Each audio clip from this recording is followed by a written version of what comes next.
metallic, and high pitch, adding energy and accent to the overall gamelan music. And this is also marked as the beginning of our journey together towards sustainable physiotherapy practice. So I would like to invite to our media partner, our photographer and our videographer to capture this historical moment, ladies and gentlemen. Before we start to play Changing Together, ladies and gentlemen, please help me to count together, ladies and gentlemen. So, for the opening ceremony of our Congress, let's count together, ladies and gentlemen. From 3, 2, 1. Please give a big round of applause of the opening ceremony of World Physiotherapy Asian Western Pacific Congress 2024.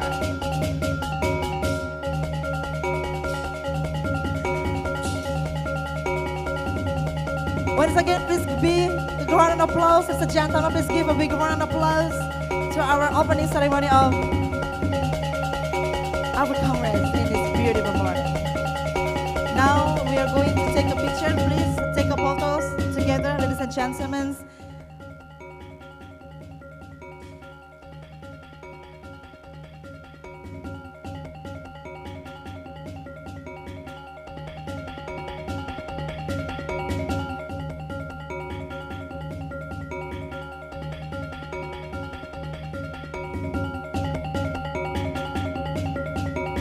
Thank you very much, ladies and gentlemen. Please give a big round of applause, ladies and gentlemen, for the opening ceremonies of World Physiotherapy Asian Western Pacific Regional Congress 2024. Now, I would like to invite all the delegates to join us on the stage. I would like to invite our delegates to join us on the stage to our next agenda. I would like to invite our delegates. Please come to the stage, join us to the stage to Dr. Ali Ivani from India.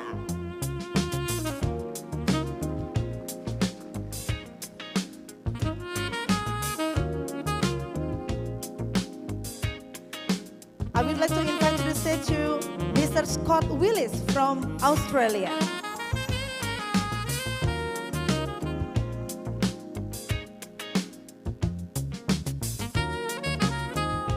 Professor Dr. Mohammed Anwar Hussain from Bangladesh.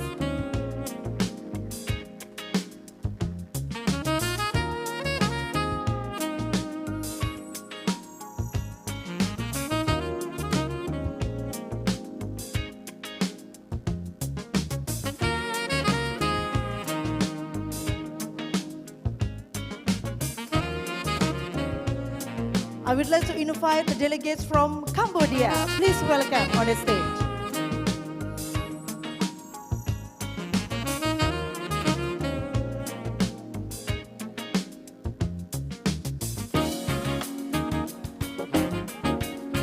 We would like to invite to the stage to Mr. Alexander Wu from Hong Kong.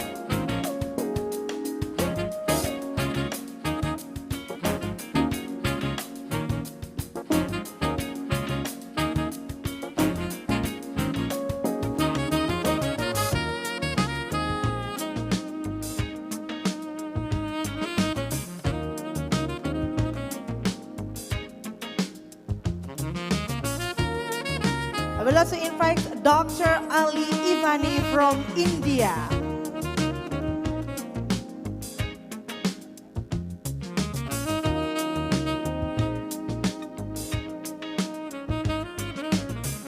Next, I would like to invite our delegates from Indonesia.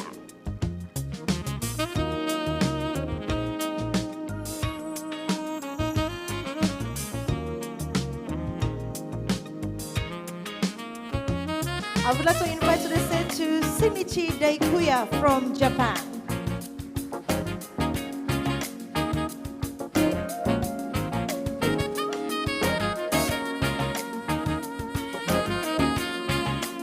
Next, I would like to invite to the stage to Gem-hee Lee from Korea.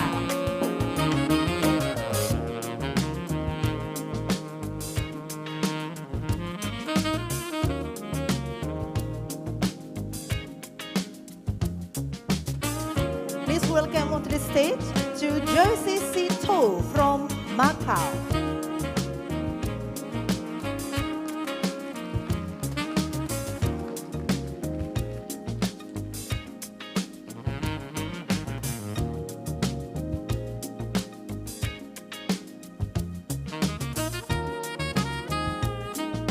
And next, I would like to invite our delegate from Malaysia.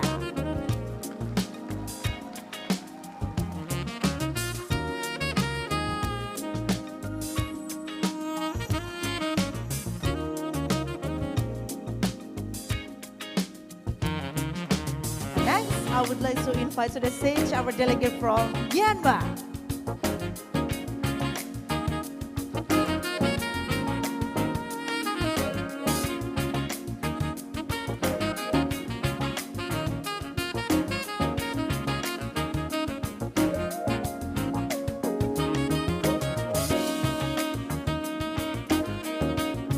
And next we would like to invite our delegates from Nepal.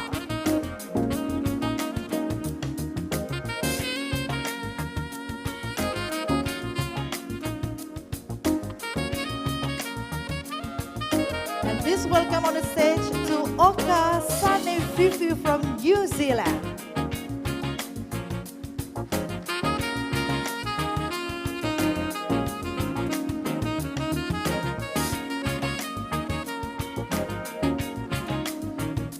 And please welcome on the stage to Michael P. Gabilo from Philippines.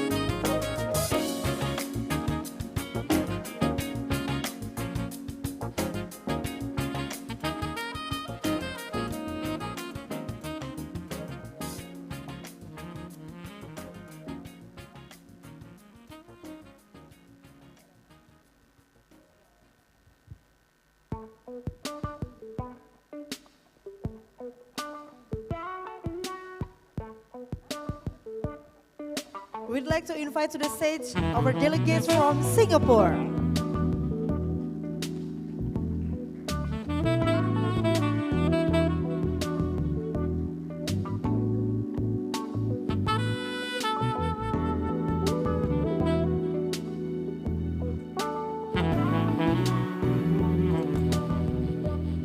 And we are going to invite our delegates from Sri Lanka.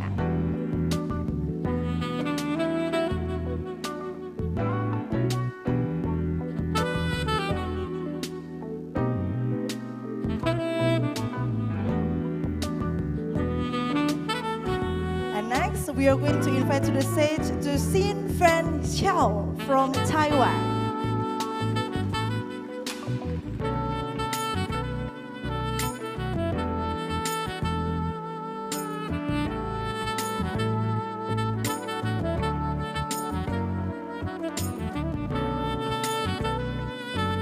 Next, we would like to invite Tran Van Dan from Vietnam.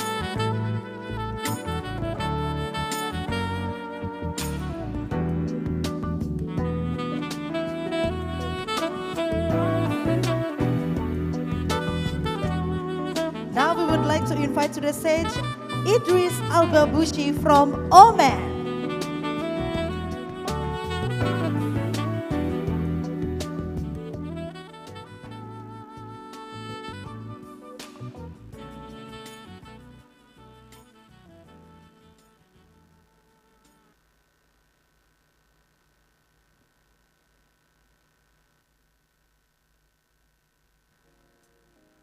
Now, ladies and gentlemen, please give a big round of applause to our delegates.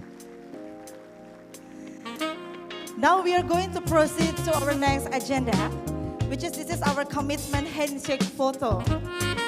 We are going to take a photo with the handshake pose.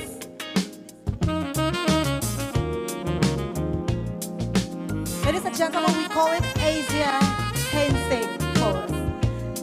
And this is also a symbol our shares of creativity and joint plates to collaborations and transform physiotherapy practice for a sustainable future.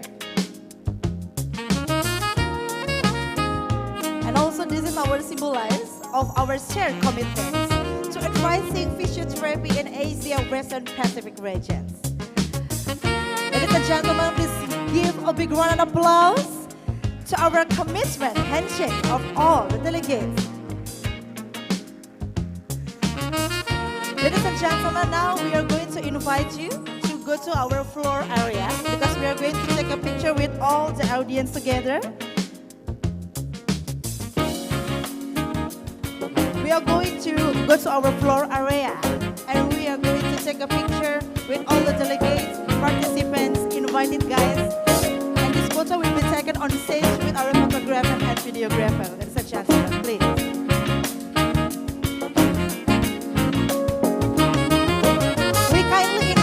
Our media partner and photographer to come to the stage to take a picture of all the delegates, our VIP guests, and also all the participants and delegation in this special occasion.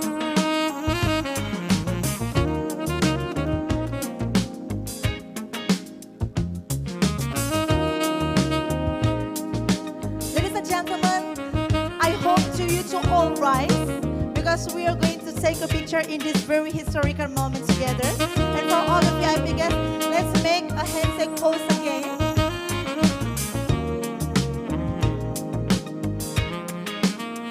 As we shared before, this is a symbolizing of our shared commitment to advising physiotherapy in area Asia, West and Pacific regions. And this represents our joint pledge to collaborate and transform physiotherapy practice for a sustainable future.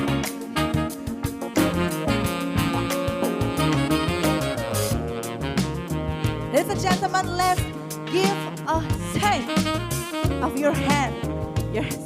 Your hand. And this is our commitment together to our brighter future. Ladies and gentlemen, please we say together Bali. 3, 2, 1. Bali. Once again. Okay, ladies and gentlemen, please say 3, 2, 1. Bali. Thank you very much, ladies and gentlemen. That's about our transitions. We are going now to transitions to our IFEX exhibitions, ladies and gentlemen. I would like to invite our VIP guests and also all the delegates. We are going to come to our IFEX positions, IFEX area.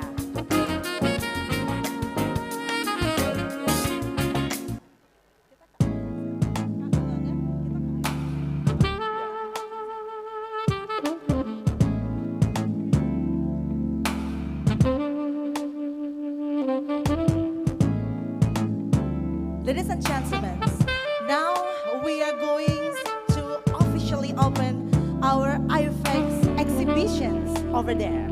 So once again, I would like to invite to our VIP guests to Mr. Nicholas Bagus Setiabudi, to Mr. Parmono Dwi Putro, Professor Marco Pang, and Professor Mac Rendry.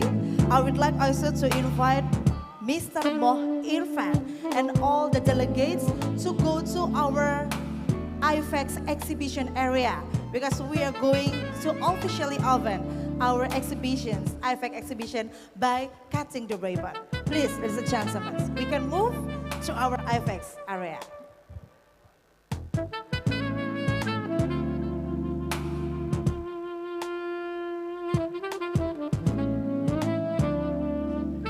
Ladies and gentlemen, to officially open the IFEX exhibitions, our VIP guests will cut the ribbon as the symbols of the opening ceremony of IFEX exhibitions. And this is also the symbolize of the beginning of exciting innovations and opportunity for collaborating in the field of physiotherapy. Well, ladies and gentlemen, we can see together our VIP guests and our delegates has arrived in our IFEX exhibitions area. And now we are going to officially open our exhibition, IFEX exhibitions.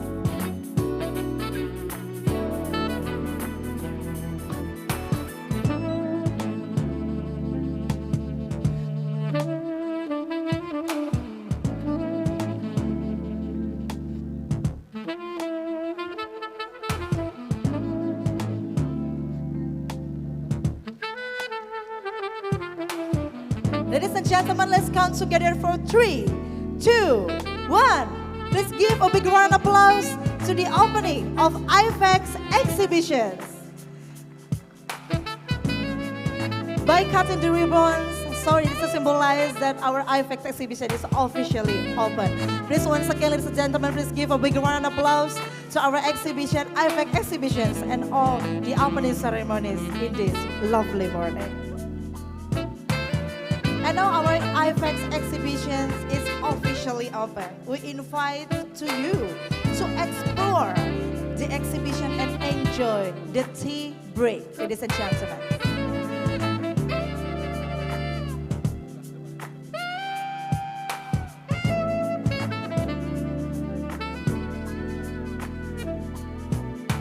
Well, we would like to request to all the delegates and our VIP guests to look around our IFEX exhibitions.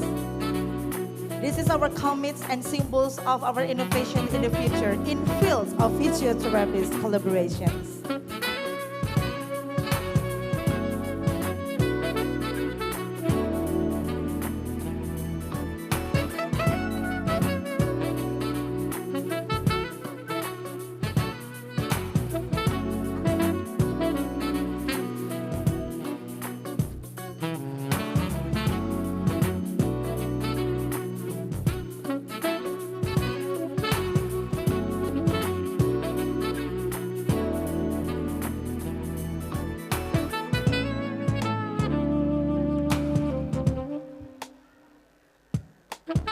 Ladies and gentlemen, distinguished guests, all the invitees, that's about our opening ceremonies of Asia Western Pacific Region Congress 2024.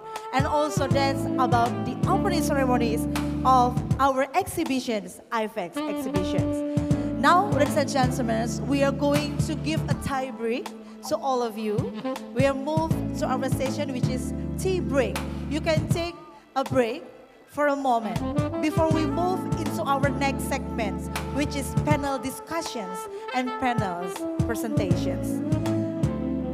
Enjoy your tea break and please explore our IFEX exhibitions before we move to our next agenda, our panel discussions and panel presentations. Once again, ladies and gentlemen, thank you very much for your presence.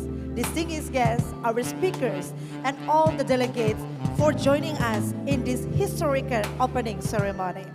We hope you enjoy the rest of the Congress. We hope you enjoy our exhibitions. And we hope from these collaborations, we can take actions to make more innovative and creative for the future of physiotherapies in terms of Asia Western Pacific. I'm Dewi Nitya sign out. Have a wonderful day ahead and see you here in our main floor area for the panel discussion sessions. Thank you. Selamat pagi. Om Santi Santi Santi Om.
Mohon perhatian kepada seluruh delegasi dari Jawa Tengah. Sekali lagi Bapak Ibu para delegasi dari Jawa Tengah, saya mengundang untuk menuju ke atas panggung karena akan melaksanakan sesi foto bersama. Sekali lagi Bapak Ibu para delegasi dari Jawa Tengah, saya persilakan untuk bisa naik ke atas panggung karena akan berfoto bersama dengan tim dari delegasi. Terima kasih.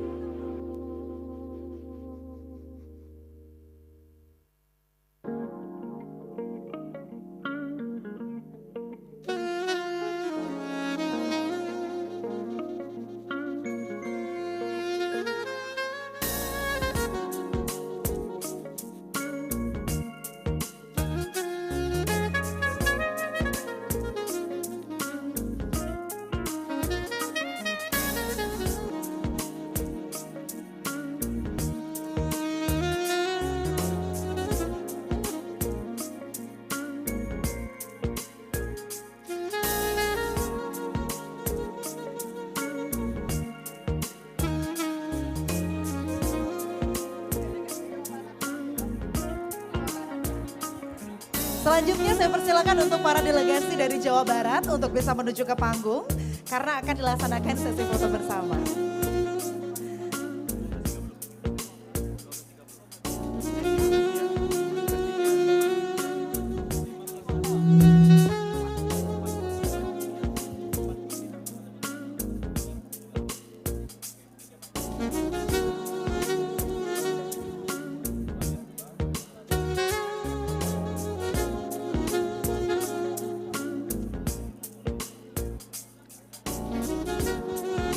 Selanjutnya saya persilakan untuk delegasi alumni Makassar untuk naik ke atas panggung dan berfoto bersama dengan seluruh tim dari delegasi. Bapak Ibu, para peserta dan tamu undangan dan juga hadirin yang berbahagia, kami persilakan Bapak Ibu untuk bisa melakukan check out dan juga melaksanakan sesi makan siang di Batu Karu Restoran. Sekali lagi untuk seluruh peserta, delegasi, Bapak Ibu hadirin dan tamu undangan, Anda sudah bisa dipersilakan untuk check out pada hari ini dan juga bisa melaksanakan makan siang di Batu Karu Restoran. Ladies and gentlemen, our lunch is available on Batu Karu Restaurant. You can enjoy the lunch at Batu Karu Restaurants. And for those and gentlemen, our delegates, you available to check out right here and enjoy your lunch at Batu Karu Restaurant.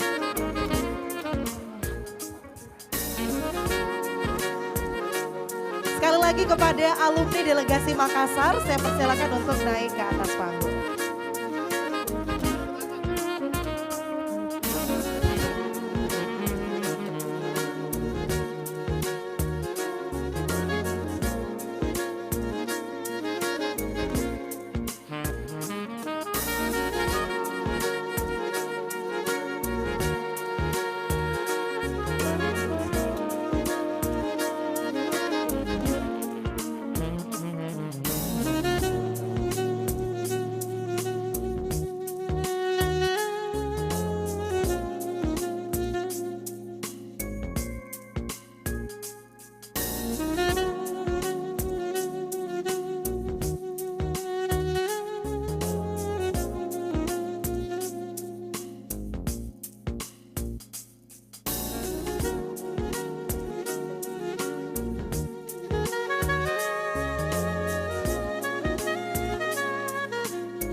Selanjutnya saya boleh persilakan untuk menuju ke area panggung kepada delegasi dari Jakarta dan pengurus cabang untuk bisa mendekati area panggung dan berfoto bersama.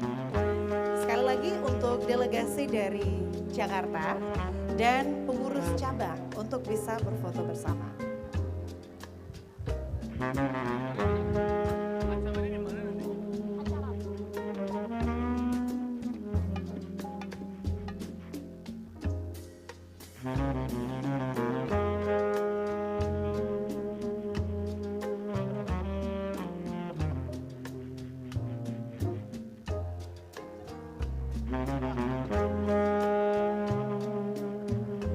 Selanjutnya kepada mahasiswa dari Universitas Indonesia, saya persilakan untuk bisa menuju ke area panggung untuk berfoto bersama.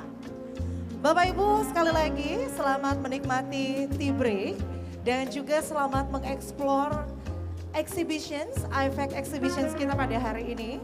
Dan sesaat lagi Bapak Ibu kita akan memasuki sesi kita selanjutnya, yaitu sesi panel diskusi. Maka dari itu saya persilakan Bapak Ibu untuk bisa terlebih dahulu menikmati teh break, mengeksplor IFAC exhibition sebelum kita menuju ke sesi panel diskusi.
Ladies and gentlemen, please enjoy your tea break and please explore our IFAC exhibitions that officially opens.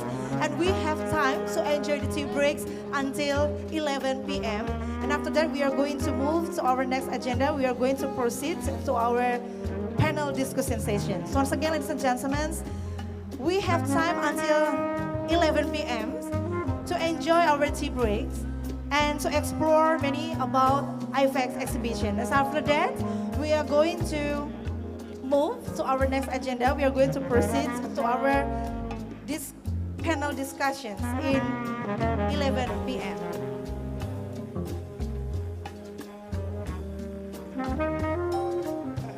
Ladies and gentlemen, once again, we have time to enjoy our tea breaks until 11 p.m. And we are going to proceed to our next agenda, which is keynote lectures sessions. Will be start about at 11 a.m. and you can enjoy our tea break times and you can explore our IFAC exhibitions until 11 a.m. before we start our keynote sessions. Thank you.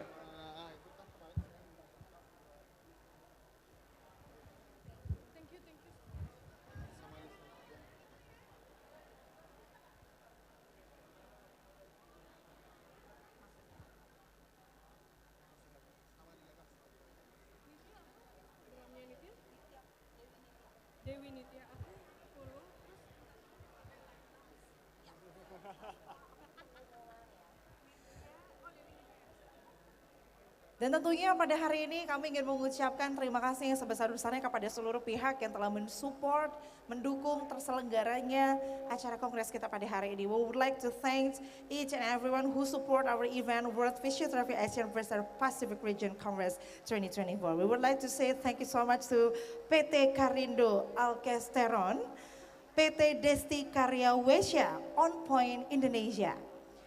Thank you so much for Wistron Medical Technology, Metrotube SDN BHD, PT Medika Nusantara Indonesia, PT Harlisa Anugrah Sejati.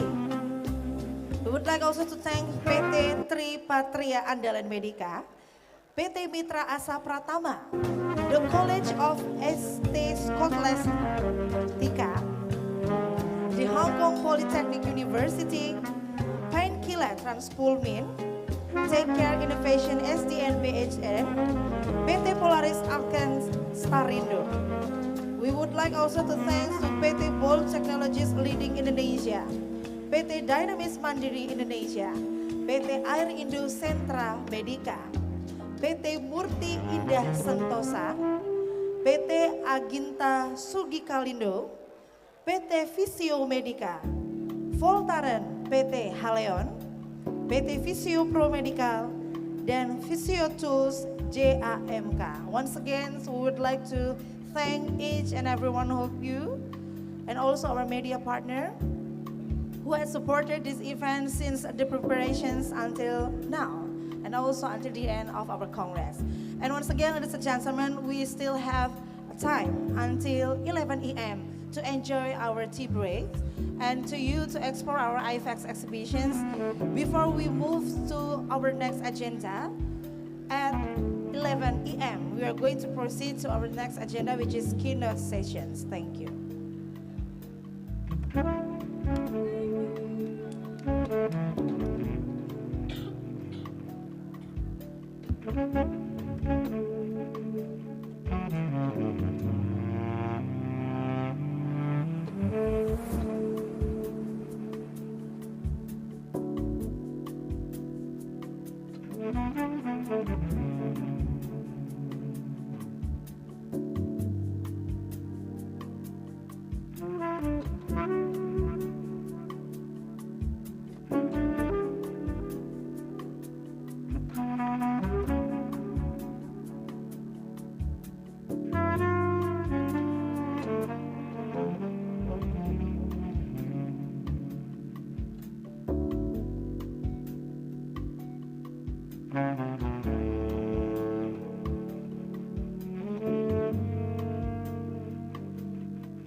Ladies and gentlemen, we would like to invite you to the ballroom because our next session is about to begin shortly.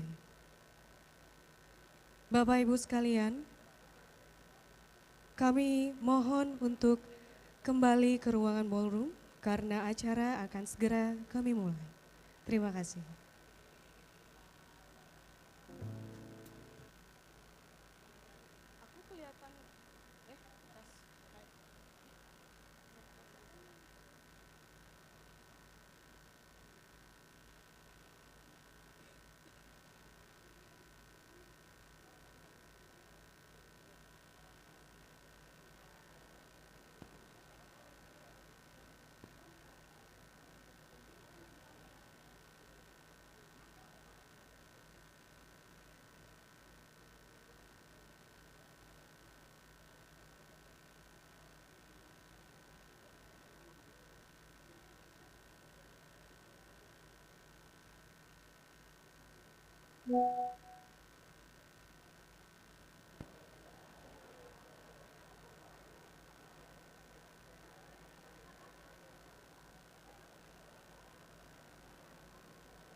di depan sini berarti? Ah, benar. Di sini?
there a podium up there?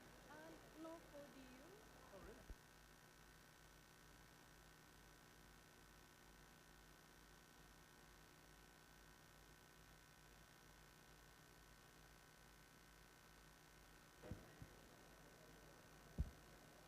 Ladies and gentlemen, we would like to invite you to this ballroom because our next session will be begin shortly. Bapak Ibu sekalian, kami mohon perhatiannya untuk segera memasuki ruangan karena acara selanjutnya akan segera dimulai. Terima kasih.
Ladies and gentlemen, it's time to move to the next session.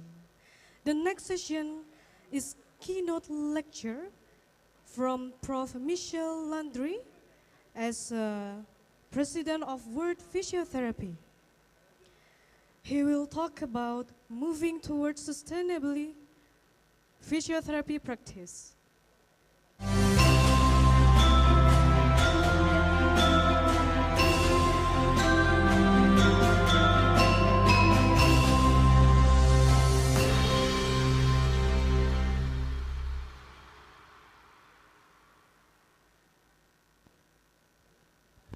Okay, hello everyone.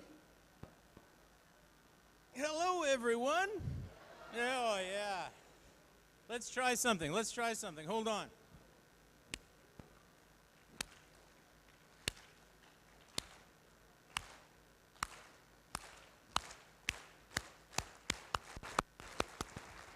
Okay. That's the only way I get applause, so you know, that's how it goes. I'm really delighted to be here. Presenting on something that's really important to me. It's actually what I do research on. It's what I'm trained at the PhD level, which is policy and economics and how they intersect in the area of physiotherapy. So, let me just start with my conclusions. This is where I usually get most of my applause. When I say in conclusion, everyone's, oh, finally he's going to stop. The first thing is that there is so much to be excited about in physiotherapy. There are gale force winds pushing us into the future. Think about the rates of cardiometabolic disease, aging, advanced practice. So the opportunity now has never been so amazing to be a physiotherapist. Are there any physiotherapy students in the room? A few? Okay. You have made a good choice, a very good choice. Now, yes, thank you. At the same time, the world is a little bit different. Things have changed. So what I say here is, yes, the gale force winds are bringing us into the future, but behaviors and technology have changed. And so must we, in physiotherapy, change to adopt a new perspective in order to continue to grow into the future. And again, I congratulate the president of the Indonesian Physiotherapy Association for even mentioning that in his opening speech. Technology, and change. Okay, so this is the question I want to try to answer. It is, how do we adapt to the future and develop greater resilience to continue to sustain the profession of physiotherapy? How do we adapt? Now, in a few moments, I'm going to have a QR code. So get ready with your telephones to take a picture because we're going to do some active polling of your opinions. Before I go on, just a few disclosures. My views in this particular presentation are my own. They don't necessarily represent World Physiotherapy, and they don't necessarily represent the member organizations. There are 4 parts of my presentation. I'm going to start with talking about something very near and dear to my heart, and yours, World Physiotherapy. I'm going to then talk about sustainability and innovation. I'm going to bring a political economic theory to the table, which is called sunk cost fallacy. I'll explain what that is. And then we're going to talk about a sustainable future of physiotherapy, or at least the beginning parts of that. Okay, World Physiotherapy. 1951, 11 member organizations decided in Copenhagen to create what is now World Physiotherapy. At the time, they had 20,000 physiotherapists within those organizations, and they were strongly bonded by a common aim and objective to have representation of the physiotherapists in the post-war era.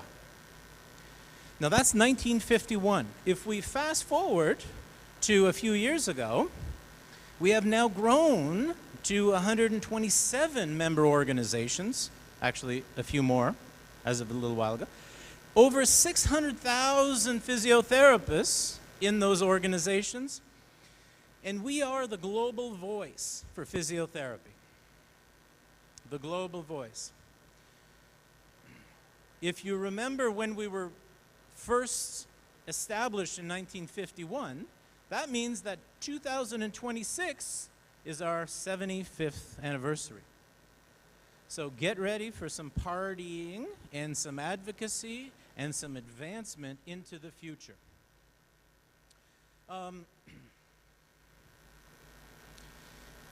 Inside of World Physiotherapy, we have 5 regions.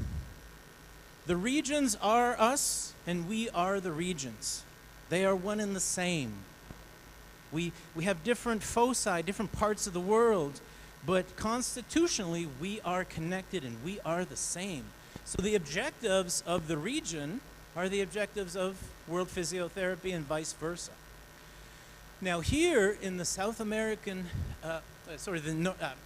Asia West Pacific region, you are the largest region geographically. You can see how far it spans. You're also the largest, I think, in terms of numbers. You have 31 member organizations inside of your organization or of the Hi, good region. morning, everyone. This is Mohammed Amelia. So please let me know when to start. Thank you. I agree. I couldn't agree more. That's yes, yes, sir. Should I keep going? Keep going. Yeah. Okay. So, what you have is a slide that you can collect from the World Physiotherapy website. So I'm trying to establish that you have a very large region, but in that region, you have different size organizations. The countries that are in darker blue have larger populations of physiotherapists, whereas if it's in lighter blue, you have smaller populations. We see this all over the world. We see it all over the regions, some large member organizations and some small ones. Some of them have 7 physiotherapists in North America, Caribbean region. You go all the way here, and some have over 100,000 members. So we are very diverse in terms of background, culture, practice area, but also size. That can work to our advantage. It can also be a challenge at times. I'd like to, again, congratulate the Indonesian Association for bringing and working with the region to bring this wonderful Congress together. So thank you so much what you've done already. In about 9 months from now, World Physiotherapy, the community of world physiotherapists will meet in Tokyo, Japan, in your region, right here, not far. And so this is a little plug to save the date. Consider coming, consider participating. Our organizing committee is creating and crafting some really amazing educational and networking opportunities. And a little plug, the abstracts are due next week. So if you haven't started, it's going to be a little bit of a long night, a long couple nights. But we know that many people have submitted, and we also know that the focus symposia, for instance, are going to be amazing. So please consider joining us. Yes? Yes. Okay, that's a little background. Let's talk about sustainability and innovation. Now, I'm going to give you my version of this, and I'll create a little bit of some operating definitions of how I interpret for the purposes of this lecture or this presentation. So, what you have in front of you is a very basic perspective on what sustainability might mean for us in physiotherapists. You have people, you have the economics or the profit motives, and then you have sort of the ecological sustainability sector. And where these overlapping circles or the Venn diagram meet is where we have sustainability. Only when the people, only when the appropriate financing is in place alongside of an ecologically responsible system can our profession and all professions really sustain into the future. Now, the UN defines sustainability in the following way. You're right, this is 1987. This is the definition that is still used. It states meeting the needs of the present without compromising the ability of future generations to meet their own needs, right? So this is the definition from a sustainability perspective. You'll also know, I'm sure, that the UN has a series of sustainable development goals that seek to stabilize some of the out-of-control health and societal events that are occurring. The third is related to us in healthcare, well-being. The World Health Alliance is connected to Rehab 2030, which is a very focused, let's say, set of sustainable development goals for rehabilitation. So, what I'm saying is that sustainability is a complicated network of factors.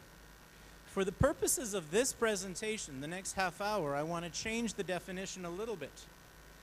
I want to position that sustainability is meeting the needs of the present and building the ability of future generations to meet their own needs. I would suggest that this is our and your responsibility on a daily basis. All of us here stand on the shoulder of giants who've come before us, who've created a sustainable, ecological system for physiotherapy. And so it's now our turn to ensure that future generations also have equally that opportunity. Now, so if you will, I'm looking at sustainability from a ecological perspective, but also a long-term growth and development sustainable model for the profession. A little bit of both. This is going to make sense in a few minutes. So what is innovation? McKinsey and Company, one of the big five consulting groups, would suggest that innovation is this: systemic practice of developing and marketing breakthrough products and service for adoption. Innovation. There is such thing as disruptive innovation. Disruptive innovation are those breakthroughs that change the course of an industry or change the course of a clinical practice or what have you. Disruptive innovation has some criteria to it, but that'll be for another day. Innovation is changing the future. Disruptive is creating a breakthrough opportunity for change and development. I'll mention it in a moment, but I would say that artificial intelligence, for us, is one of those breakthrough disruptive technologies that can create opportunities for you to be more efficient, to be more productive, and to move farther into the future. Okay, so now this is where we're going to get a little bit more interactive. So let's say we have innovation. Let's say innovation exists. Does that mean that you're going to adopt it? So there is something called the law of diffusion of innovation. So just follow this bell curve behind me. So when a new innovation is introduced into the market or any market or a system, you're always going to have the early innovators. Okay, my pointer's not going to work. So on your far left-hand side, you have the innovators. These are the people who, 2 weeks before the iPhone 16 came out, they went and stood in line at the Apple store. You know those types, right? Is anyone here that type? Oh, come on. You got to admit some of you might be. So at the one side, you have those innovators, those early adopters who are very willing to say, yes, I will reject the past in order to accept the future. On the far other side of this curve, you have what's called the laggards. These are the people who, the only reason why they use a cell phone is because you can't buy a landline anymore. They're resistant to change. They're called the laggards. Now, in between is where most of us are. You have sort of the early majority, the late majority. But overall, all of us will adopt technologies along this curve, right? Along this curve somewhere. Now, statistically, if you can get 15 to 18% of people to adopt an innovation, it shifts this whole bell curve to the left. So if you want to change, create a breakthrough innovation and change practice or have people adopt a certain innovation, you need about 15 to 18% of that population, and then it moves. Why? Because a lot of people have this thing called fear of missing out. Behavioral economics would tell us if about 20% of a population is doing something, the others are going to start to say, you know, maybe I should do that too. You know, maybe I should get an iPhone 16, the newest product. Okay, so I want you to keep this curve in mind, or this bell curve in mind, because we're going to come back to it. Okay. So the question I'm going to pose to you, do you individually, or do we as physiotherapists easily adopt new technologies? Are we those early adopters, or are we those laggards that kind of wait and see way at the back? Okay, now I want you to take out your cell phones and go to this QR code. So with this QR code, you're going to get to a website And it's going to be asking you some questions. So can we go to the web? Oh, wait, actually, hold on. Did everyone get the QR code? You got it all? Okay, let's go to the website now.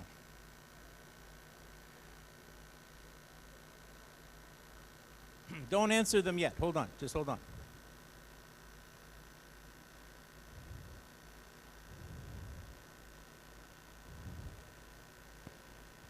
And then hit %. Yep. Okay. And then. Okay, good. Yeah. So when you hear the word innovation, what word comes to your mind? This is a word cloud, so it's going to put everybody's answers in there.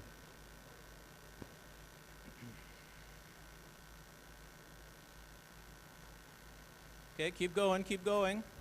Something new. It represents the future. Pioneering, modern, invention. I like this one. Yes. Disruptive, helping, useful. Okay, good, good. So let's think about those words. Keep those in mind for a moment. Next slide, please. So go to the next slide. If you were, okay, now I know, just follow me for a moment here. If you were presented with these two options, which one would you choose? Oh my God, is there one person who would choose the? That's you, Scott. You're just messing with me, aren't you? Yeah, I know. There's always somebody like you. Okay.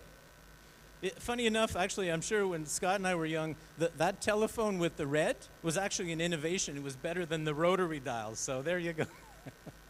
Okay, so obviously you're going to select a modern innovation. Next slide.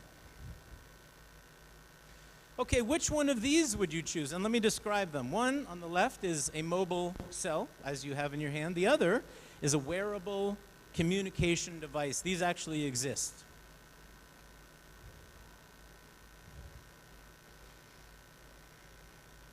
Come on, come on, come on. Use your fast thinking brain. Don't think too much. Thinking is a bit overrated sometimes. Okay, okay. Okay, so let's say about half and half, but most people want to stay with something they know. Like you're comfortable with that, right? Because you don't know what that other thing is. You don't know, is that going to cause me more problems? Is it going to create new challenges for me? Okay, next slide. So what if you had to choose between these two? One, on the left is this wearable device. On the right is a brain-machine interface that allows you to communicate through your thinking. And if you think I'm making this up, it's not, I'm not.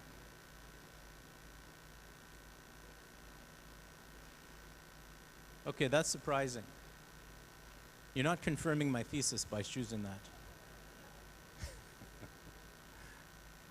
Okay, so, all right, I was wrong. I can admit when I'm wrong. I thought most of you would go for the wearable device because you could almost conceive what that is. The one on the right is a completely new technology set to disrupt cell phone technology. So, okay, so most of you, you're in there with like a lot of innovation. Okay, next slide. Okay, now before you answer, just think here, think. Now go to your slow brain, your slow thinking. I want you to answer honestly. How easily do you, as a physio, adopt new technologies? Not us as a group, but you as an individual. You have an option of innovator, early adopter, early and late majority, and then the laggards.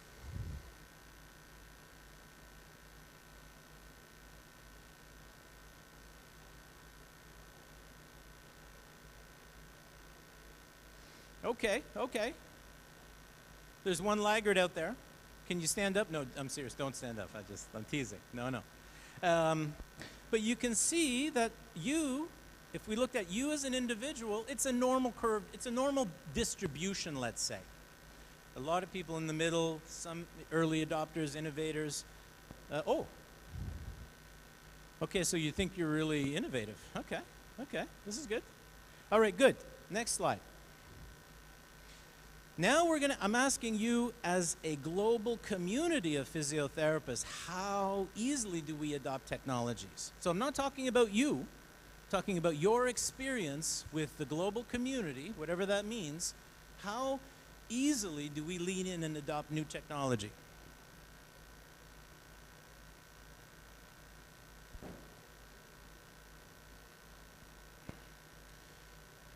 Okay, so we have a different distribution now. You're saying that most of you as individuals are innovative, sensitive, so you're okay with, but you don't think us as a group are as cool as you. You don't think you're as innovative or easily adopting as the rest of the group. Okay, that could be. Keep that one in mind. Next one. Okay, here's a question. Now we're going to apply some of this. Can an AI low back clinic be better than having no access to physio? So let's say for whatever reason, there's no access, very little access. Is technology better than nothing?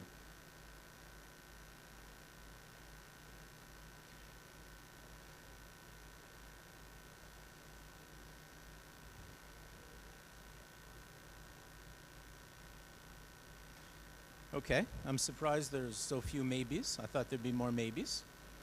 There's not enough Canadians in there, where we sit right on that fence, but okay. Okay, so no. Most of you, okay, keep going.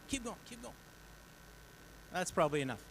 So most of you say that an AI clinic is not better than, you're saying that an AI clinic is not better than having no access. So you're saying for populations it's better to have no access than to have an AI-led low back clinic. Are you a bunch of psychopaths? What's wrong? What are you doing to patients here? I'm kidding. Okay, next question.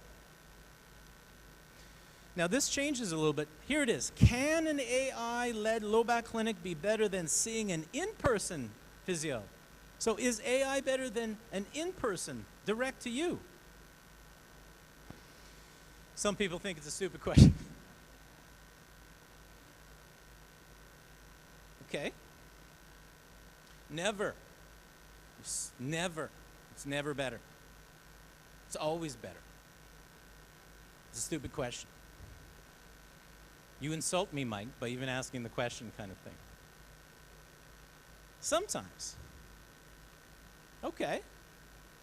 Well, does this align with the other questions that we had where you said you're so innovative and you're very early to adopt technologies, but yet, look at this. You said, well, not better than me.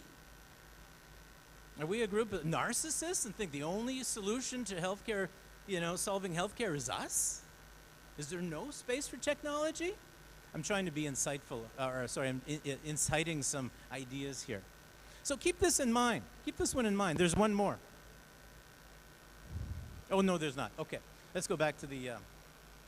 So thank you for participating in that. I hope you figured out where you are compared to everyone else.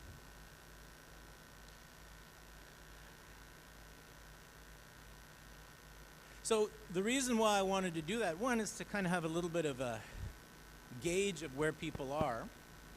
Because now I'm going to introduce to you a particular concept that, let's just wait till it comes up here, yeah.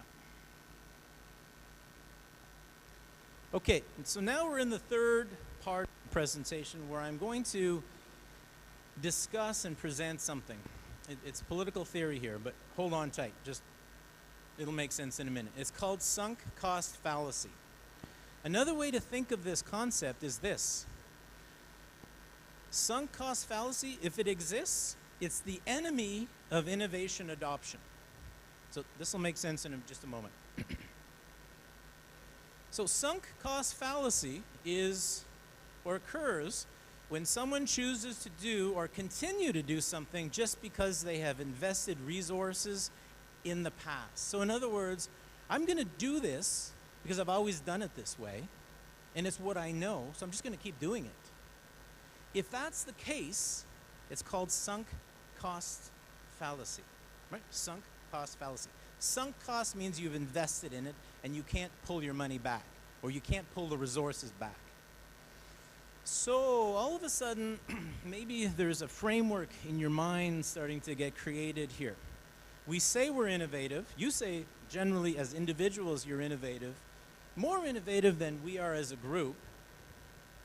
But now think about your actual practice. Think about you in clinic, or you in your academic setting, or you in whatever area of physiotherapy that you work in. Are you so ingrained in what you have always done that you're afraid to change? Are you afraid to change? I'm going to try an example on you here. And I realize very clearly that this is mostly a North American, maybe, example. So let's start on the left-hand side. Have you ever heard of a company called Blockbuster? Have you heard of this? Okay. And has anyone heard of Netflix? Yeah, okay. Well, let me tell you a little story. So in the 1980s, a company was started called Blockbuster. So Blockbuster was a physical bricks and mortar store that you had to go to get a movie so you could bring it home and watch it. So on a Friday night, or whatever night was your night, you'd have to suffer the indignity of physically moving yourself to go and find a movie, and everyone watching what you're about to watch, and then you bring it home. Now, in the 1980s and 1990s, this company, Blockbuster, was a multi-million dollar operation. They disrupted the entire entertainment industry, because before Blockbuster, you had to go to a theater. Okay. So Blockbuster was making a lot of money. They had about 2,000 or 3,000 stores across North America. And all of a sudden comes a new company called Netflix. Now, you know what Netflix is. They started off by sending you in the post, in the mail, a movie or a DVD. And then eventually came live streaming. So currently in the United States, in North America, there's one Blockbuster left. It's a museum. Because Netflix came in with new technology and completely changed how entertainment was, the whole entertainment industry. So what happened to Blockbuster is that they fell into the sunk cost fallacy. They were so ingrained in what they've always done, they failed to see a new innovative technology that was going to disrupt them. They failed to see it. They fell into the sunk cost fallacy. Now, the other icon logo here is Kodak cameras. You probably remember given the vintage of some of you, myself included, we existed in a time where you would take a picture on a camera and you had to take a film somewhere to, again, suffer the indignity of having to walk somewhere and give it to somebody, and then you'd go back a week later and get the pictures. How archaic does that sound now? But that's the way it was. Now, unlike Blockbuster, Kodak company, based in the United States, they actually saw the future. So in the early 90s, Kodak purchased the first patent for digital photography. The first patent. But you know what they did with it? You know what they did? Nothing. They put it away because they were making so much money. They were so ingrained in their existing business model that they said, we're not going to deal with this. We're going to buy the patent, put it away, and then nobody's going to disrupt us. Except in comes Asia. In comes Nokia. In comes Samsung with new technology that actually created most of you what you're using in your hands right now. So Kodak, again, unlike Blockbuster, saw the future, but were unwilling to change. Kodak doesn't exist anymore. They exist in a small market, but it's nothing what they used to be. So I ask you, have we in physiotherapy fallen into the sunk cost fallacy as a profession? Have we fallen into the Blockbuster or the Kodak company trap where we're so ingrained in what we've always done that we're hesitant to kind of move into the future? Now, it's a rhetorical question, but I'm hoping to come back a little bit on this in a few slides. Now, I actually think we have, in large measure, fallen into some version of this sunk cost fallacy. But we have the gale force winds pushing us into the future, which are going to allow us to not be like those two other companies, but to actually think about our profession as one of those that will solve the problems of the future. So I'll leave it for you to consider it. So let's go back a little bit to the this idea of a artificial intelligent low back clinic. It's not theoretical. It exists. It exists in the NHS in the United Kingdom. So there is a clinic inside of the NHS, National Health System, that is an AI-only clinic. It's virtual, right? So this was implemented inside for workers of the NHS. Now, I know you can't really see that very well, but in red is some of the comments that were made in this One Guardian piece from the physiotherapist. Well, and again, I'm not blaming the Chartered Society, so don't leave here and say, oh my God, Mike, not saying that. But this is what was reported in the news. One is that when they spoke to the physiotherapist, based on the wording, it seemed like they were very hesitant, thinking that, yes, maybe AI clinic could help, but really, you have to be careful. There's a lot of regulation. There's a lot of barriers, et cetera, et cetera. So that's what's written in the red boxes. However, when they asked the patients in green, the patients said, all the patients surveyed said that their experience with the AI is called Flock has been at least equivalent to seeing a human physiotherapist, and 57% said they thought the AI experience was better. Okay, so now we have a difference. We have maybe what some of the patients have said, and I of course, this is an N of 1, right? And this is one example, and I'm using it to sort of support my theory here, my thesis, but it is true. So you have on the one side what patients have said, and then you have on the other side maybe what the physiotherapy community is saying. And there seems to be a gap. It seems to me that patients and communities are much more willing to jump, willing to move forward and really adopt technology, whereas we, I think, in some ways, are hesitant. And maybe that hesitation is worthwhile. Maybe that's correct. And maybe meetings like this is where we start talking about it. Maybe this is where we start to become more innovative and maybe more risk-taking into the future. Okay, I'm coming to the close. The last part, the sustainable future. Back to this model here, where we say, again, this is the simplified version of reality, but for argument's sake, people, the environment, and the finances, the profit motive, as they kind of overlap, that Venn diagram creates a larger center. Similarly, when you move it away, it becomes less sustainable. So more in the middle, sustainable, less sustainable. Supply and demand. So we're going to talk about the people side. So supply and demand. The demand for your services has never been so high.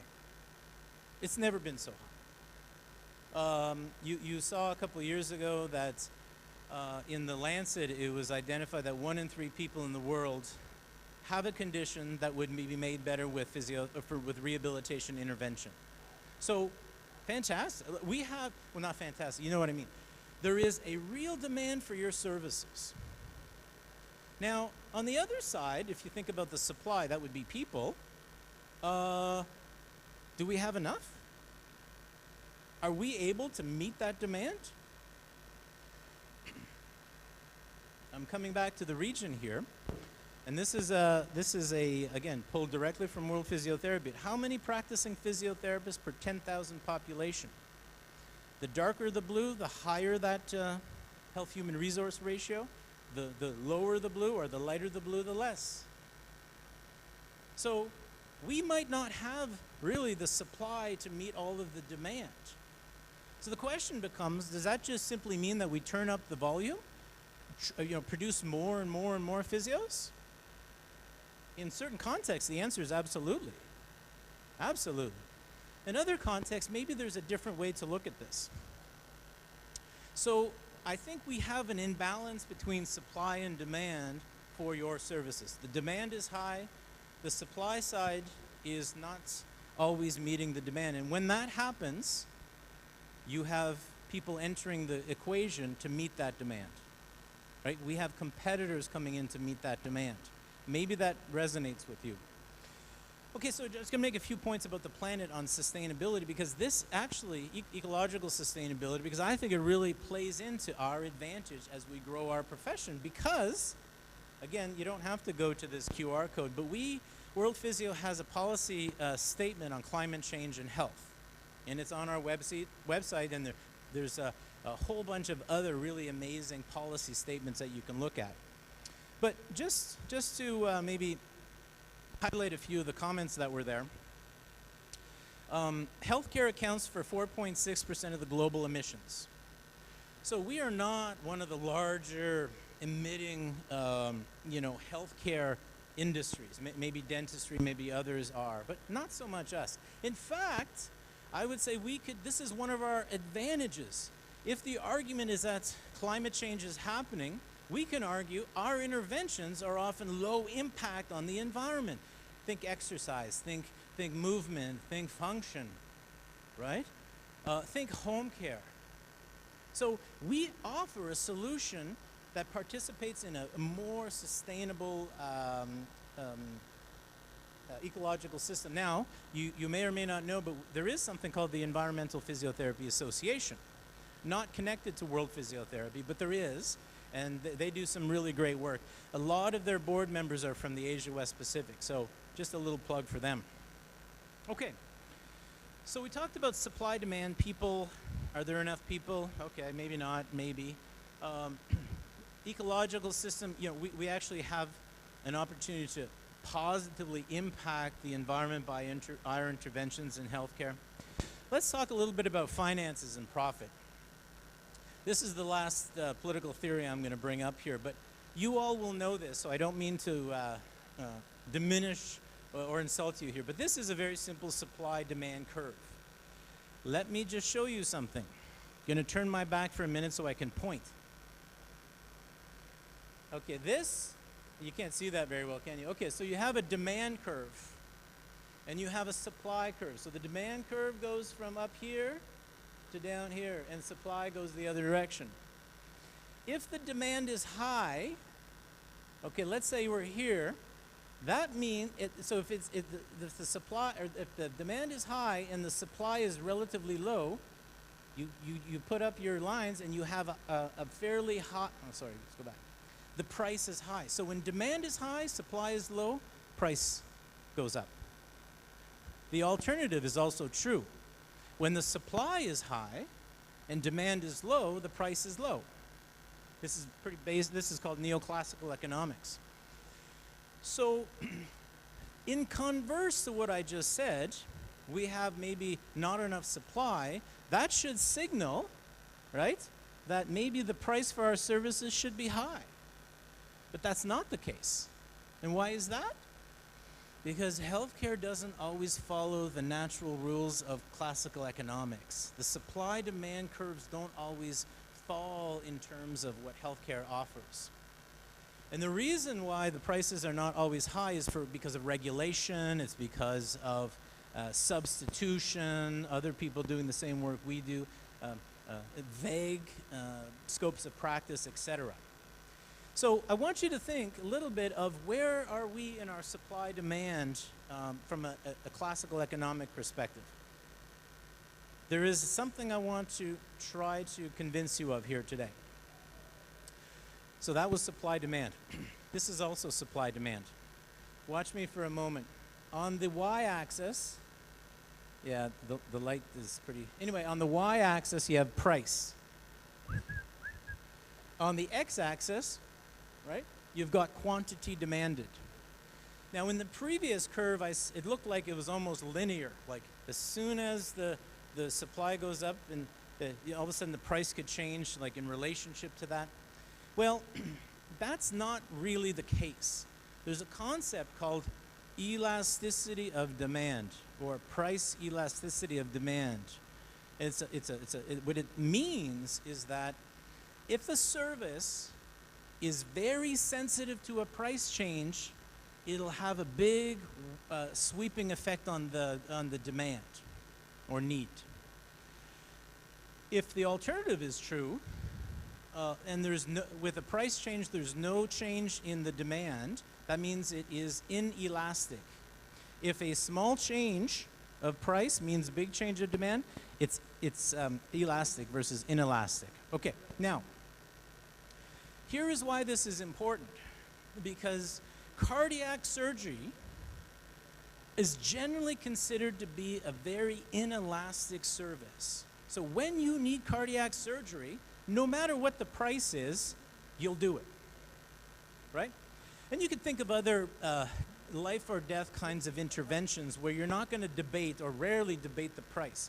So it doesn't matter how much it costs, you're going to do it because it's life-threatening. Okay, so let's go over here to physiotherapy. Sorry, sir. You have 5 minutes remaining. Oh. Yeah. Okay, can I pay you for some more? Scott will pay you. He's going to cut you, APA will cut you a check for it. Okay, 5 more. So, okay, I'll hurry it up a little bit here.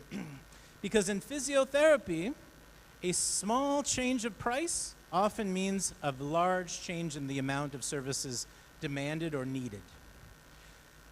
I'm not saying that it's not right. I'm saying this is how it is, not necessarily how it should be.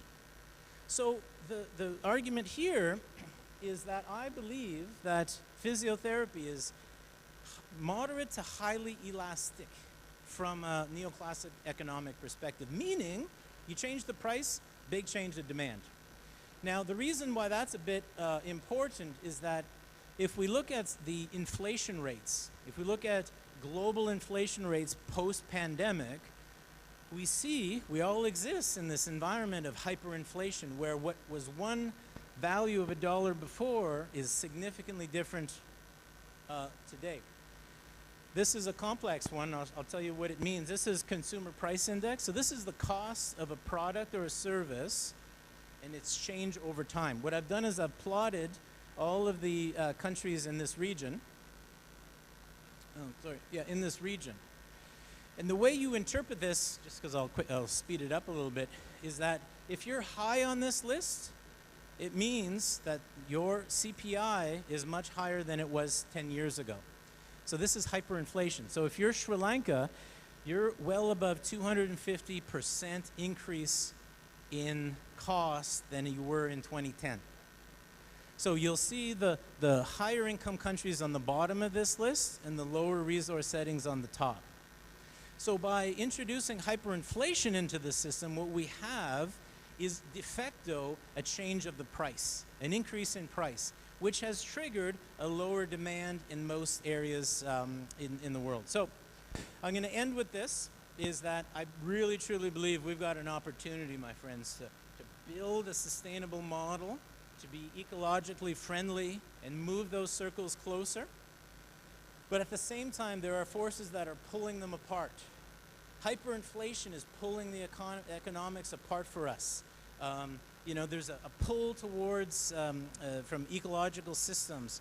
There's a pull away from the center in the supply and demand curves. And so what we really have to do is start thinking about how do we understand each of those factors and how do we intervene? How do we make our services more inelastic? How do we actually meet the supply and demand so that there's no competitors coming in? That's technology and AI, by the way. So our sustainable model has to bring the core a little bit closer together. So I'll end with that by saying thanks again for the invitation. And this is truly going to be an amazing couple of days. I look forward to hearing all of the reasons why some of the things I said you didn't agree with. So come over and disagree with me. Okay, thank you very much.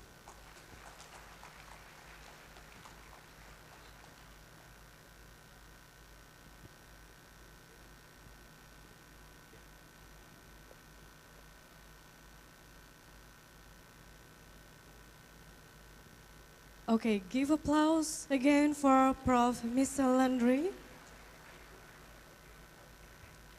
Now we move to keynote lecture from Mr. Muhammad Amil. He is now as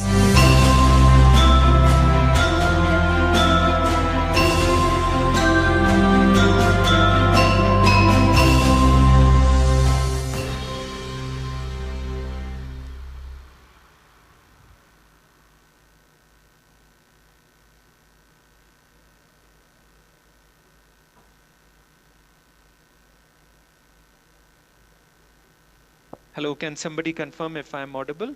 Okay, hello, Mr. Amel. I can't hear you because you guys are muted in case you are trying to speak.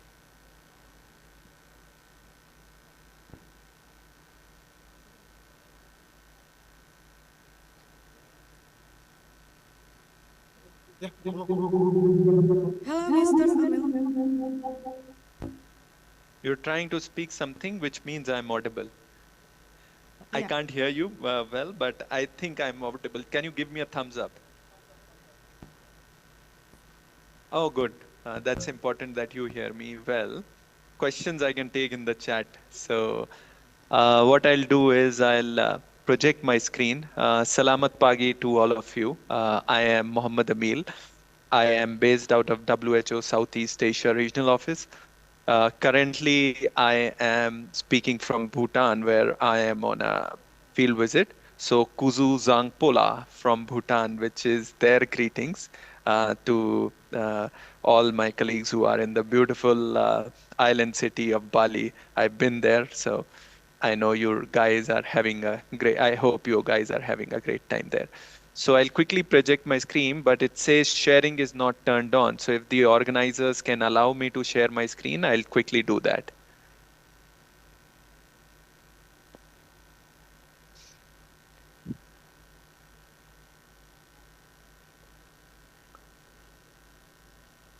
Tawfiq or someone, if you could allow me rights to turn on, share my screen, I think that would be helpful. Now I can. Okay.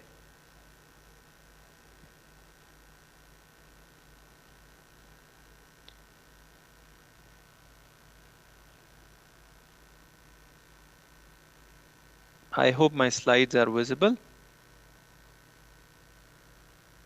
Oh, good. I get a thumbs up. So I'll be talking about regional status of rehabilitation and assistive products in our region, mostly the Southeast Asia region. As I said, I come from the Southeast Asia region of WHO, which has about 11 countries, catering to quarter of the world population. And Indonesia is one of them. Perhaps there are many others who would be present in the audience today in the Asia and Western Pacific Physiotherapy Conference. So, what is rehabilitation as per our definition? It is a set of intervention to optimize functioning and reduce disability in individuals with health conditions and interactions with their environment. Having said that, it is important to note that rehabilitation is not something just for disability. In our field, we a lot of times see that it is misunderstood that rehabilitation is something for the people with disability, but low back pain and so many other conditions are there, which is much beyond the requirement of people with disability. Obviously, they are a big beneficiary of this. Similarly, for assistive technology, which is an important component for this, I think it's important that we realize that assistive technology is also something required by all of us at some point of time. For perhaps I'm using spectacles, which is an assistive technology, but I do not count myself as any for now. Yeah. This is how the key commitments of WHO in the area of disability rehab and assistive technologies look like. So in 2005, we had a resolution on disability. Then we came up with CBR guidelines, which is the community-based rehabilitation guidelines. Then we came up with World Report on Disability, and then another resolution on disability. In 2017, it was a landmark event when Rehab 2030 initiative came up, and where all the things came together, and it was realized that rehab will need a dedicated strategy out of the disability sector, because disability is an important sector which needs its own attention, and rehab is something which is for all of us. 2017 was an important landmark, and then we had a resolution, and then we had some global report on health equity and on assistive technologies. Now, what is Rehab 2030, which came in 2017 and became an important landmark? So, Rehab 2030 gives us an important guidance on how do we create strong leadership and political support in countries, and all of us can be a part of it, and how planning and integration of rehabilitation in health systems can be an important component, because rehab has to be up an offering of within the health systems, be it at the primary health center level, at the community level, at the district hospital. But that is an important thing, that it has to be an offering of the health system, that then only we can have universal health coverage. And for that, we'll have to have a comprehensive rehab service delivery models and strong multidisciplinary workforce around it, which will require for us to focus on financing, on information systems, on research capacities, and develops networks and partnerships. And I guess today in the audience, you are there to develop more networks and partnerships, as we all do. Now, the resolution that I was talking about, which came up in 2023, it is a dedicated first international instrument for rehabilitation. It was adopted by the World Health Assembly, which is the decision-making body of World Health Organization, attended by all WHO member states. And it acknowledged rehab as a global health priority, and it ensured political commitment by member states at an international platform, and provided a roadmap for the health sector to how we include rehab within our offerings. Now, talking about our region specifically, the need for rehab is that in every 7%, every two people needs rehab. So 2 in 7 is the need, which is huge. About 590 million people in our people needed. About 120 people are affected by vision loss. 77 million are affected with some disability. And 86.9% is increase in years with disability between 1990 and 2019. Uh, but unfortunately, less than 50% of people in need have access to rehabilitation. And there's a WHO tool called STARS, which is a strategic assessment of rehabilitation needs, showed a huge service gap. And the rapid assessment of assistive technology survey, that's a WHO assessment called RATA, it quantified the unmet need of assistive technologies. In Nepal, in Thailand, it showed a huge service gap among the people of disability that need rehab. Now, some of the most common health conditions which require rehab in our region is led by vision loss, low back pain, and fractures, which are also top 3 conditions for years lost due to disability. And in addition to this, COPD also contributes to a big need for rehabilitation.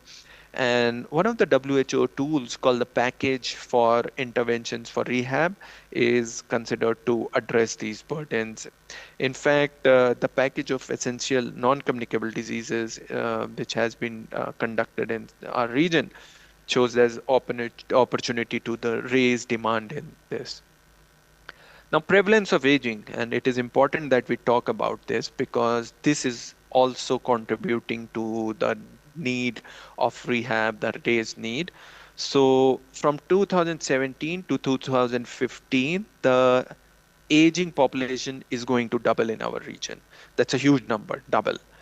And conditions like sensory impairment, back pain, COPD, depressive orders, falls, diabetes, dementia, these are going to contribute to disability among the elderlies.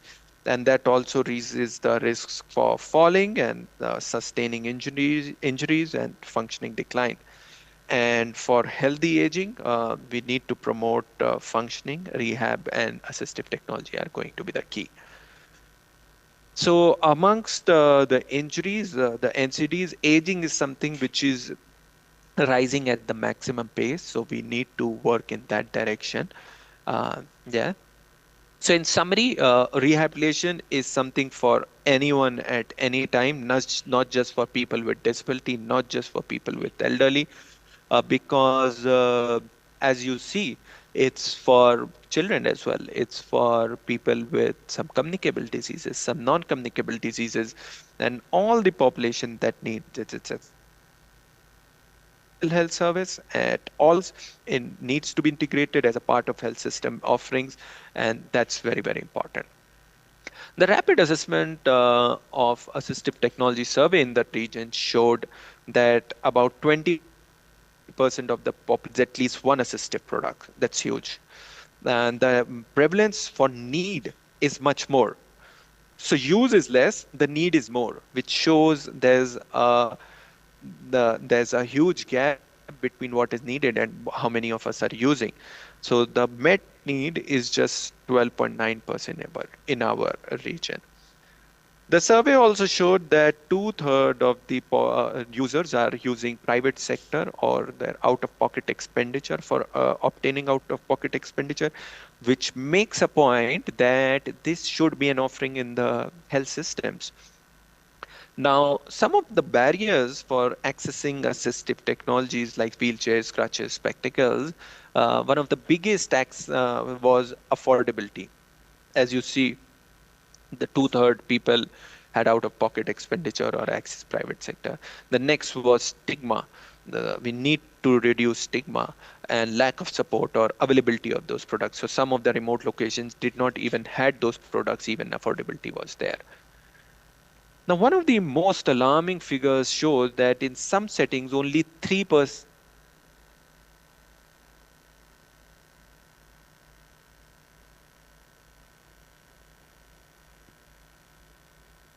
Or do I need to share my screen again? There was a lag. Or am I still sharing?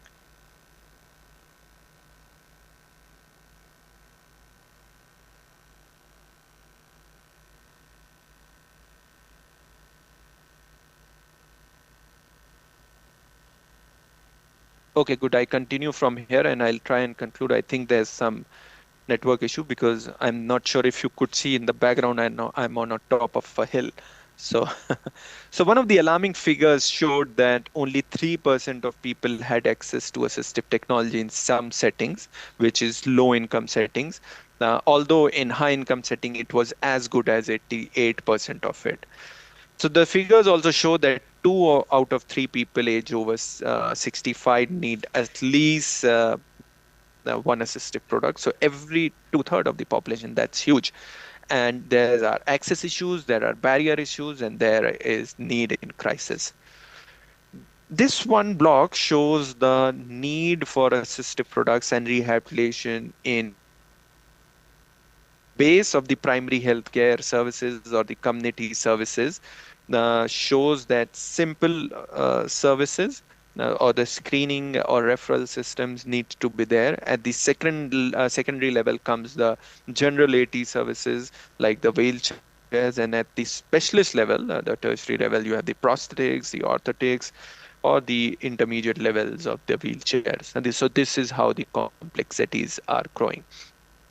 These are some of the WHO tools which are available online, and we'll be happy to support if you need. And tools range from leadership and governance to information systems, financing, workforce, service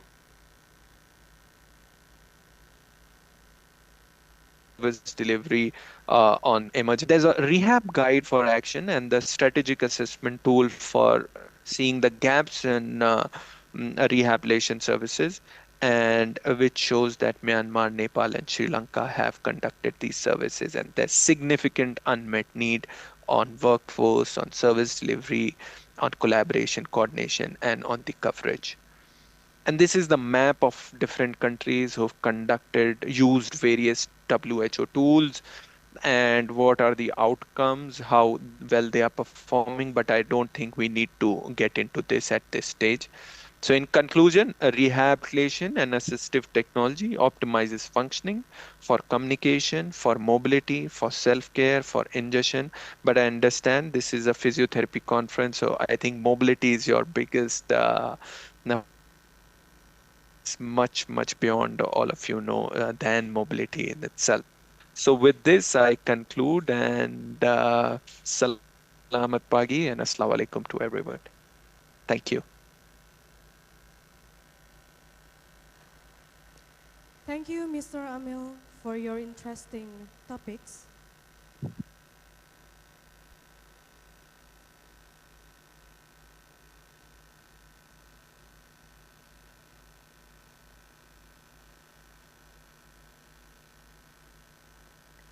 Any questions that you might have for me?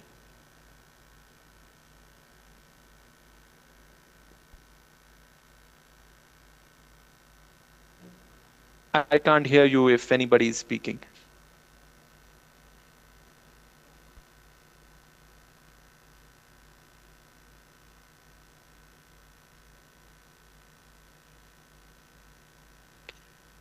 Perhaps you could use the chat options as well for the questions if you want. Is there any questions, ladies and gentlemen? Okay, so there's no questions, Mr. Amil.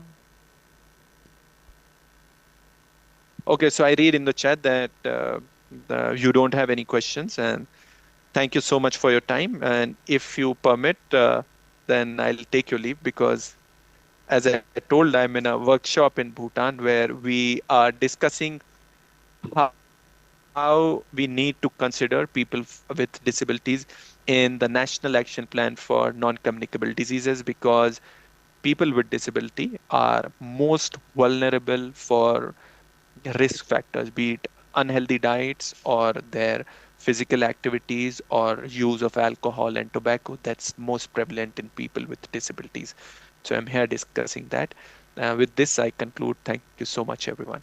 Bye bye. Until next time.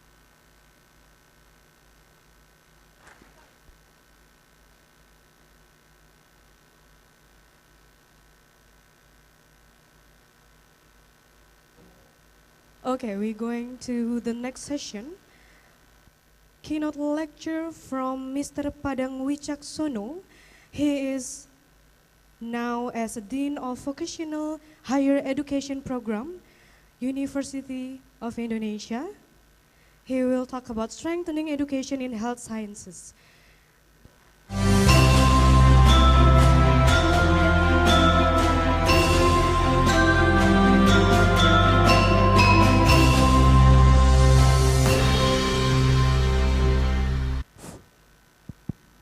Assalamualaikum warahmatullahi wabarakatuh. Good day. I know this is about lunch break, yeah. So I won't speak too much, just maximum 15 minutes.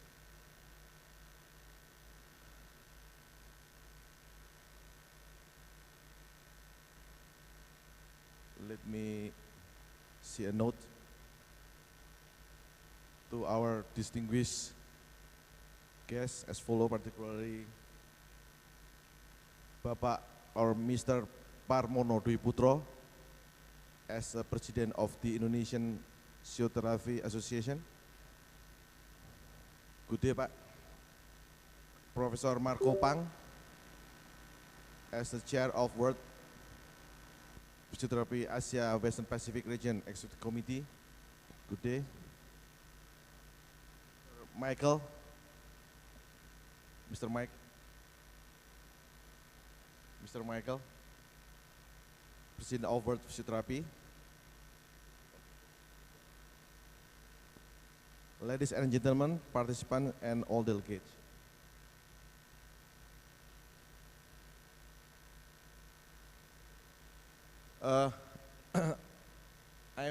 My name is Padang Wicaksono.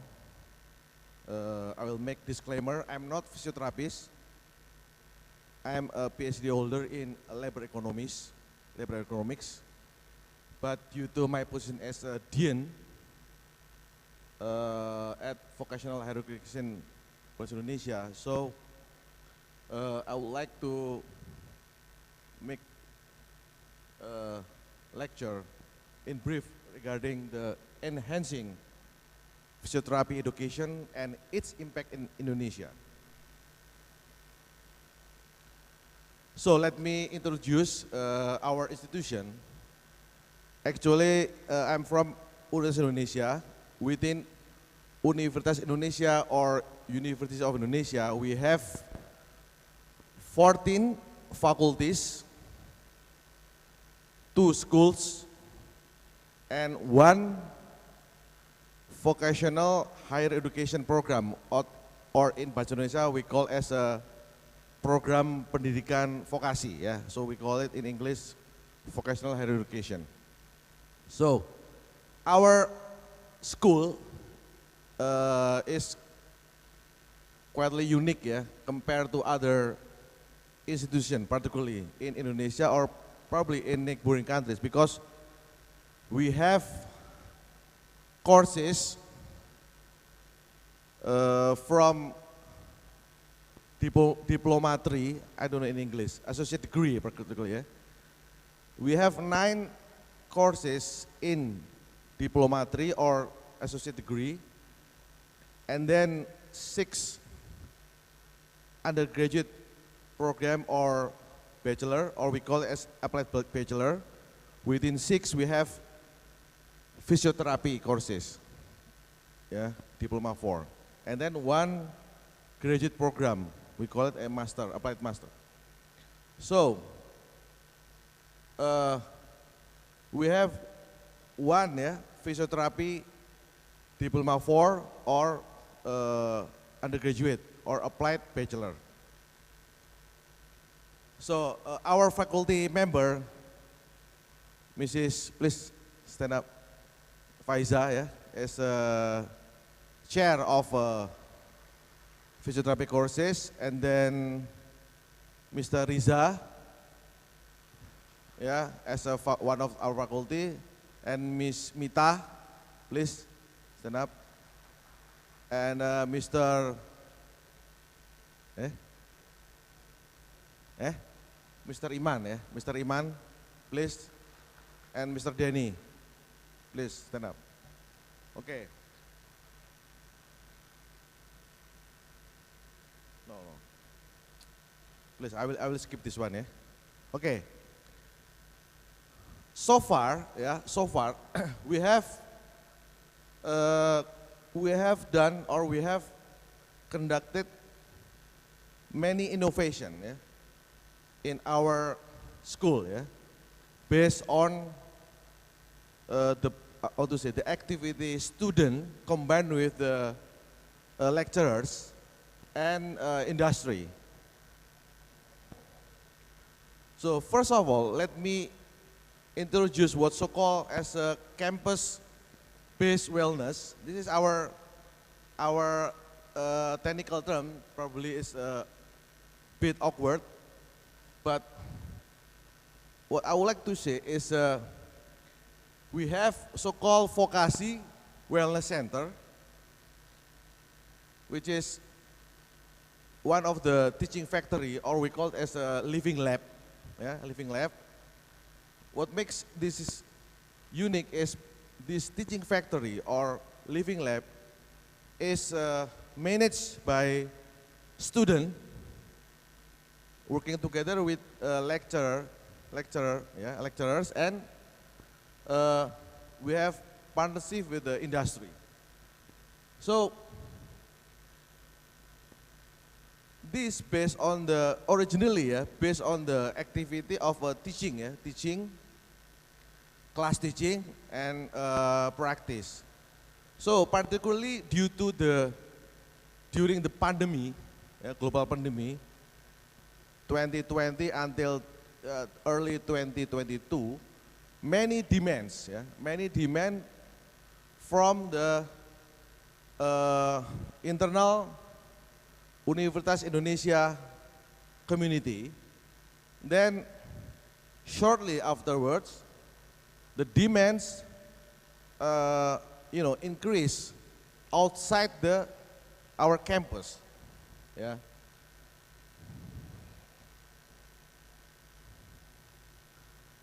So this is within over the last 2 years, yeah, the patients, or how to say, the the one that benefit from our services, please take a look the graph.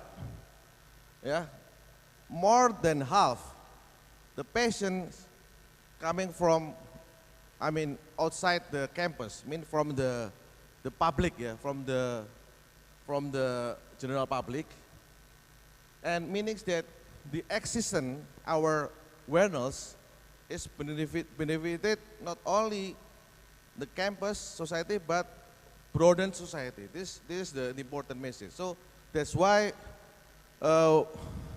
I forget, yeah, probably last month or the other last month, I don't know, I forget, August or July, one of the prominent media come to our school, then they cover this story, and the point is, vokasi, yeah, our school already successful provide the affordable health, yeah, services to the community. This is one of the great point. Then just take a look. The one that practice here is a student, yeah, and they provide service to the community. And the most important thing is the price is much more affordable than private, yeah, private or another industrial player. Then what makes our school is interesting is, in addition to the practicing the service that benefited to the community, we are also doing several activities related to the academic issues, such as student practice platform, and then while we are providing student practice platform, we also provide a community service, and then also we are doing research, yeah, because at the end of the day we are campus. So then also we have international workshop, both domestic or internationally. Okay, so let me back to the previous slide.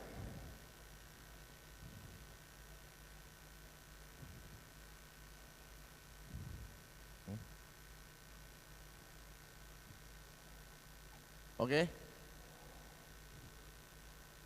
Based what we have done, just take a look. We take a look the macro data regarding the demographic and health issue in Indonesia. In short, now in Indonesia there are several diseases such as hypertension, obesity, heart disease, diabetes mellitus, strokes, cancer. This is based on the data. So by taking this data, we also do what we call as a Sehat Bestari. Sehat Bestari just stand for sepanjang hayat bergerak bersama fisioterapi. In English, ya, in English, how in English? Throughout lifetime, ya, probably. Throughout lifetime, then moving with physiotherapists. I don't know, this is good English or not, ya.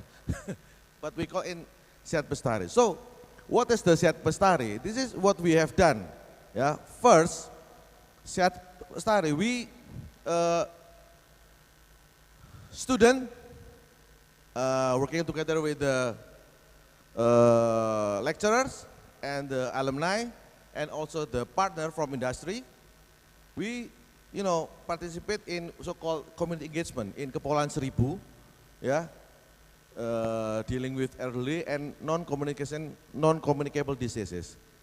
Then we also engage in the stroke diseases issue in Serang, Banten. Also involve the student, lecturer, alumni, and industrial partnership. Then also deal with the disability issue. stunting and anemia, maternal health. Okay, so in addition, as you just saw, we over the last 2 years actually, we strengthened yeah, the internal collaboration with several reputable university. As we see, we have already what's so-called summer course. Student faculty exchange, right? Inbound, outbound, with Tokyo Metro University, which is consisting of collaboration in research, and then faculty and student mobility, and every year we send more students, yeah, to go there. Next, also we have partnership with the New York University to improve the quality of physiotherapists education and profession. Then we also last year, yeah, we went to George Washington University, yeah, and then Johns Hopkins University to develop certification, right? Certification targeted to student and practitioner. Then as a commitment, yeah, to engage in global community, yeah, regarding the physiotherapy profession, we this year, yeah, we recruit one of the respectable young professor, Professor Moffat. What we are trying to review our curriculum. Yeah, we would like to initiate in Indonesia that for undergraduate, yeah, 4 years, already include profession, right? Profession, yeah. So we hope this, this Congress will, will support us, yeah, because why 4 years profession is important. It will be big breakthrough for the student, meaning that the tuition fee, the cost of education to become so-called DPT, yeah, DPT, become much more affordable, and the time of study just get reduced. So we will produce many DPT as soon as possible. This is our aim. And also we have our school, yeah, we have a journal, yeah, called as an Indonesian Journal of Applied Physiotherapy. Yeah, we developed this. So we would like to invite you, yeah, to submit your article to be published this our journal. Then last but not least, we also have industrial collaboration and partnership with the university, with the industries such as hospital, and also with some local government. Yeah. So that's why, for example, over the last 5 years, we also receive student, right? Student from local government, so-called as a affirmative, yeah, affirmative policy. So that's why our student in our school, not only from the Jakarta, Bogor, Tangerang, but also from other areas in Indonesia. Thank you. Thank you very much.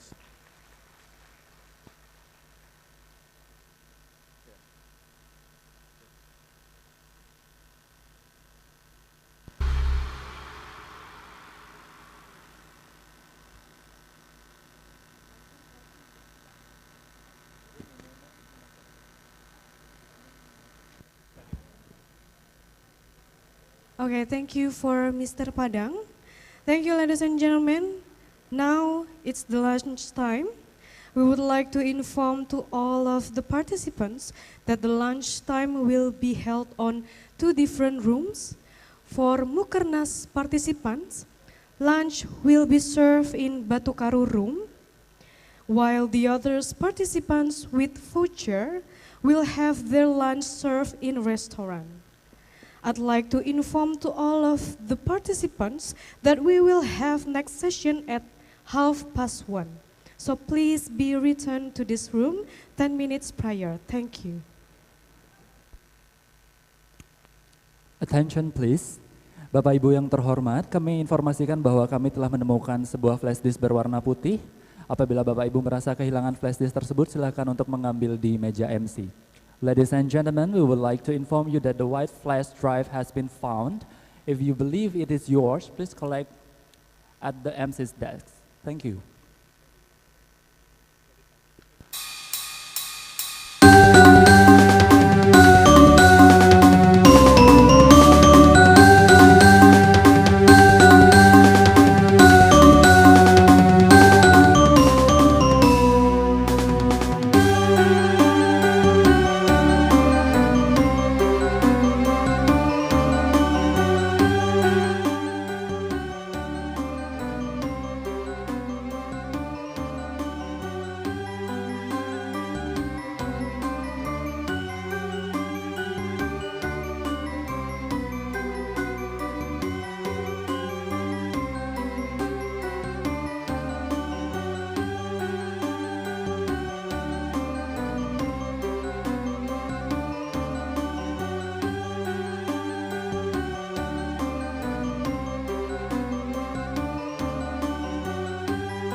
Bapak Ibu yang terhormat, kami informasikan sekali lagi bahwa kami telah menemukan sebuah flash disk berwarna putih.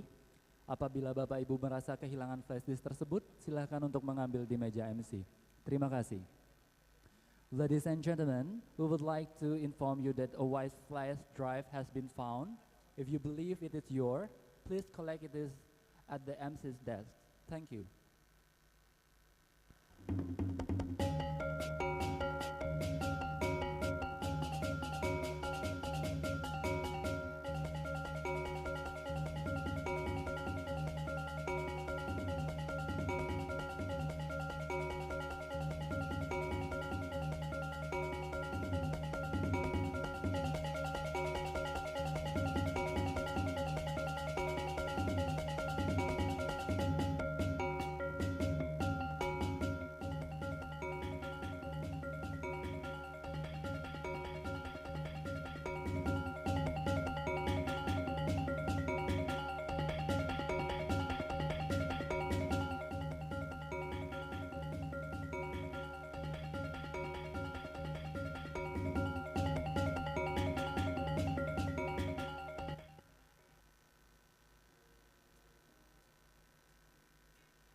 Ladies and gentlemen, we would like to inform you once again that lunch for Mukernas participants will be served in the Batukaru room, while lunch for other participants and AWP participant will serve in the restaurant.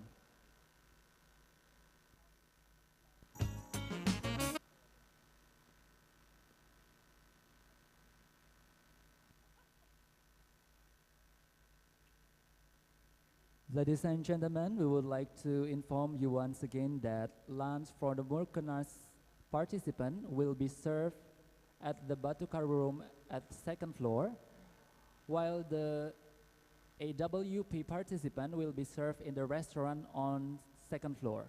Thank you. Bapak Ibu sekalian, untuk makan siang dilaksanakan di restoran bagi peserta AWP, bagi peserta Mukernas makan siang dilaksanakan di ruang Batu Karu. Terima kasih.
Bapak Ibu yang terhormat, berhubung waktu telah menunjukkan pukul 13.30 WITA, kami mohon Bapak Ibu untuk segera menuju ballroom karena acara akan segera dimulai. Terima kasih. Ladies and gentlemen, as the time has reached 1:30 p.m., we kindly ask you to proceed to the ballroom as the event will begin shortly. Thank you.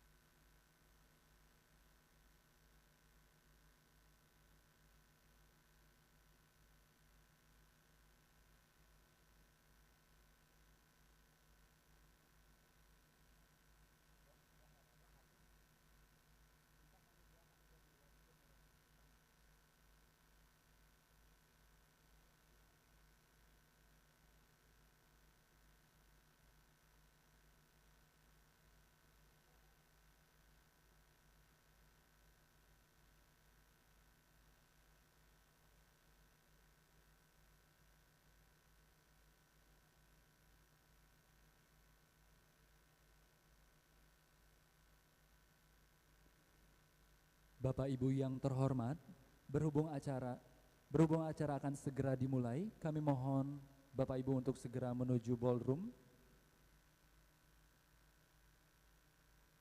Ladies and gentlemen, as this time has reached 1:30 p.m., we kindly ask you to proceed to the ballroom as the event will begin shortly. Thank you.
Bapak Ibu yang terhormat, sebentar lagi kita akan memasuki sesi diskusi panel pada kegiatan hari ini.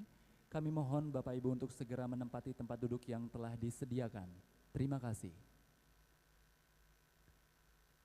Ladies and gentlemen, we are about to begin the panel discussion for today's event.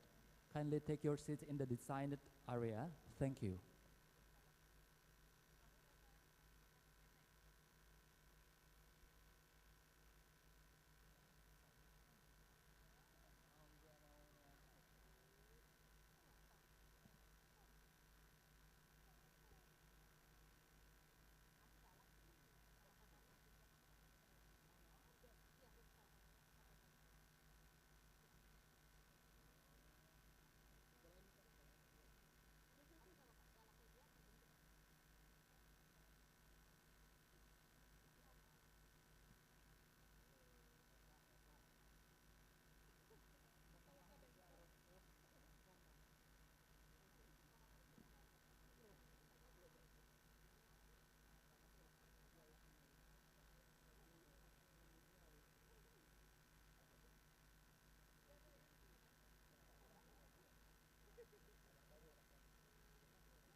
Bapak Ibu yang terhormat, sekali lagi kami informasikan bahwa sebentar lagi kita akan memasuki sesi diskusi panel pada kegiatan hari ini. Kami mohon Bapak Ibu untuk segera menempati tempat duduk yang telah disediakan. Terima kasih. Ladies and gentlemen, we are about to begin the panel discussion for today's event. Kindly take your seat in the designated area. Thank you.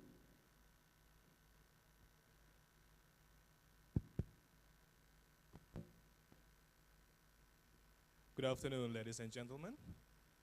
We would like to now proceed our agenda. For this agenda, we would like to have panel discussions about policy and advocacy sustainable physiotherapy practice. This agenda will be led by Mr. Hilmi Zeda. Mr. Hilmi is the coordinator of a study program of the physiotherapy study program, Aisyah University, Yogyakarta.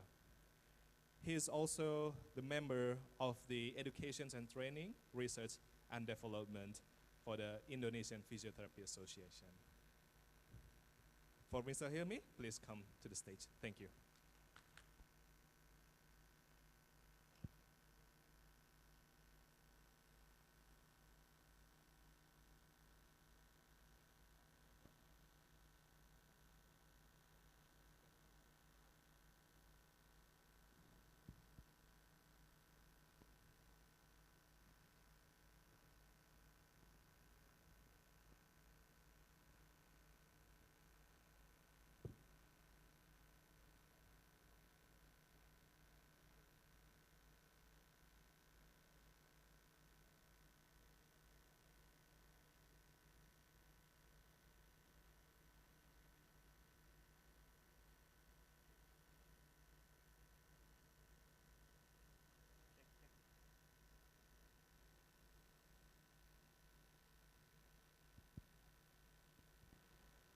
Good afternoon, ladies and gentlemen. Assalamualaikum warahmatullahi wabarakatuh. On behalf of the Indonesian Physiotherapy Association and the World Physiotherapy Asia Western Pacific region, we want to say thank you. You stay and follow the series of the event until the end of the first day. So now we're going to move the first panel session, and we will invite all the panelists on the stage that will explore the idea on the policy and advocacy sustainable of the physiotherapy practice. In this first session, we will discuss in several perspectives and experiences. And to all the audience, you will be hearing and following discussion from the 4 panelists. Here they are the awesome panelists that we have in this session. Please welcome Professor Marco Pang, Mr. Muhammad Irfan, Mr. Dennis Verma, and Mr. Tomohiro to the stage. Please.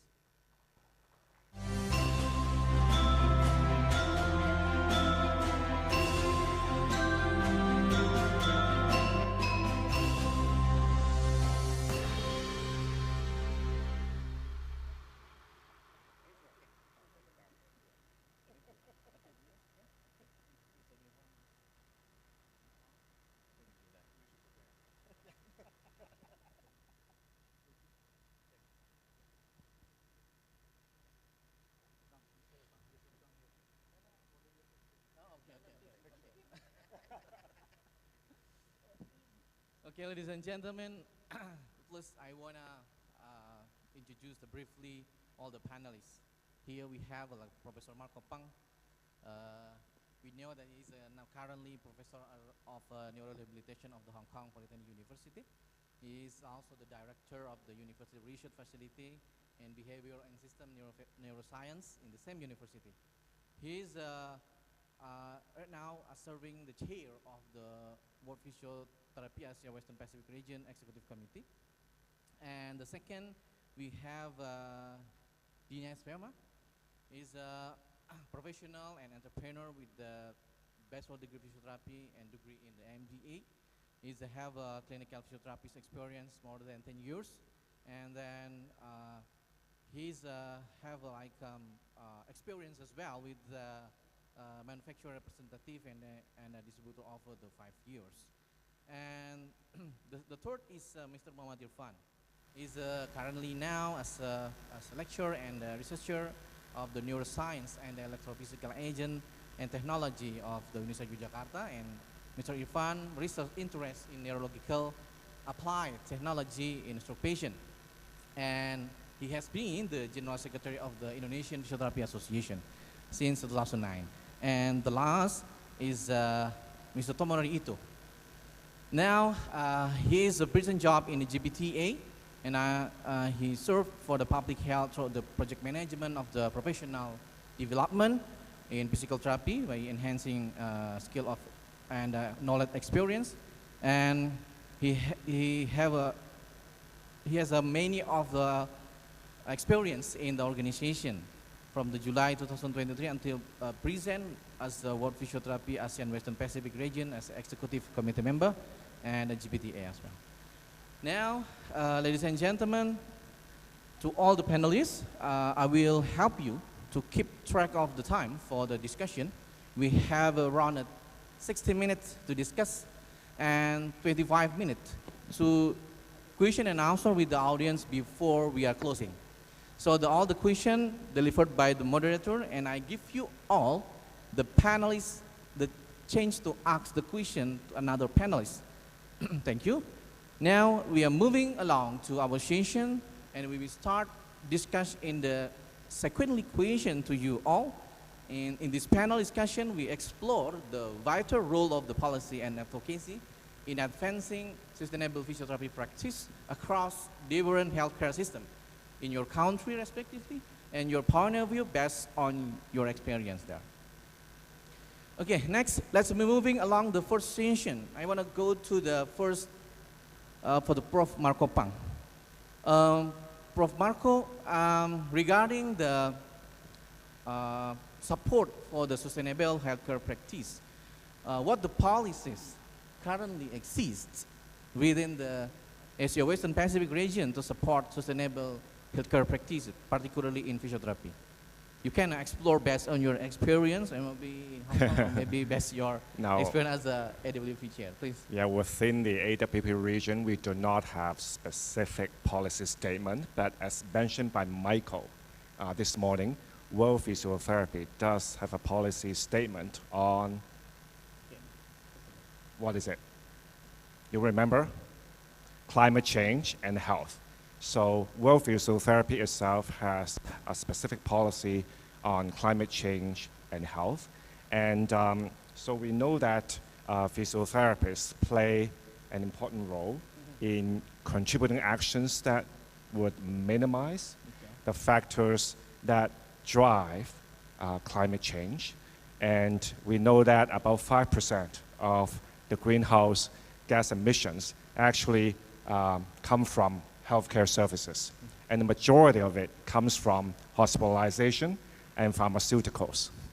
So that has important implications for physiotherapists, because if our goal is to have sustainable physiotherapy practice, if our goal is to minimize the factors that drive climate change, then our goal would be to reduce the rate of hospitalizations and reduce the use of pharmaceutical products. And what we offer as physiotherapists is what we call low-carbon therapies. And that also makes a good primary healthcare system very important. When we talk about primary healthcare, the essence is really preventive care. And there are 3 layers to primary healthcare. The first one is what we call primary prevention. In primary prevention, we're talking about health education. And so basically your clientele is everybody, because everybody needs health education.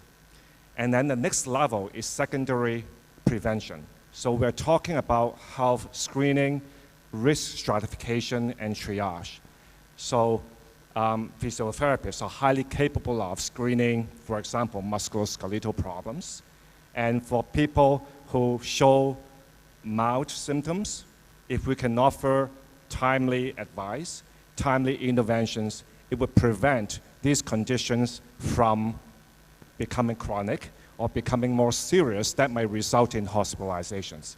So having a good screening system is very important, and physiotherapists do have an important role in that. And then the final layer is tertiary prevention. And what it is that we have people who are already living with a chronic condition. And how do we delay the progression of the disease? And how do we prevent secondary complications that might result in hospitalizations? For example, for people who are living with a chronic stroke, for example, and how do we prevent complications like falls? Okay? For people with Parkinson's disease, who we know is sort of a progressive condition, how do we use our intervention, for example, exercise, to delay disease progression? So when you think about all these three layers, physiotherapists certainly have a very important role. But there's a lot of advocacy related to this, because I think you cannot have a very effective primary healthcare service without direct access of physiotherapy service. Now, it's very interesting. Let me tell you something. In Hong Kong, the government is setting up these primary healthcare centers in all districts. However, to this day, we still do not have direct access. So I think it's kind of contradictory to a certain degree. So meaning that, you know, people who need physiotherapy service, they need to see the doctor first at the primary healthcare center. So I thought this is kind of weird in a way. So it's not saving anybody's time. It's not saving anybody's cost. So I think if we want to really do a good job in sustainability and having a sustainable physiotherapy practice, yes, having a very effective primary healthcare system is important. There are two advocacies involved. One is direct access. Second is we need to let all the stakeholders know that we need physiotherapists' presence in the overall primary healthcare system. It's not just in the hospitals, it's not just in the community rehab centers, but in all of these primary healthcare centers that we're setting up, we need a good number of physiotherapists there to give consultation, health education, screening for health risk stratification, and also providing support to those who are living with a chronic condition, teaching them the self-management skills. So I think those are the keys. Okay. Thank you very much. This is a great portion for the Prof. Marco.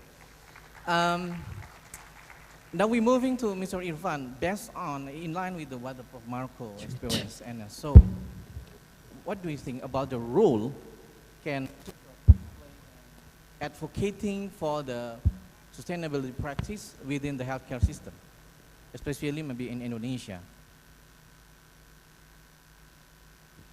Okay, thank you. Physiotherapy can play an important role in advocating sustainable practice, at least in two ways. First, related to human development, and such as promoting preventive care. Physiotherapy can provide health promotion about the importance of maintaining physical health, doing regular exercises, preventing injury, and sufficient physical activity. The second, related to environmental development, such as patient education on sustainable lifestyle. Physiotherapy can provide guidance on exercises that promote overall wellness and encourage lifestyle changes, and that reduce environmental impact, such as active transportation, that like walking and cycling instead of driving. So I think that's my answer. Thank you, Mr. So there are only two points that you talk with advocacy, right? So based on this, we're going to move to Mr. Dines. Consider with the policy and perspective of the Prof. Marco and Mr. Irfan regarding role of advocating for sustainable practice. How do look at the geographical, economic, and cultural differences that have an impact to the adoption of the sustainable practice based on your experience? Dines, thank you very much. Yeah, sustainability is something that we are often hearing all around us, and this is very critical. So when you look at sustainability, you know, normally you think about environment, that's what rings the bell. But the broader scope of sustainability is now converging into what we call the principle of ESG. ESG is your environment, your social aspect, and governance. So these three prongs are very important component of total sustainability.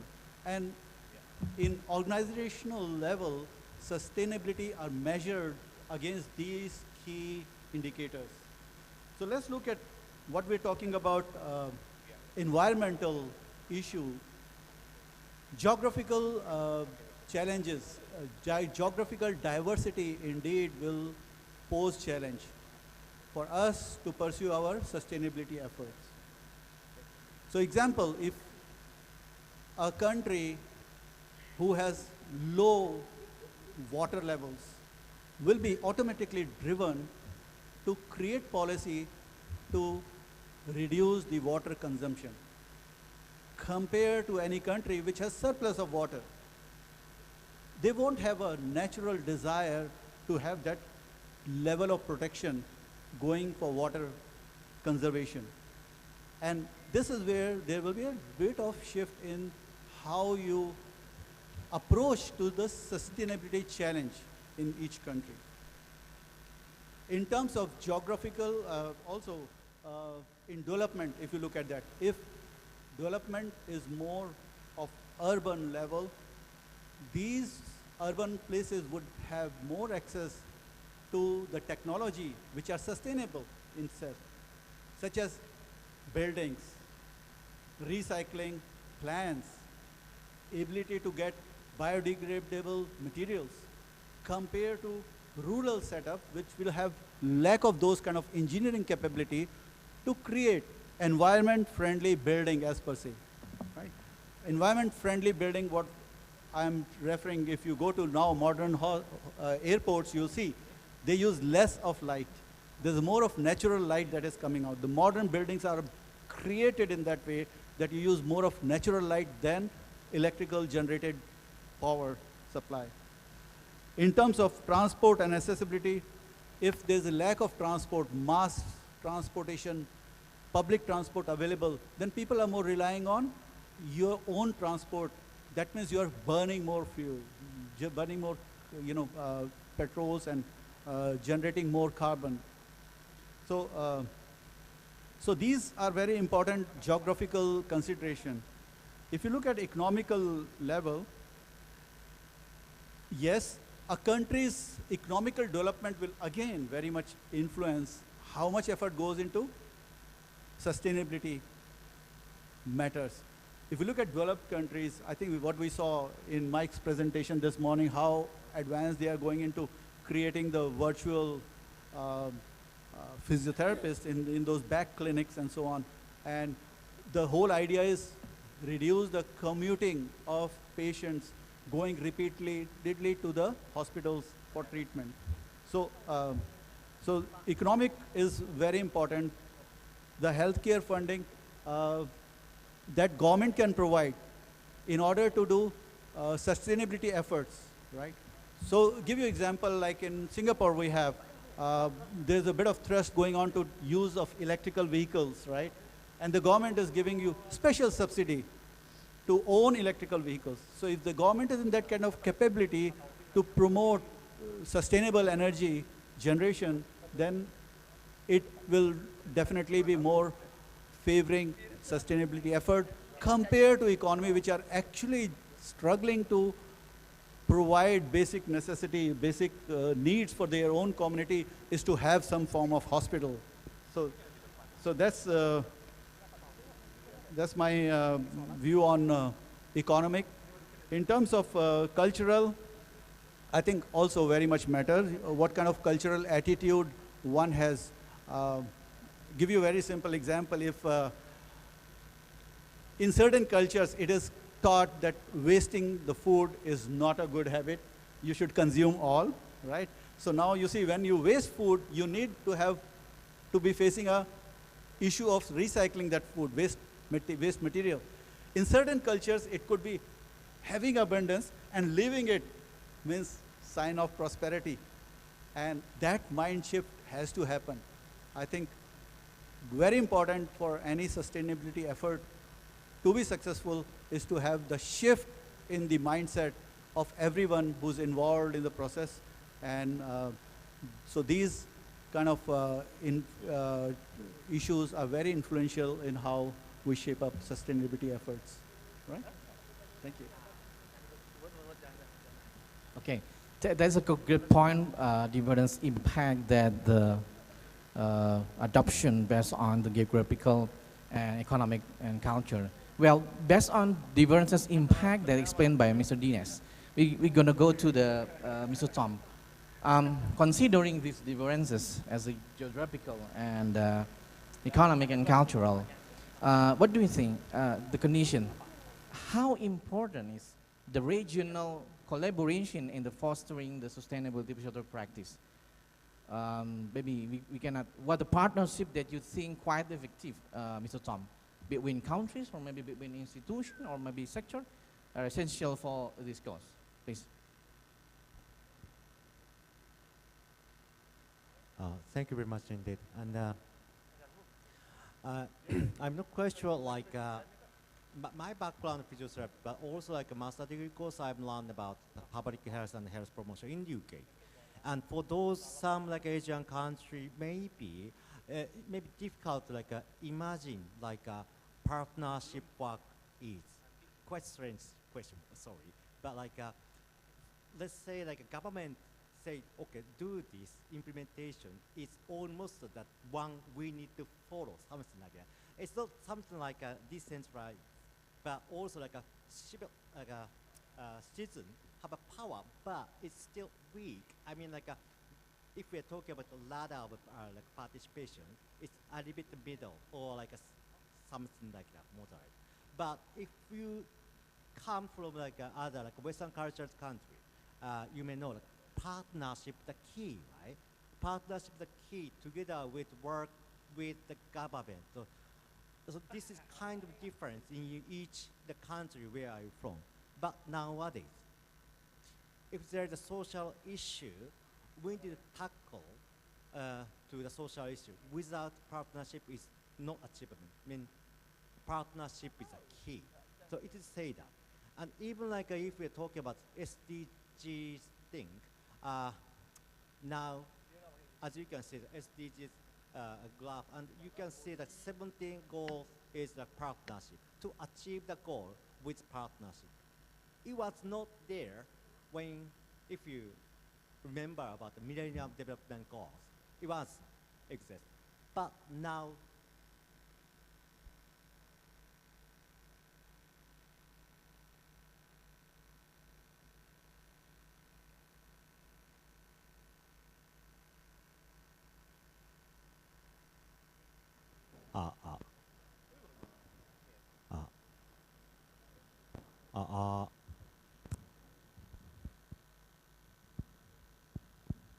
Check. I can talk a little bit big, louder. And yeah, sorry. And it is said that like in SDG context, there are three dimensions. One is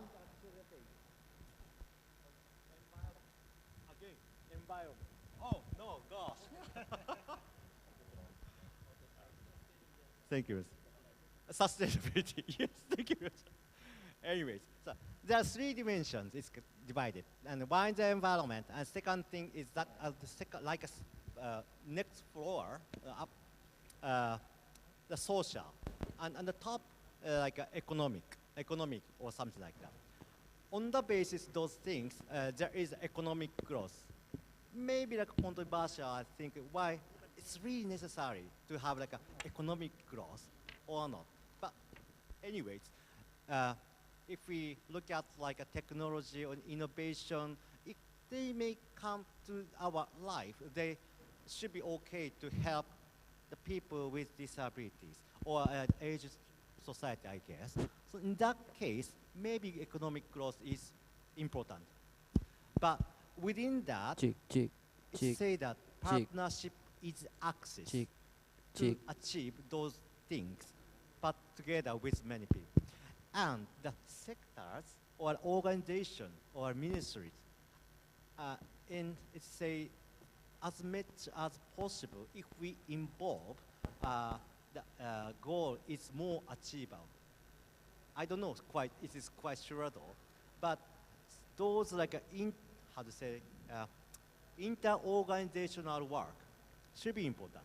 But if we talk about like a community here, like with the physios, also I think important is that like inter-organizational collaboration. Like, let's say we need support from member organization, or we need support from the members in each area because they are working closely with the people who are living community, or maybe we have great like a connection with a sub-national level, not only community, but also national level. They have influence to talk together for changing the policy and advocacy. It's going to be the way for sustainable practice of physiotherapy, in my understanding. And this is the one, sorry. And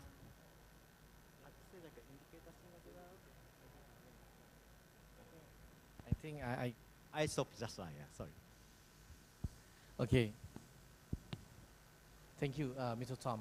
And in line with what Mr. Tom talked about, how the partnership is key, right, for this. Okay, it's a quite very interesting. But we will try to let's moving to next question to explore more in line with the important the regional collaboration. That's the partnership is a key.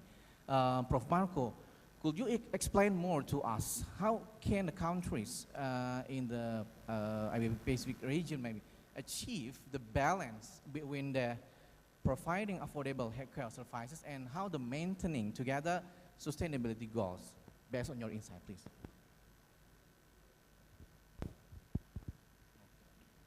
So in relation to this question, I learned something this morning, again from Michael's talk, because he talked about sustainability. And I learned that physiotherapy, in fact, is a moderately elastic profession. There's quite a strong relationship between the balance between supply and demand and the price, the cost of the physiotherapy service. So I think making the service more affordable has a lot to do with the balance between supply and demand. And I know in a lot of the countries in the AWP region, we're still short in terms of the number of physiotherapists.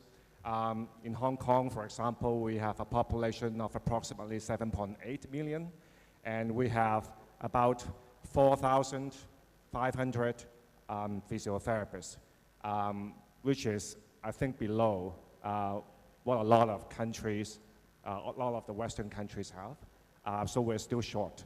So one way to deal with this is, shall we train more physiotherapists, asking the government for more funding to the university to fund more, student places to train physiotherapists. So once we can improve access to physiotherapy service, price goes down, becomes more affordable, and the profession can become more sustainable this way.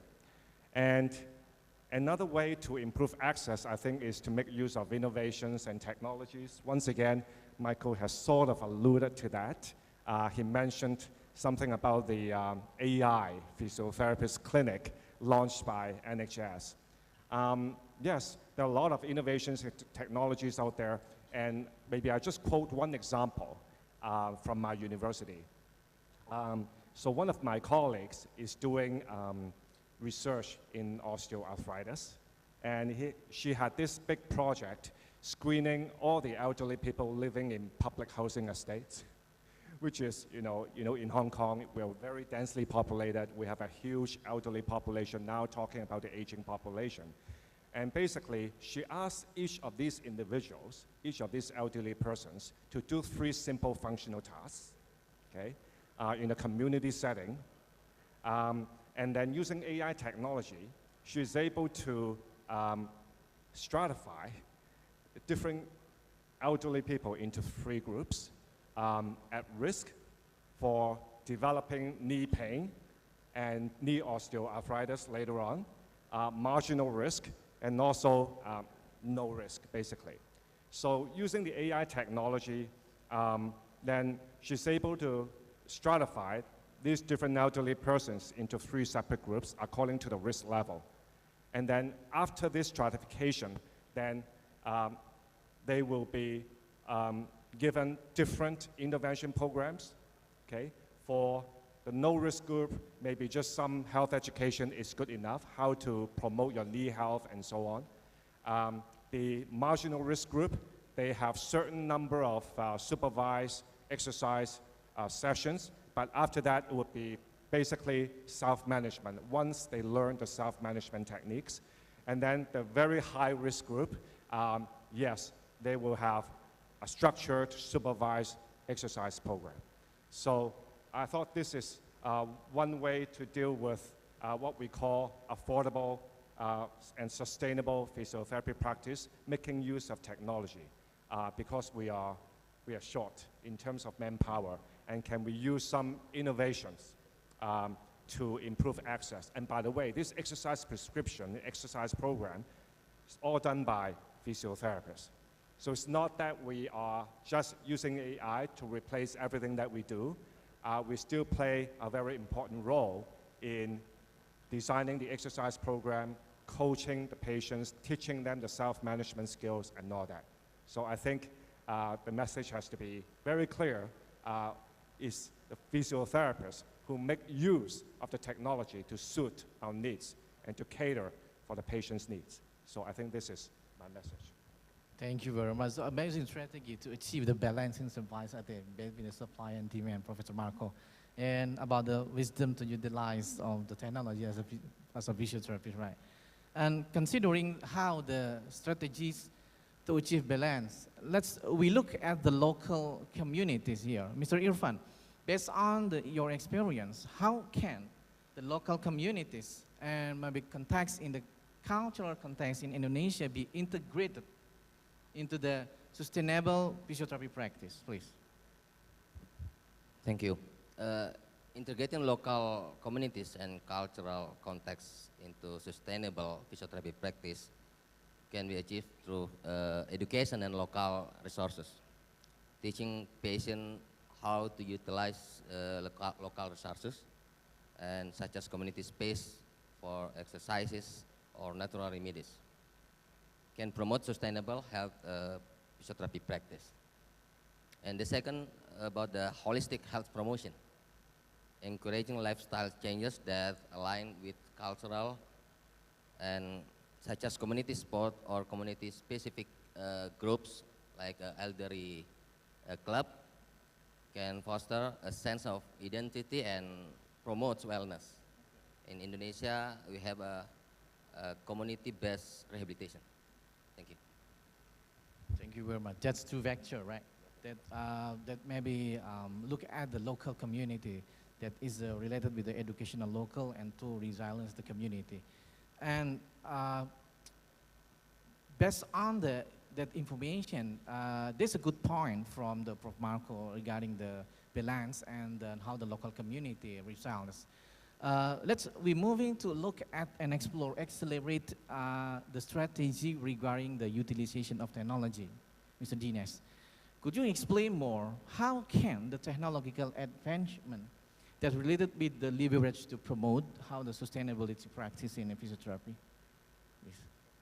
Thank you very much. Yeah, I think we learned this morning with Mike's presentation that, technology is something that we cannot ignore now. We need to really adopt technologies. Compared to many other, industries where technologies have been adopted very rapidly, we are a little bit slower in how we embrace technology. But we are moving on in same direction. So the technologies we can benefit is very much like telehealth or virtual consultations, especially in the larger countries where geographical reach is far and you cannot get clients to come back to you repeatedly. virtual consultation is an excellent way. And nowadays we have a lot of wearable technologies which are available. Now these wearable technologies are able to provide a good solution to the patients being treated in their remote locations. And yet these devices are able to capture the data for you to be able to evaluate whether they have been performing. So in a way, it is also facilitating the compliance of patient in terms of performing those treatment which they should be doing at home. I give you example in, in Singapore, we have this project whereby they're actually using for the knee cases after they have been undergone knee surgical procedures, and they are given with this sensor, knee sensor, which they bring back home, which is able to, guide them what kind of exercise they are supposed to do, and how many repetitions they are supposed to do, what kind of range they are supposed to do. And this data can be stored if the patient is doing, connected to their devices or cell phone or computers, this data is able to store and you can actually retrieve it back. So what we are doing is, in a way, we are facilitating the sustainability effort, reducing the patient's repeated visit to the hospital, not every week 3 times, but maybe once in 3 weeks' time. So this really helps in promoting the sustainability efforts. The other area that we actually look at moving towards is digital record keeping. I think I remember in the old days, we used to have a lot of handout for the patients. The printed sheet, this is your back exercise sheet, this is your knee exercise sheet. The whole cabinet was full of different exercise sheets, gone these days, and it should be gone anymore. In this modern world, we shouldn't be using, because imagine if everyone start printing, how many thousands and thousands of clinics are consuming that amount of paper and the ink. That mind shift has to happen. So the digital record keeping is very critical for all physio setups, whether they're small clinics or whether they're large hospitals. So that really helps in contributing our physio's effort towards sustainability. We need to be mindful of using energy efficient equipment in our setups, whatever we use in running day-to-day operations. In terms of learning, professional development, we all know that digital mode has also taken up, and this should be continued and promoted as much as possible. So last time, if we were doing 10 live sessions, I think most efforts are now going 5 live sessions and 5 online sessions, right? And this is helpful because people are not commuting, traveling to attend these events in their cars, or running the aircon in the halls and having all the lights being consumed. Exoskeletal is becoming a big word nowadays. Everybody talk about exoskeletals and robotics technologies. Now, again, all these are very fascinating, but my view is before we adopt these technology, we really need to also have to make sure that they have been well tested, safe, and effective. And if exoskeletal works with the patient, then there's no doubt that he is going to be paying less frequent visit to the hospitals and doing more therapy at their own home place. Also, in terms of supply chain management, the efforts have to go towards using sustainable materials in your practices, in your clinics, and also reduce the amount of inventory as much as possible by implementing just-in-time management, inventory management systems. So if we look at these aspects of technology embracement within our practices and a bit of shift in our mindset, this will really facilitate the sustainability efforts that all physio community is going to do together. Thank you, Mr. Dines. And we gather the great point to accelerate the promotion of sustainable with the technologies here. And considering the acceleration to promote the sustainability, also we have to evaluate either effective or not. Any idea, so Mr. Ito, based on your experience maybe, or maybe your insight, what the system that, or maybe metrics can put in place to evaluate the sustainability of the physiotherapy practice? Maybe? Yes. Thank you very much. And well, if we are talking about like SDGs thing again, like you may know about like goal 3. 3.81 is related to like healthcare service, and although like universal health coverage mentioned about the rehabilitation is a core healthcare service, but like in those indicators in goal 3.81 does mention the rehabilitation thing anyway, and because like actually what is strange is like philosophy of like SDGs is no one left behind. And if we're talking about no one left behind, for physiotherapists or healthcare, may need to think about like people with disability, of course, or other minorities or ethnicities, or could be like refugees or like immigrants from other country. But like for those things, it's not like a apparently, I cannot find that very much good like fit to those indicators in the goal 3. But like if we see like related to rehabilitation to 2030, there is a toolkit. It's called like the template for rehabilitation information collection. For that, there is some like the items we ask to the what is the point and to think about it, and how many like physio how many specialists for rehabilitation exist in your country, something like that. But actually, it still is say that rehabilitation. I think this is one of the points we need to discuss, I think. And but from the aspect of a World Physiotherapy AWP region, I strongly mention about like annual membership census. As the Michael president was talking about like annual membership census, like if you go through the web page of World Physiotherapy, and very much easily you can find out and if you compared, just put in like a selected like a question each, like how many physios practice in this country or in this region or something like that. You can easily like find out. And maybe this is just my idea. Each country has following to do the like a kind of system promised with United Nations. And United Nations, during certain like years, they need to have like a report from each nation. Like it's called a voluntary national review. In Japan did last time, but like because it is also like a strange, but like voluntary review.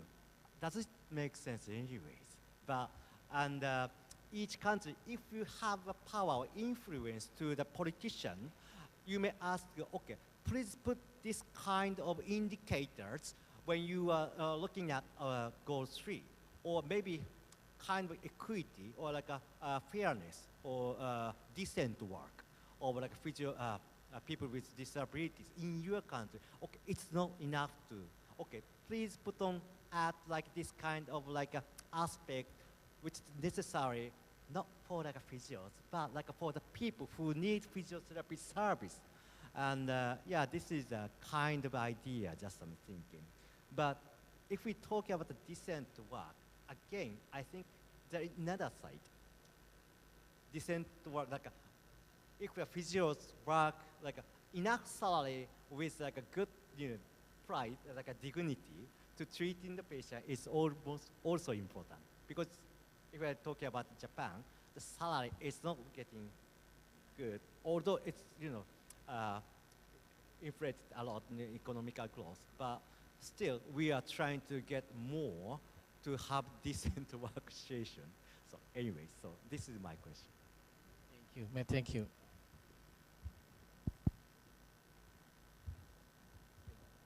Thank you very much, Mr. Tom. This is, I think, any of the point that would be like a strategy regarding the explanation. And now I'm giving all the panelists the change to interaction between the panelists to explore more information, maybe you get some idea based on the previous discussion. But very sorry, but only the one panelist to the other panelists. So one question only, questioning the limiting time that we have. Okay, first change to ask the question, please, Professor Marco.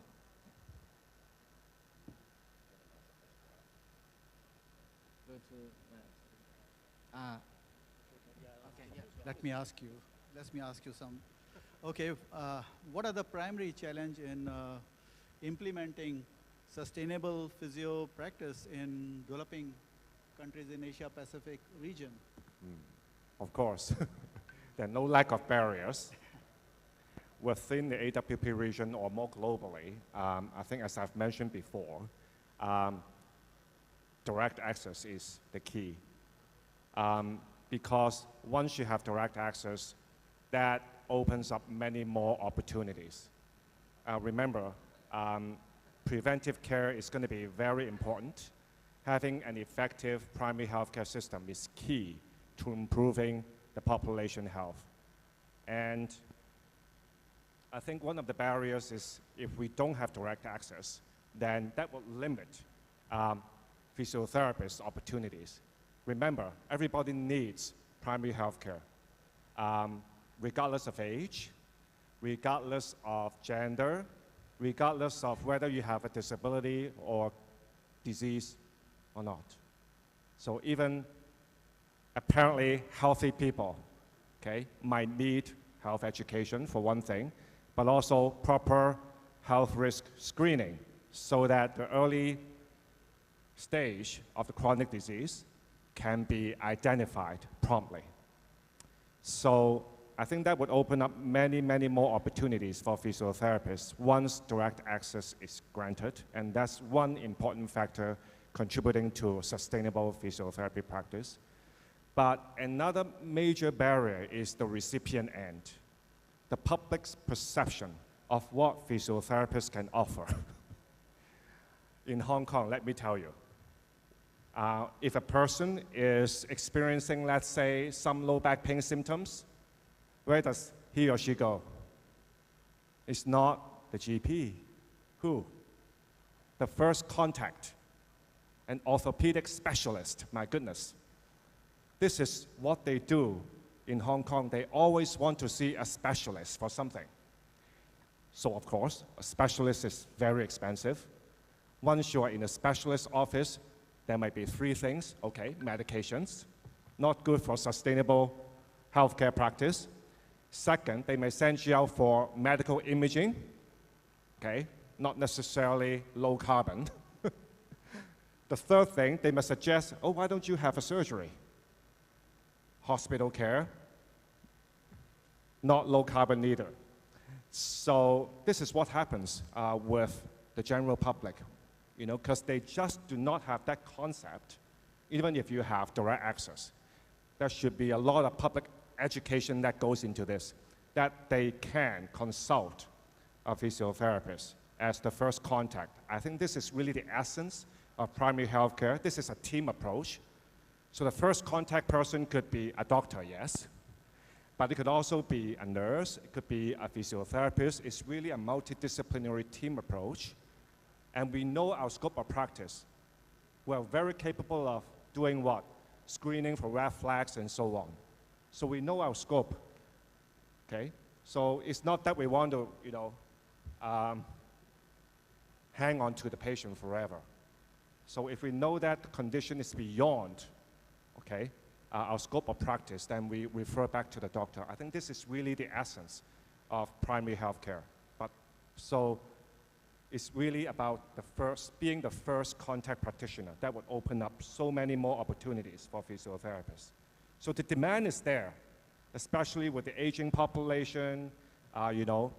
Mental health issue is great, and we do have an important role in mental health because exercise, it's a powerful tool to modify our mental health. So regardless of your age, your gender, your health condition, basically you need a physiotherapist. Okay, but without direct access, without proper public education, I think we'll continue to face these barriers. Yeah.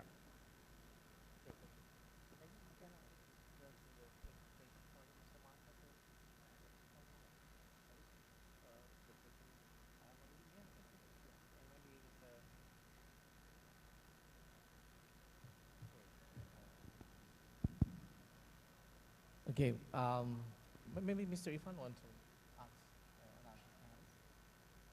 Me? I would like to ask Tom about how can data be used to drive improvements in sustainability, healthcare, and physiotherapy in this region.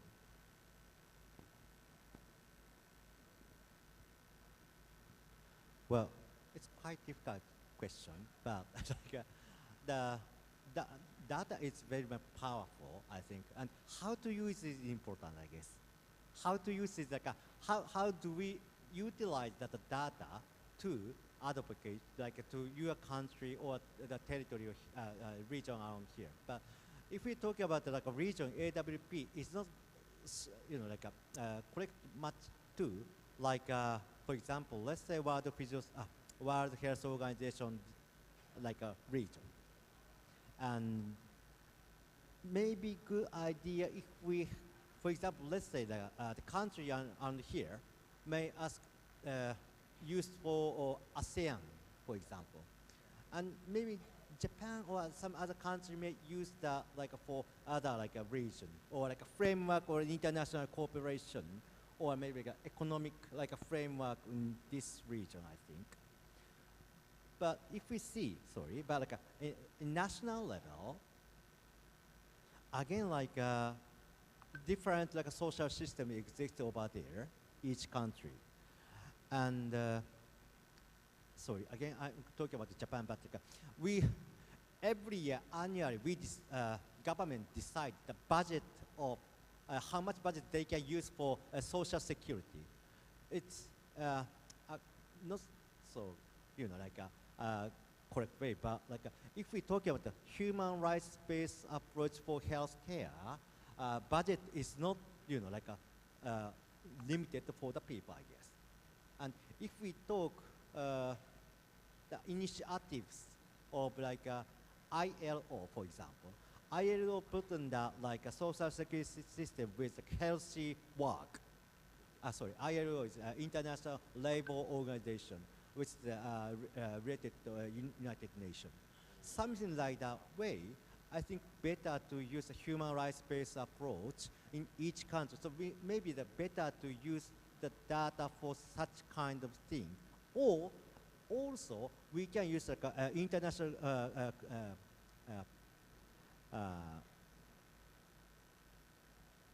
international research.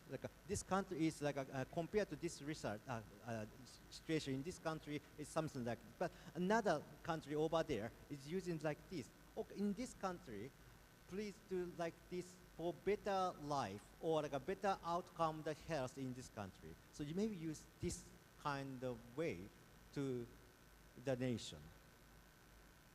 Sorry, it's not very much a point to figure out for your question. Maybe you want to ask Lisa? Yes, please. Ask another panelist. Right. For Danish, sorry. If we're using the data for the health outcomes, how can we make it in the field from what physiotherapy? For Marco, what Danish? Yeah.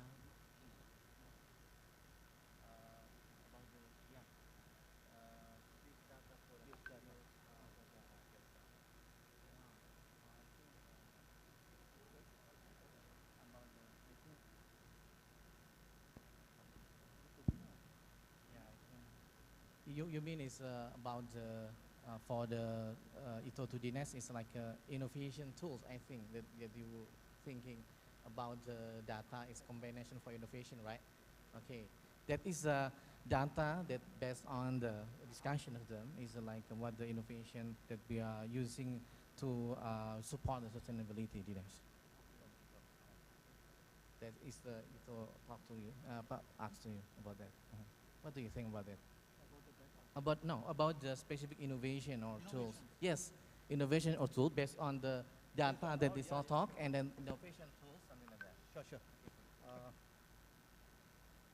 So the question is about the innovation, and innovation is something that we perceive usually something that is very big, very new, something innovative, something very unique. But my own experience is innovation doesn't have to be always that big. Some of the innovations need to be incremental and small, right? And I'll share you my example, and I brought it here, something with you.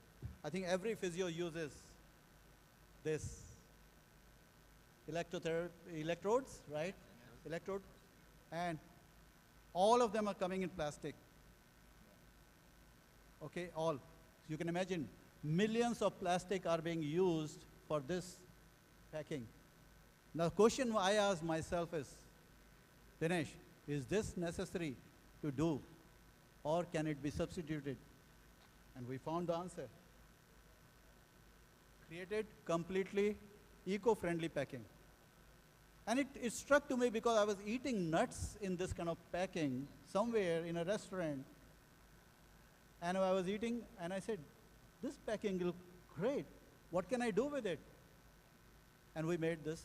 And the printing on this is also, the ink used is also eco-friendly. So, very environmental friendly. So my message is very simple. I think we don't have to look for big things. We just have to make our own mind shift, change in our approach that we can actually implement on day-to-day basis. In our own experiences, I'll share with you, we are also getting into 3D printing technologies. Now, in the past, making the insoles often used by physios, prescribed by physios, you know, keeping so much of SKUs, so many sizes, right, left, small, medium, large, extra large, making the whole big shipments coming in by the ship is consuming a lot of fuel. So shifting to 3D printing technology, we can custom make insole in a fraction of a time, and there's no need to keep large number of inventories. So these are some of the innovative approaches I have shared with my own experiences. I know in places like in India, they are also running mobile physio vans because to go to the villages and provinces, which are actually using the solar panel generators to generate the energy and provide that. I'm sure Japan has pretty good models. I think Japan is quite advanced in energy conservation. I read somewhere about green clinics in Japan, which are using very conservative approach to the energy consumption. Since I have a little bit time, may I ask to please play the picture I asked you? Yeah. I'll just share something if you allow me. Yeah. And this. So this is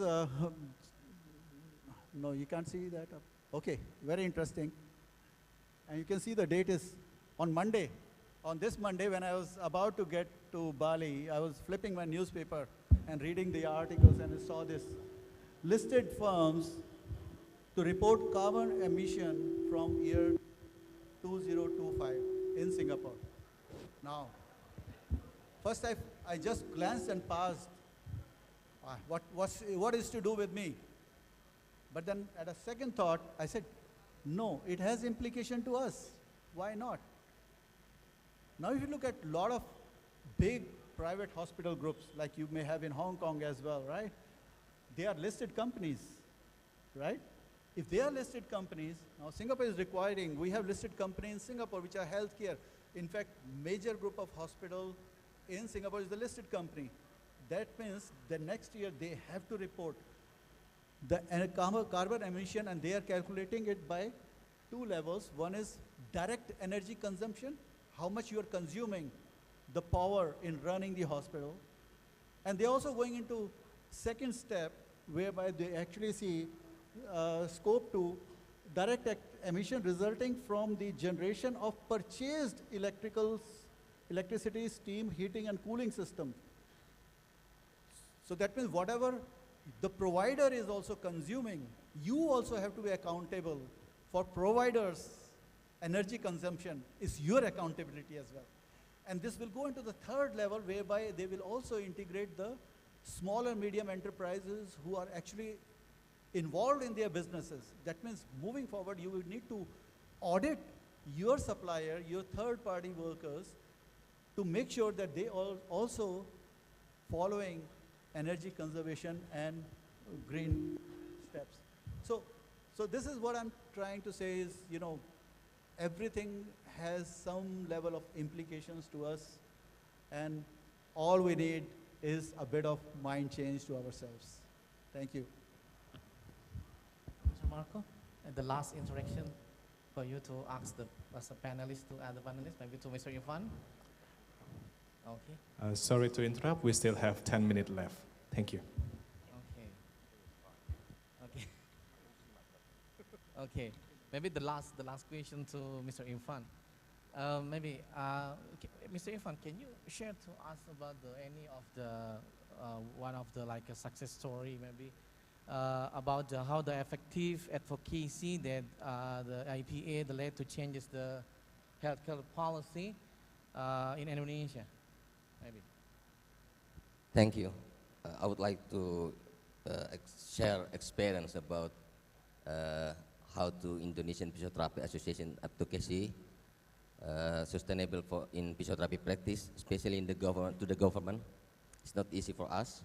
In Indonesia, physiotherapy was considered a health service limited to rehabilitative services, and so it was only on hospitals. Meanwhile, the Indonesian government, especially Minister of Health, in last 3 years focus on promotive and preventive healthcare. And so in Indonesia, the promotive and preventive healthcare we call puskesmas.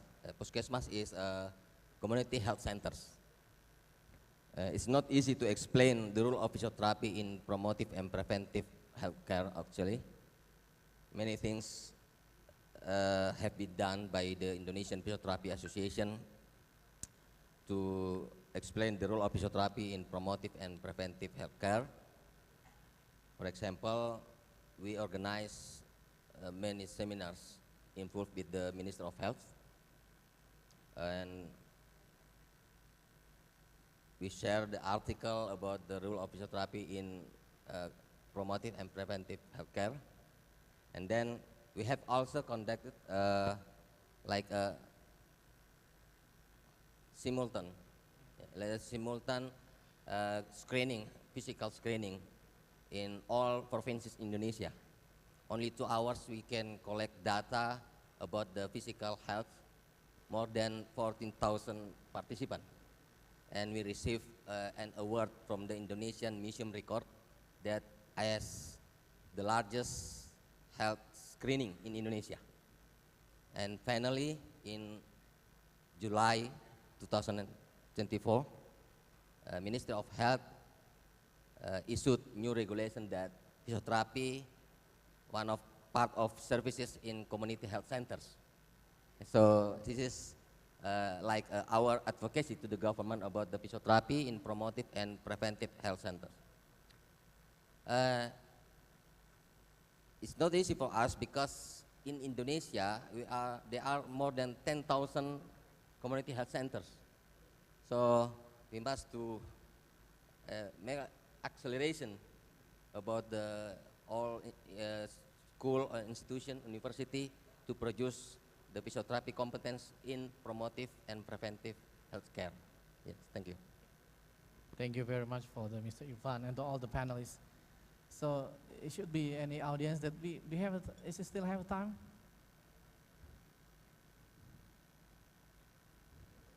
We still have 5 minutes left. 5 minutes, only one. So very sorry for the audience, maybe only one question. Okay, please. You can say the name and the country and to whom to ask, please. Yeah. Maybe the only one question is okay, right? For the audience.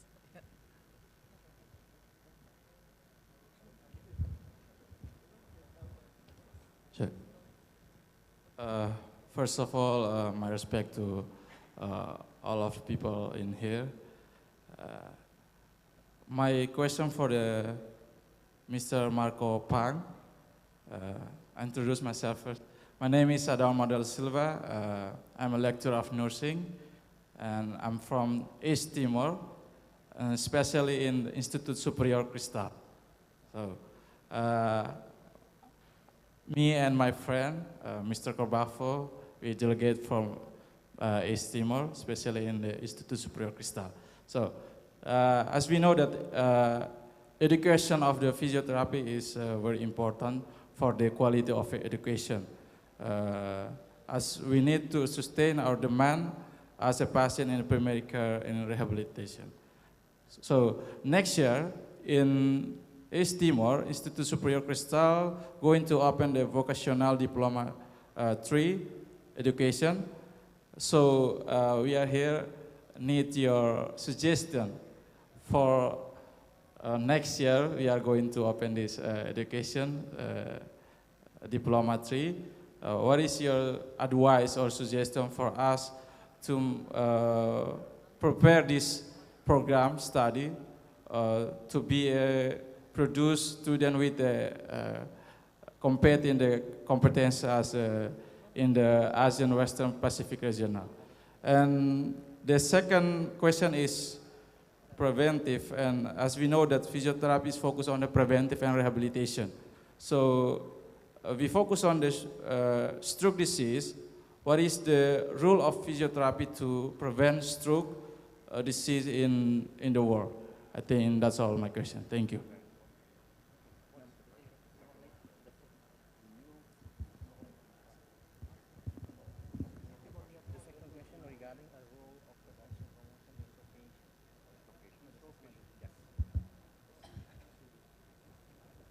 Thank you very much for your questions. I guess there are 2 questions. The first question is related to your country starting a new education program, is that right, for physiotherapists? And you want to have this panel's advice, I suppose? Is that the question? So that would take a full-day meeting, I suppose. Because there's a lot to talk about when it comes to the design of the curriculum, but World Physiotherapy has a framework that you can take reference from, right? Because all of the entry-level physiotherapy education program has to follow the physiotherapist education framework published by World Physiotherapy. So that would be a very useful reference for you. But using my own experience, because our school, I'm the head of the Department of Rehab Sciences. I take care of both PT and OT programs. And our PT program, the entry-level PT program, has undergone a major revamp because our program has to be contemporary and has to reflect the emerging trends in healthcare. So we have strengthened several aspects of our curriculum. First, all students have to complete a compulsory course in AI in healthcare. So this is one. Second, we have strengthened the primary healthcare course so that the students are more prepared to take on the role of being a first contact practitioner in primary healthcare setting, even though we don't have direct access now, but the legislation is going to be modified in Q1 in 2025. So we need to be proactive in revamping our curriculum now rather than reacting to the potential legislative changes later. So I think those are the 2 things in terms of the curriculum content. But another thing is interprofessional education.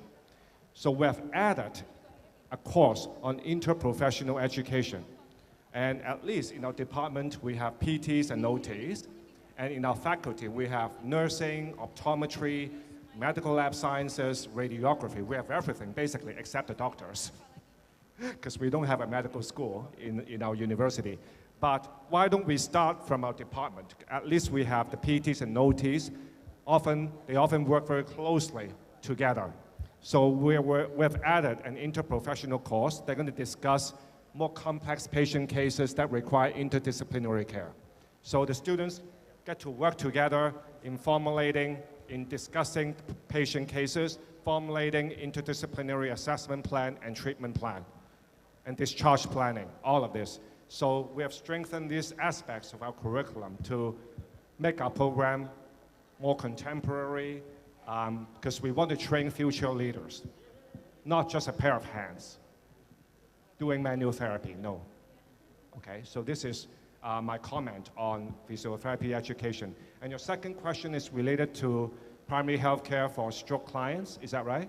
Okay, so this stroke is chronic in nature, and these people are suffering from a chronic condition already, correct? So in the primary healthcare system, they really belong to the tertiary level of prevention. So meaning we want to teach these patients self-management skills, because it's chronic, and we want to make sure secondary complications do not occur, such as it happens quite frequently, falls and related fractures, right?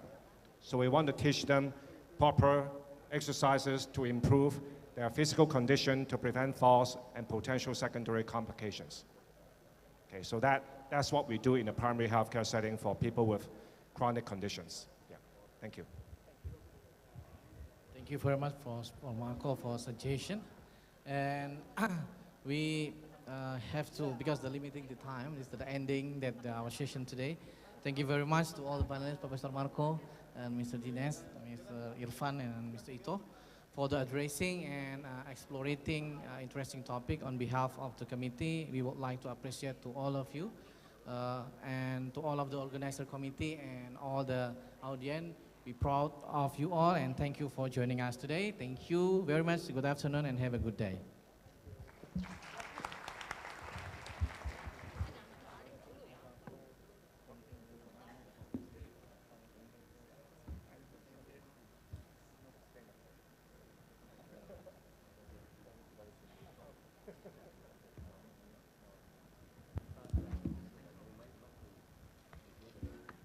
Thank you very much. So please, once again, give a very big applause to our speakers and also our moderator.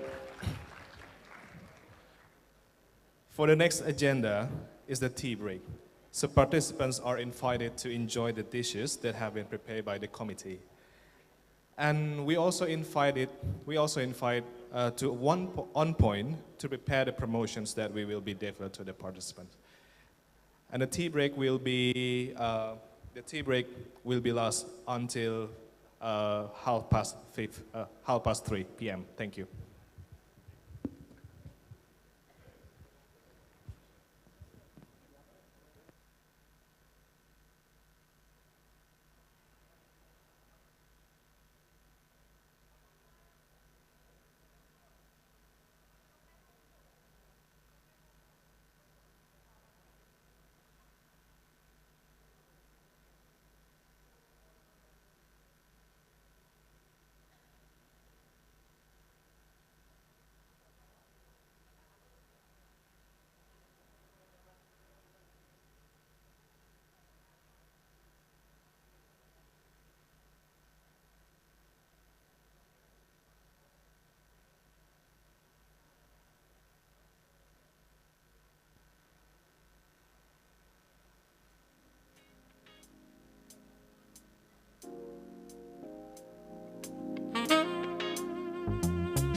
di announce, maksudnya saja nggak ujung.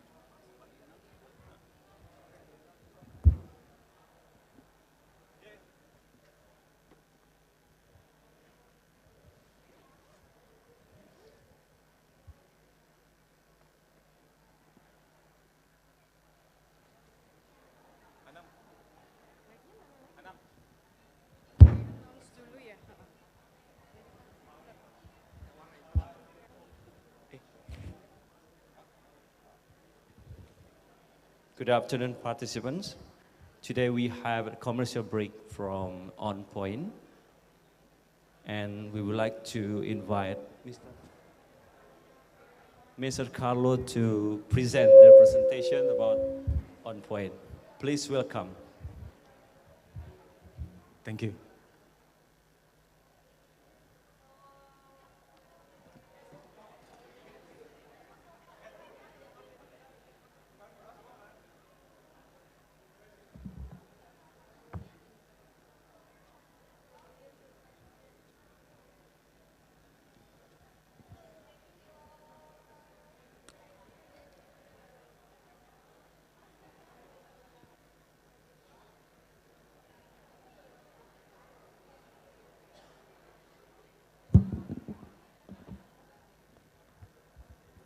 Hello, selamat sore, good afternoon, Om Swastiastu.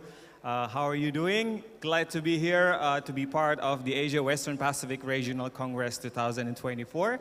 My name is Carlo Tamba and I'm from On Point Indonesia, and we are proud to be a partner and sponsor for this event.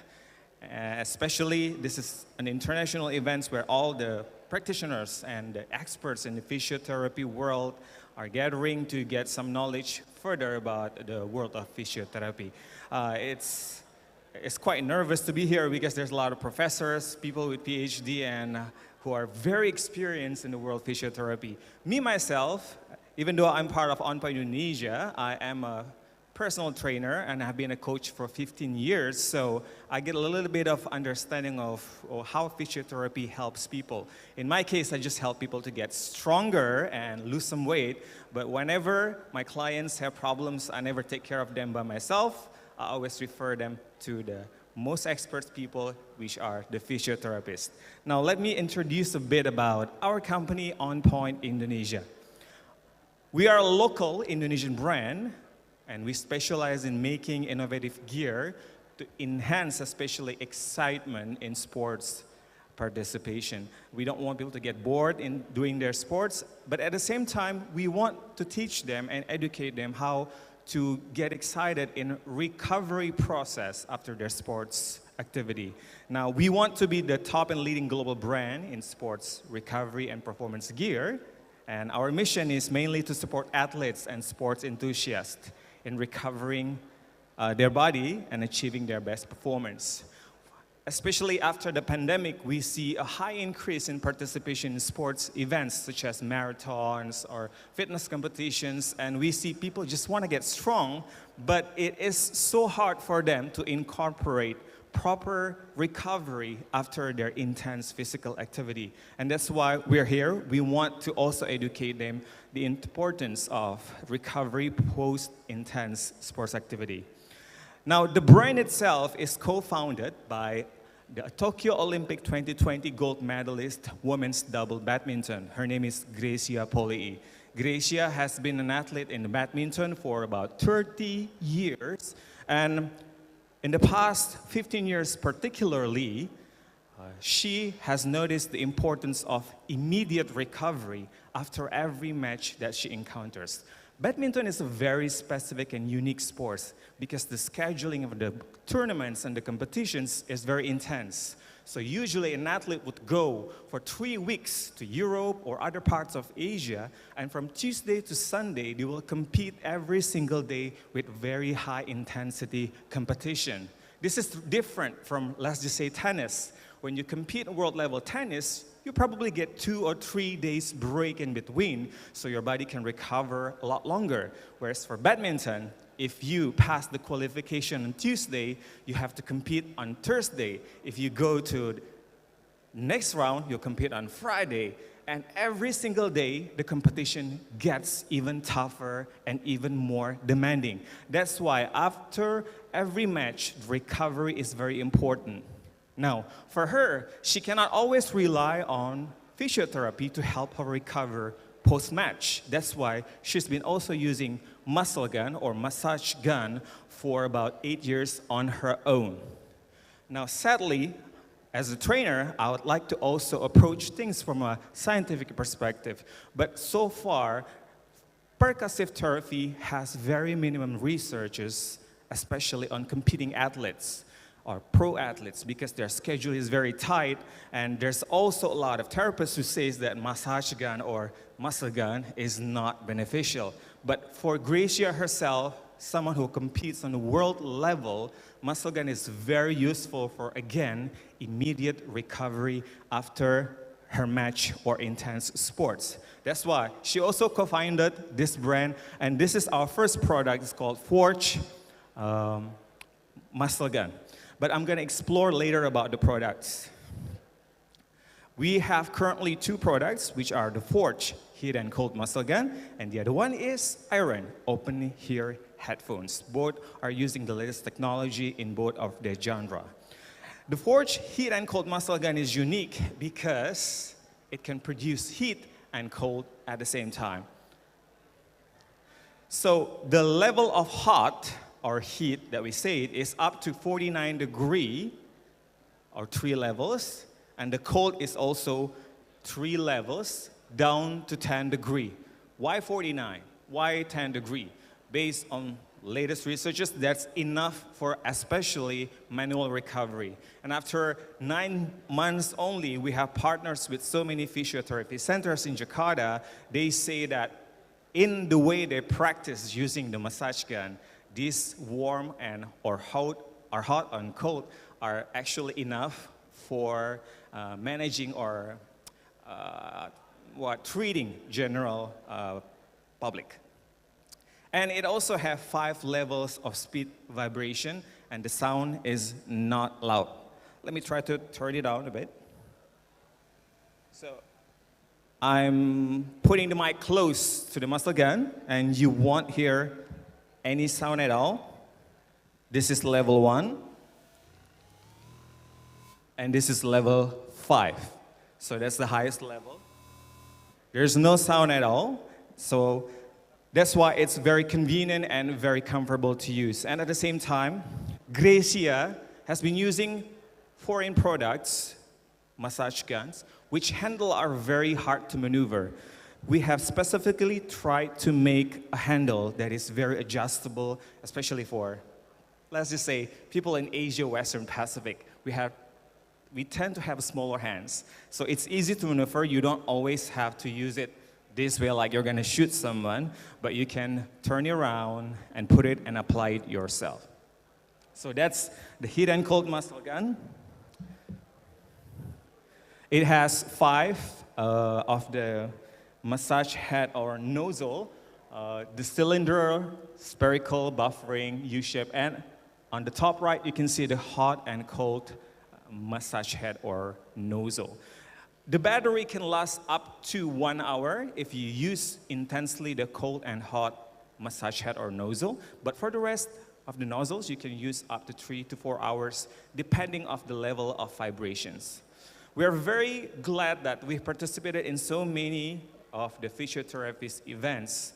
Last time we joined the physiotherapy workshop, sports physiotherapy level 1 in Bogor, and they give a lot of good feedback on how they use muscle gun for general public and also for athletes.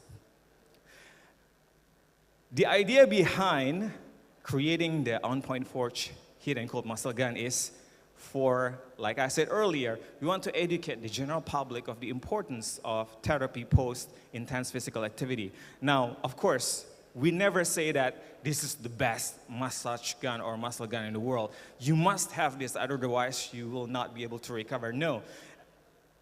The hardest part for us as a brand is to educate the market of the importance of having a supplemental device or gear like this in order for them to immediately begin the recovery process after intense sports or physical activity. This is not meant to reduce your soreness 3 hours or 5 hours after sporting activities. This is not created to solve the entire physical problem, but it's a very good supplemental gear or device to help your body recover. It's very portable. It comes with a travel case like this one. And also, you can use it everywhere. I particularly like to use it on the plane because it's TSA approved. And of course, this is actually the first brand of massage gun or muscle gun in Indonesia that has a hot and cold head. The second product that we're very proud of is the open ear headphone, or we name it Iron. Oops, sorry. There you go. So this headphone is called open ear because it uses the ear bone conduction technology. So instead of delivering the sound right into your ears, it actually sends vibration to your ear bone. That way you can still hear everything that's going outside. I'm right now actually playing some music, but I can still, everybody's chatting or buzzing, which is okay, which is a good one, because with this technology you can run outdoor without losing awareness of what's happening around you. A few months ago, there is a runner in Jakarta who got hit by a train because the person was using an in-ear headphone, and we want to minimize those kind of risks for sports enthusiasts. This headphone also can be used underwater.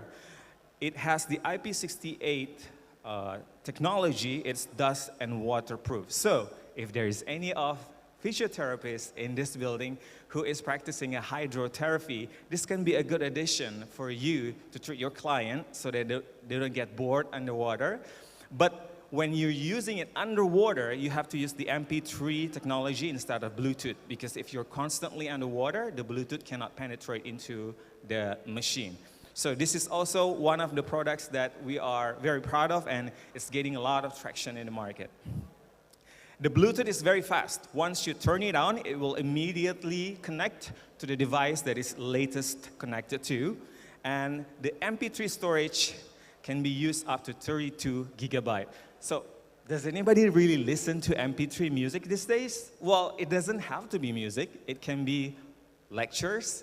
I personally use this Iron headphone to listen to podcasts when I'm swimming, because when I'm swimming, I don't get distracted by people around me. I just go underwater and keep swimming and then listen to podcasts. It's a very therapeutic experience for me. I love using this one to listen to podcasts.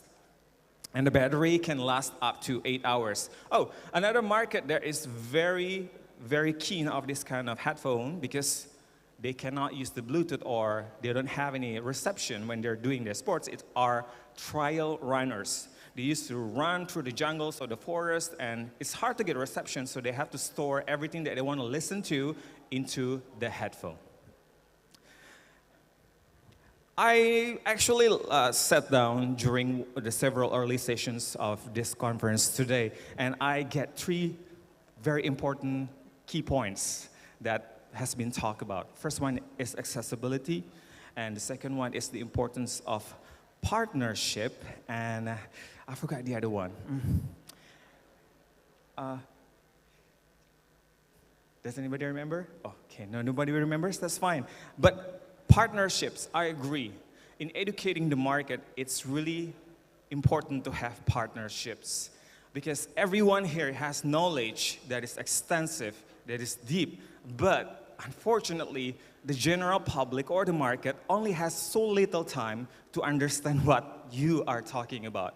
So that's why whenever we get to an event, for example, we participate in marathon events and we provide recovery station, we never work on our own using or applying the muscle gun. No, we don't want to do that. We want technology to help physiotherapists to perform their job easier and better. And these are the physiotherapist partners that we have so far and we have involved in all the events that we have.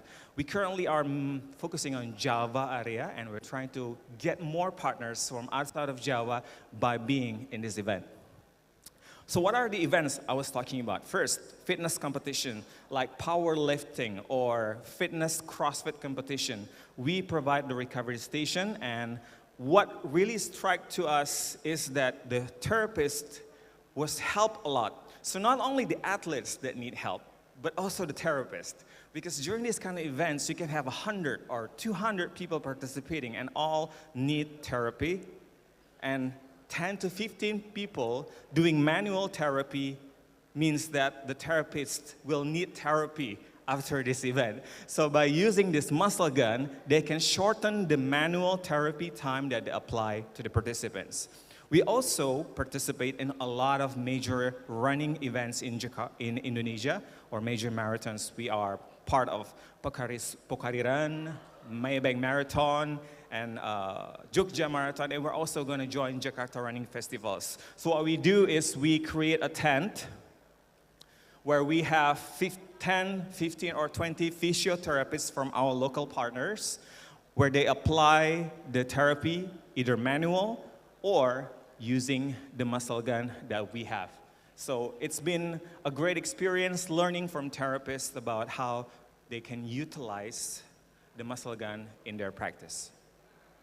And not only that, we're also proud to be the recovery partner for world-class tournaments. This is Indonesia Open. This is one of the highest level badminton championship in the world. We provide a warm-up and also recovery station for the event. And just this year, we have become the official sports recovery partner for Indonesia's Olympic team.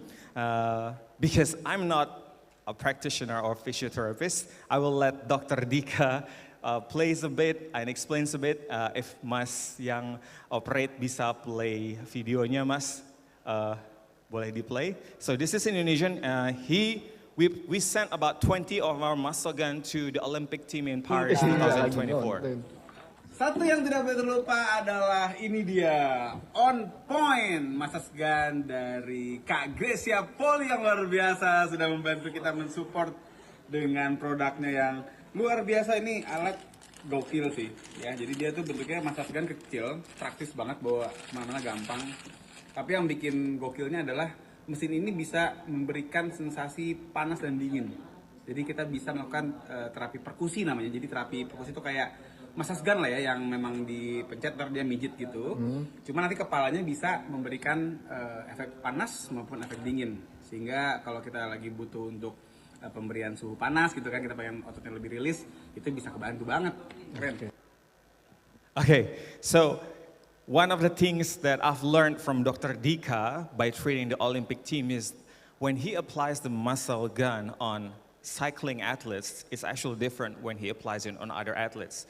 Say, a badminton athlete, after finishing a match, right after the session, the athlete can get a full treatment using manual or muscle gun therapy. That's not a problem. But for a cyclist in an Olympic team, usually the schedule during a day, they will have 4 competitions. The unique thing is, none of the athletes want a muscle gun because the muscle gun actually relaxes the muscle too much, whereas their body needs to be as high intensity or tension as much as possible to produce power through their muscle. So this is what we like about being partners with local physiotherapists. And for these events, we are going to have a partnership program for local partners.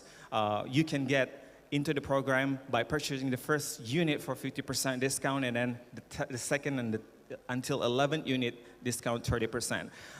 The key word again that I've learned from today's earlier session is accessibility. Gracia Poli has an idea that gears like this for manual recovery should be accessible. Usually muscle gun with very high power and high quality can cost up to 600, 700, up to 900 US dollars. And that is too expensive. Indonesian are not keen on spending that much money on this kind of gear. So that's why our price point is very accessible for Indonesian especially. So if you also come from Asia, Western Pacific, we still have a program for you, not only for local partners. And I would like to thank you so much for taking the time to listen to me. And please meet me or my partner at the front at On Point booth if you want to know further about the products. Thank you very much.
Ladies and gentlemen,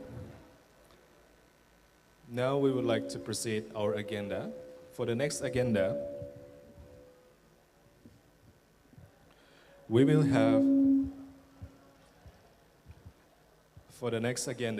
have next panel discussion, which will be talking about the physiotherapy educations to meet international standards in physiotherapy, Malaysia, in physiotherapy. So for this panel discussion, it will be led by Ms. Faiza Abdullah. She is the head of the vocational study program, Universitas Indonesia, and also she is the head of the divisions of communications and informations for Indonesian Physiotherapy Association. So please welcome Ms. Faiza to come to the stage.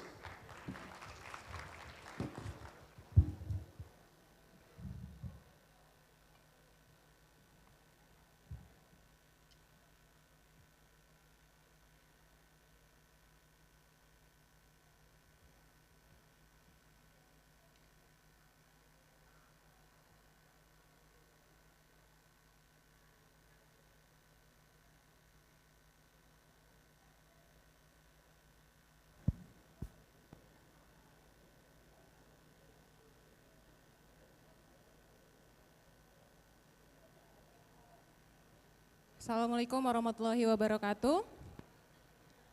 Good afternoon, ladies and gentlemen, all participants and delegates.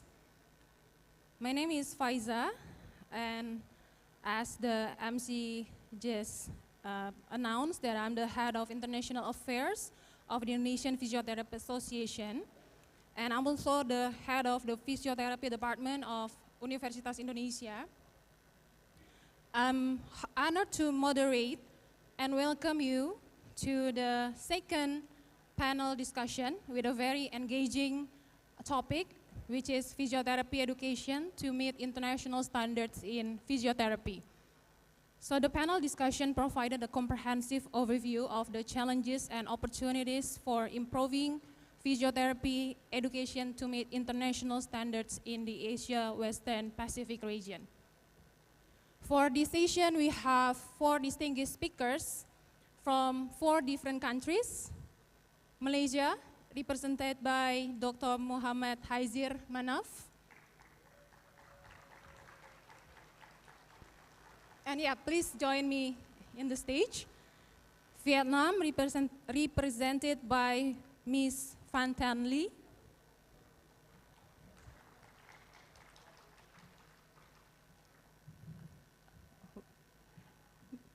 Myanmar, represented by Mr. Tin Liang Su. And Korea, we have Ms. Hannah Lee. Please give a big round of applause for all the panelists.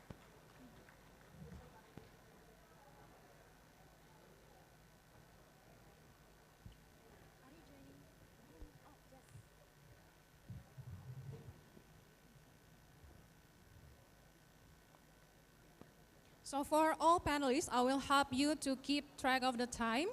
For our discussion, we have 60 minutes to discuss and 25 minutes to Q&A with the audience before we are closing.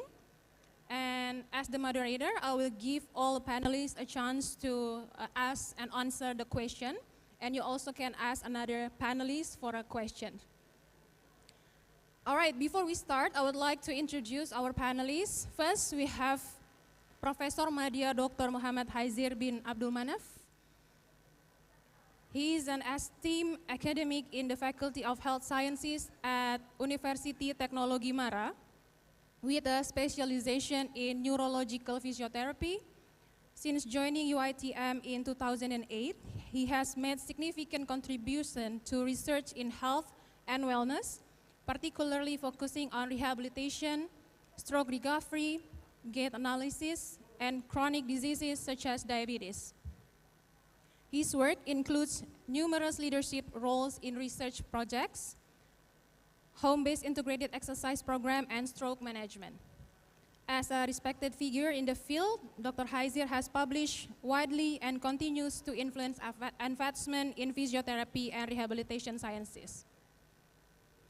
Next, we have Mrs. Van Ley, is an executive board member of the Asian Western Pacific region of World Physiotherapy, and she is the vice president of the Vietnam Physiotherapy Association, overseeing education and research. As head of the rehabilitation department at the University of Medicine and Pharmacy in Ho Chi Minh City, she has played a pivotal role in advancing physiotherapy education in Vietnam, leading the development of the country's bachelor's and master's program in physiotherapy. She was the key figure in the adaptive project, coordinated by the World Physiotherapy, which aimed to upgrade Vietnam's physiotherapy curriculum to meet international standards. Her collaboration with institutions like UC Louvain and Université Libre de Bruxelles in Belgium was crucial in establishing Vietnam's first master program in physiotherapy. Additionally, Van led a Minister of Health project to create national competency standards and a unified national curriculum for physiotherapy, and her role at Vietnam Physical Therapy Association. She and her team successfully launched advocacy campaign that officially recognized a program code for physiotherapy and introduced direct access for physiotherapists in Vietnam. Her extensive experience in education, curriculum development, and professional advocacy underscores her unwavering commitment to raising physiotherapy standards in Vietnam and the Asia Western Pacific region.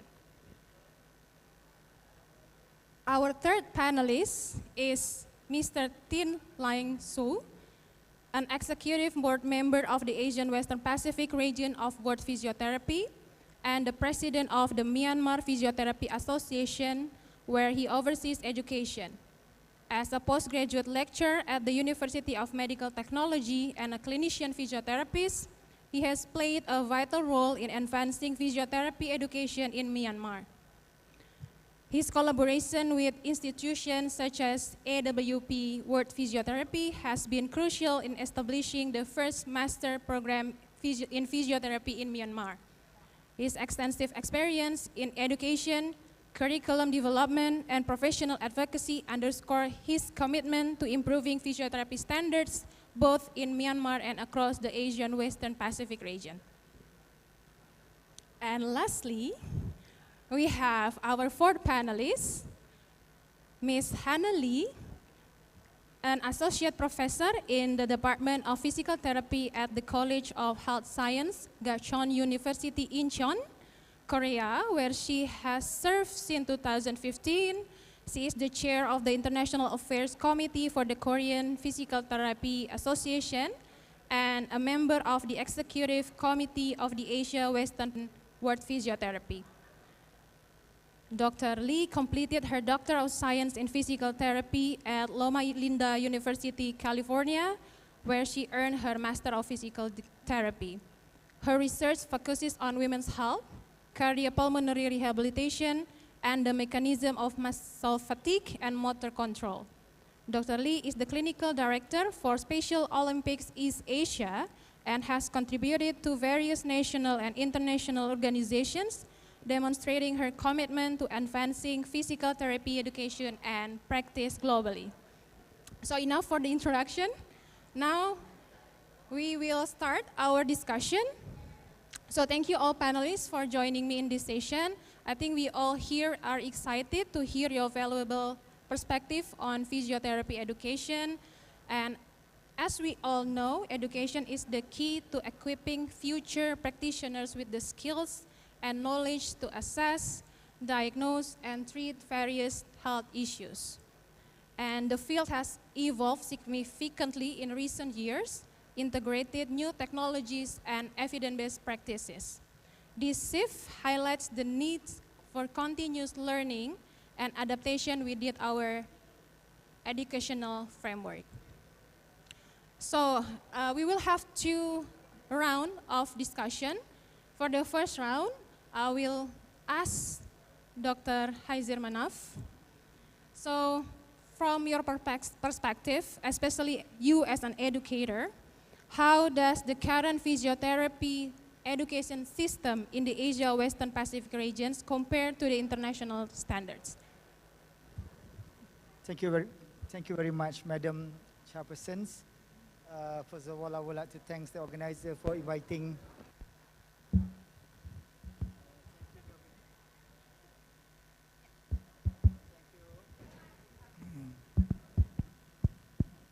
Thank you, organizer, for inviting me as the panelist for today's sessions.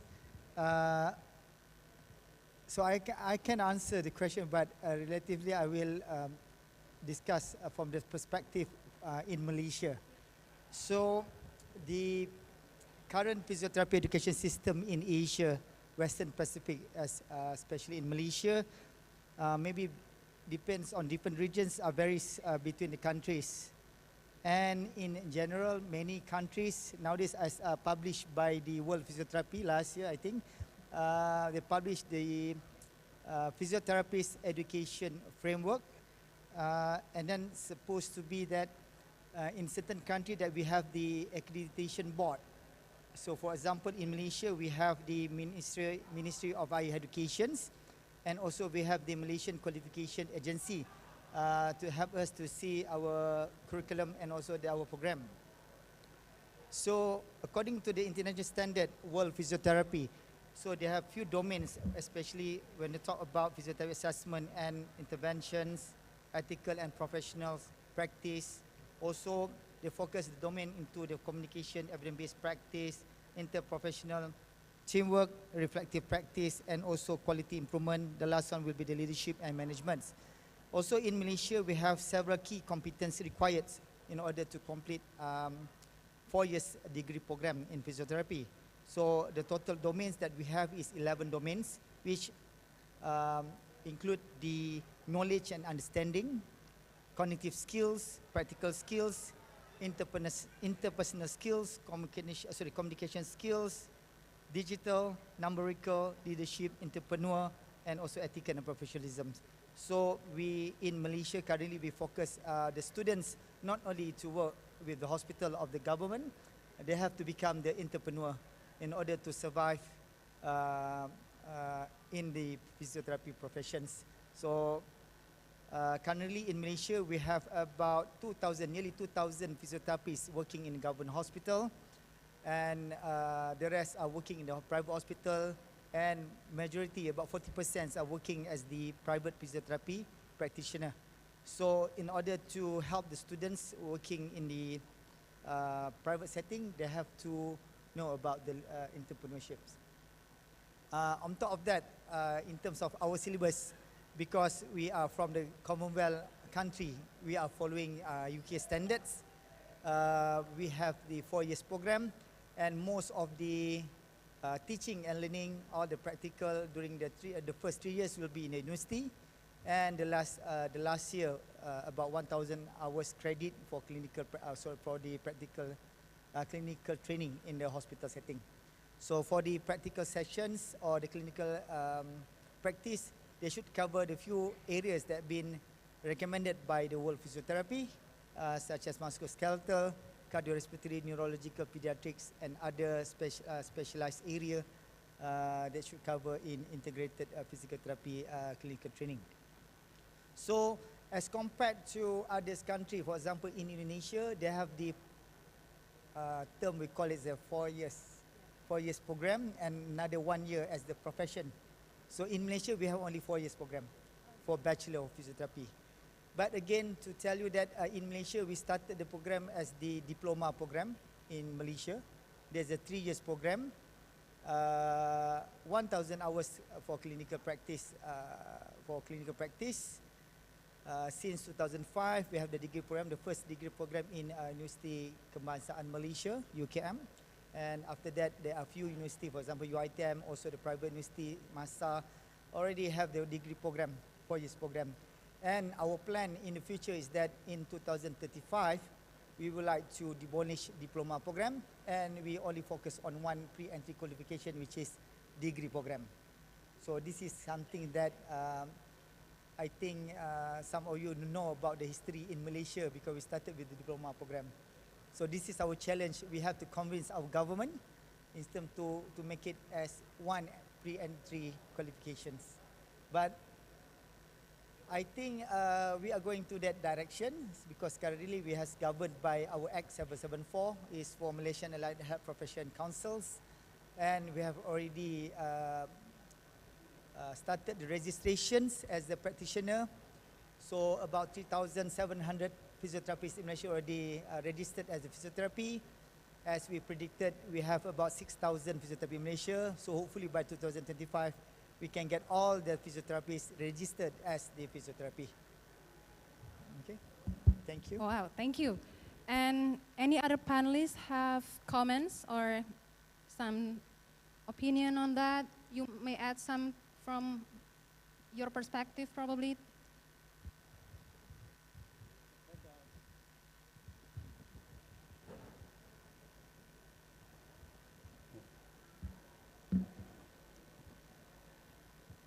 One question is, how do factors such as funding, infrastructure, and faculty development affect the quality of physiotherapy agent? Thank you so much for all this. And all audience, and also thanks to all AWP to opportunity to present discussion opportunity for all. One is the quality of physiotherapy affected by, number one is funding, infrastructure, and faculty. Funding is a very important part. If you have no money, you cannot go anywhere. No, you cannot eat. So everything needs money. So in the development of the education, funding is so important. Yeah. Infrastructure also is important. There is a physical and digital structure. So such as physical structures, a classroom, gymnasium, and diversion chair, and so on. So many environmental physical structures are needed. Some teaching aids, such as a video, digital teaching is also important. Without the infrastructure of the physical and digital structure, we cannot teach, we cannot teach the students effectively. So, inadequate infrastructures cannot develop the physiotherapy education. So, another is faculty development and academic staff. It's the physiotherapy development is very depends on the faculty development. Physiotherapy education development depend on faculty development and academic staffs. There should be adequate numbers of the academic staff. If not sufficient or adequate teachers or teaching staff, how we can teach their students. In my experience, at the beginning of study, we have 3 teachers. Classes is 6 classes. We cannot take a rest. The whole day we have to teach. And also, we cannot study completely we cannot study for the other classes. So the adequate numbers of teaching staffs are very important.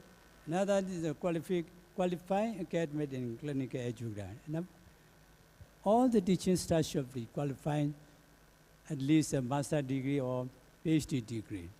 And also, in our countries, one problem is clinical educators problem. We also submitted to the authority for the clinical educator. There should be educator for the clinical lecturer, clinical AP, clinical professor, and so on. But yeah, they do not allow, our government do not allow yet.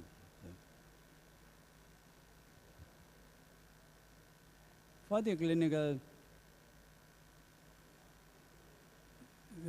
educators, they have to teach the clinical experience of the student as well as the internship. No internships still yet, and also submit to the government since 1997 for the educators, post and internship. Because internship or educator is, internships, the physiotherapists can upgrade the, can promote the clients as well as the low charge, there's a low wages, and so now all the clinical staff have to, from lecturer above, they have to take the medical education several education science. Another thing is faculty development is research service and teaching. Teaching service and research is low. Some of the university are only the teaching, only the research, but no clinical research. So I also advise that in our country, all the clinical or teaching staff should be, should take service teaching and research. So this research made the physiotherapy education upgrade. Without research, no improvement of the clinical physiotherapy education.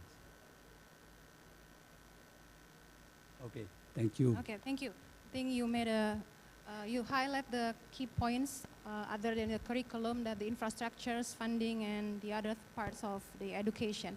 So thank you so much, and we will ask Van. You are the key person in the Advancing Physiotherapy in Vietnam, or adaptive project. So could you please share with us a little bit about it, and from your perspective, from your experience, how can physiotherapy education in the Asia Western Pacific region, particularly in Vietnam, better incorporate research and evidence-based practice into its curriculum to align with the international standards? Thank you for your questions. Actually, adaptive project is a very exciting journey for me and for physiotherapy in Vietnam. It's like a big bang that started all the positive change lately for the last 7 years. It started in 2017, and the objective of the project is to upgrade the bachelor curriculum to be recognized international standard. And we got a lot of support from World Physiotherapy, from the expert. We have Marco over here that came to and helped us a lot to develop the competency standard for physiotherapy in Vietnam, and also the curriculum. And luckily, we are officially can be used the work of adaptive projects as a national curriculum. It's recognized by government at the moment. And I will share about the experience. You asking experience how to integrate research into the curriculum. And honestly, research is a weak point. And I just share the experience that we taught by the expert, not because I'm an expert. Because during the process of building up the curriculum, the expert always told us that we need to be integrate the evidence-based practice and research in every single subject, not just one subject. So that's what we're trying to do. That's the first thing. The second thing, that I'm aware of the important role of research and doing studies. So that's why last year we we developed a strategy, the development strategy of the department, and we prioritize research. And we planning all the actions that align with that strategy, with the vision. And we encourage students to do more research, but because in Vietnam, our curriculum, at the end of the fourth year, they are allowed to do, if they meet the requirement, they have to have CPA around 70%, and they are allowed to choose either of doing bachelor thesis or a selective courses. And with the first year that we implemented that, we had 7 students, and last year we have 24 students that did the bachelor thesis, and this year we have 42. So the number increasing now, and we try to increase more, and we also have the research competition for the student at our university. And last year it attracted like 100 projects from the student. And physiotherapy student have one project that got run-up prize, which is very encouraging. And the other student, when they look at that, they're more motivated to do research. And now we have the first year and second year students are very interested in doing research. And like last time I met a first year student, and he asked me a lot of questions about research. I said, oh, come on, you're a first year student, just wait. I said, no, I am afraid I have no time left because I only have 3 years.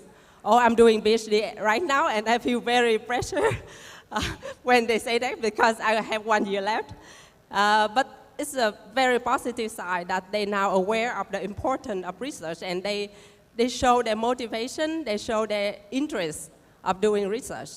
And that's what from my experience, and I'm very eager to learn from your experience as well, because I know that you're expert, you're very expertise in research. My level is just very tiny level, so I'm eager to learn from you as well. Thank you. Thank you. So congratulations on your achievement.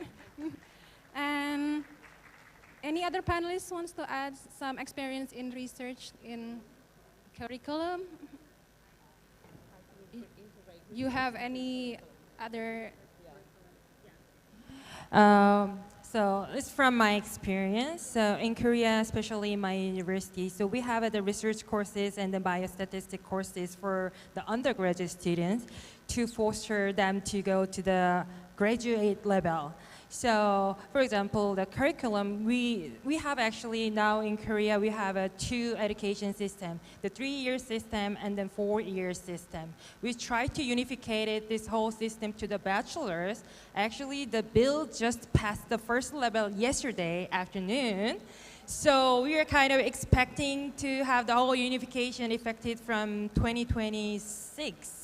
Hopefully, but right now, the 3-year, the diploma system, we don't really, I mean, some school has a research program, but some doesn't. And so if we have the unification system, maybe we can have a standardization program for the research as well. All students get into the research, probably, hopefully, and some courses for the 4th year of the bachelor's program. So we have some like advanced neuro courses that has to be with the research done. So we have many students who are very eager to do the research, and then they want to do the more specific research curriculum in all the program. So hopefully we can make it, especially after all the unification and the standardization, the education curriculum.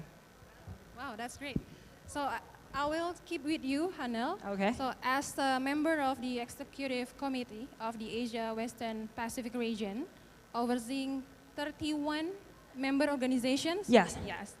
So I'm interested to hear your perspective on the importance of physiotherapy institution collaborating with international universities or professional organizations in the regions. Okay, so I believe that the communication and interaction and engaging to the worldwide congress is the key.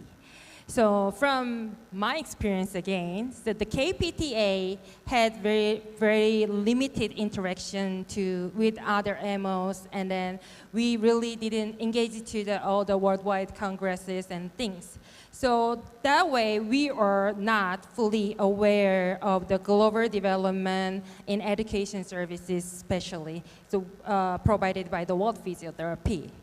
But however, since the last year, maybe 2 years ago. So we have been actively engaging with all the World Physio Congresses and with other AMOs, and we have a partnership with other AMOs within the AWP region. So we gained the valuable insight for all the standardized, international standardized education. So from this, the KPTA, first we are aware what is the international standard and everything, then we can spread out this to our all the PT school in Korea nationally. So I think I encourage some AMOs that are still hesitant to join us.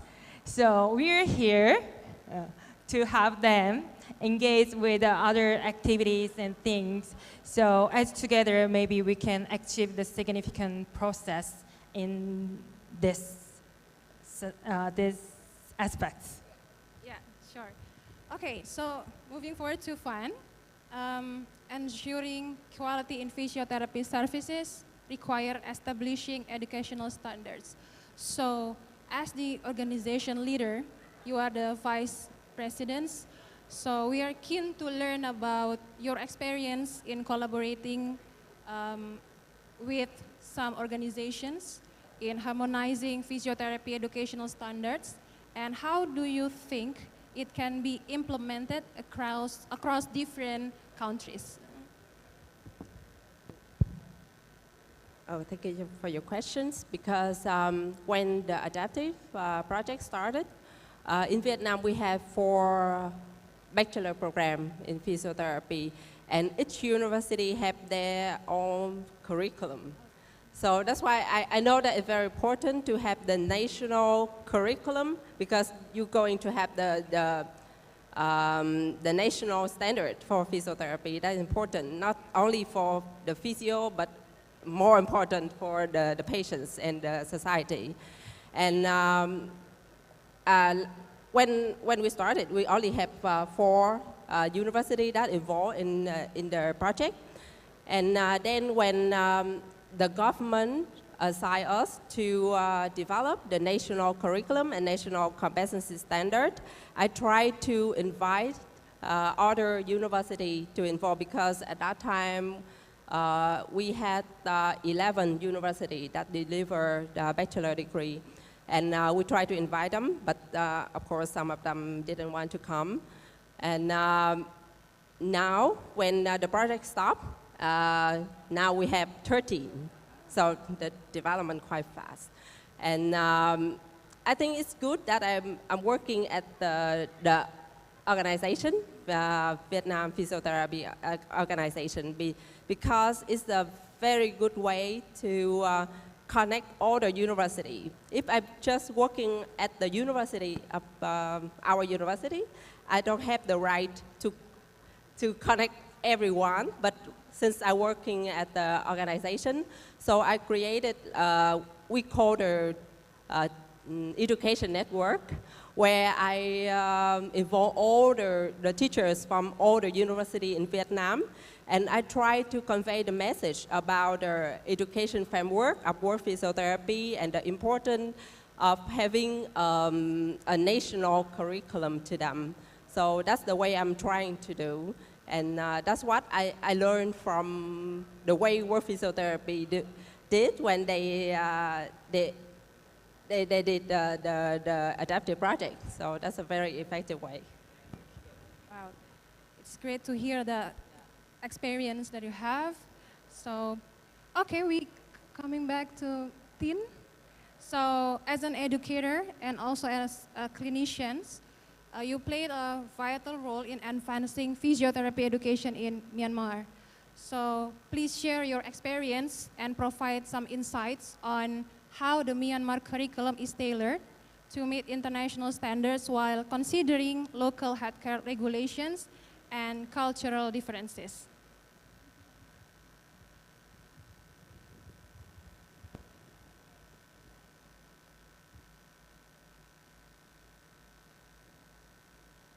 This curriculum design is effect on the healthcare needs and cultural difference. It's sometimes a barrier to the physiotherapy treatment, such as, for example, in our countries, 50 years ago, hilly regions are suffering from the goiters. But Dr. Sajjan go to the hilly regions, he went to operate these goiters, but they do not accept this. So the doctor explained, and he had the burden of his life. If you die, please kill me and save them. First case, they treat and surgery is successful. All the regions accept this. And also in our country, culture is there are so many stroke patients in our country. But most of the people now, they believe the massagers. If they take massage, stroke patients, they will become normal. They do not believe our physiotherapy because physiotherapists make him so many exercises. He don't want to do this. So we have to explain, and we treat the patient. Patients are gradually better and better. So gradually they accept this. This is a culture and cultural difference of it. One is needs the client needs is also very important. We went to in our school. We teach so many subjects.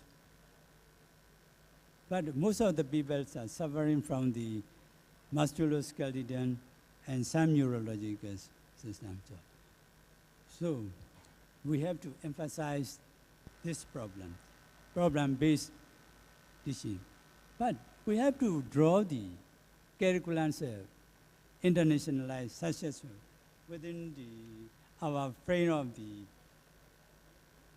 education framework of the war physiotherapy. Previously, since 1995, we draw the curriculums. But at the present time, not so much difference. A little only we added another subjects. So curriculum is the life of the physiotherapy development.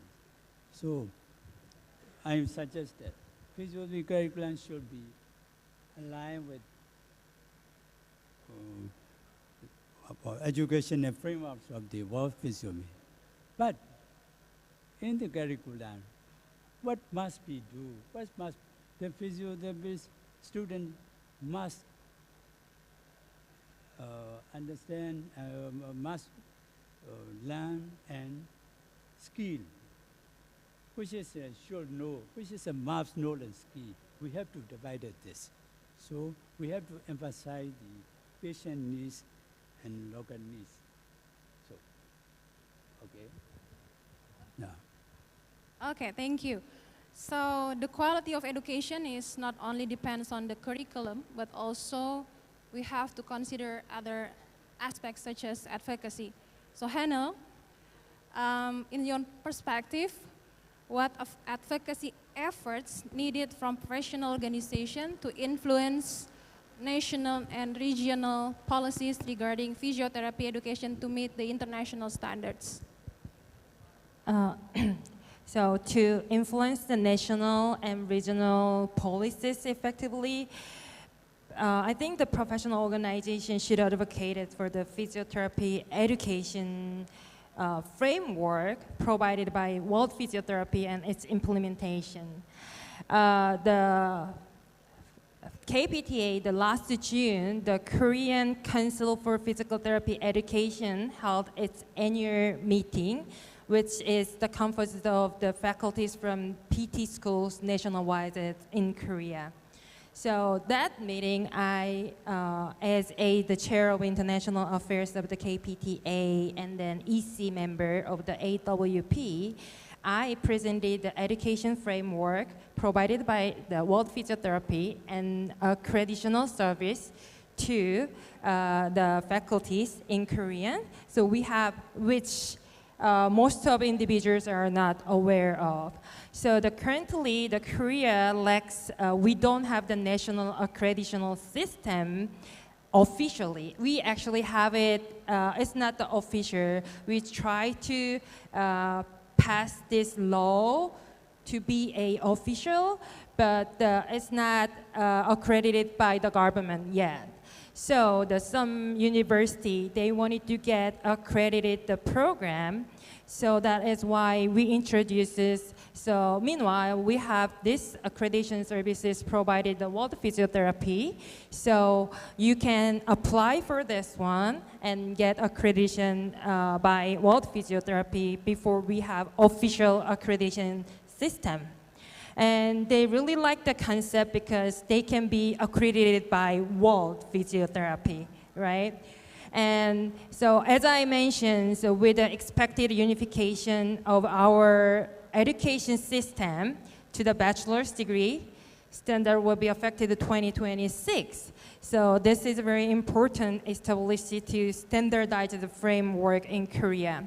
So the advocacy from the KPTA is like, so we have this program and World Physio has these services because they didn't know before. So if we keep, advertising this one to the faculties, and then at least they go and see what is the international standard education system. They might not apply the full standard yet, but they can, catch some very important thing to apply to their education system. So I think this advocacy is good to all the faculties, who might not know all the international standards yet. So not only maybe the Koreans, some countries in this region might not have the accreditation service officially, so they can use the World Physio Accreditation Service, yes, and then they're very helpful to provide your information and things.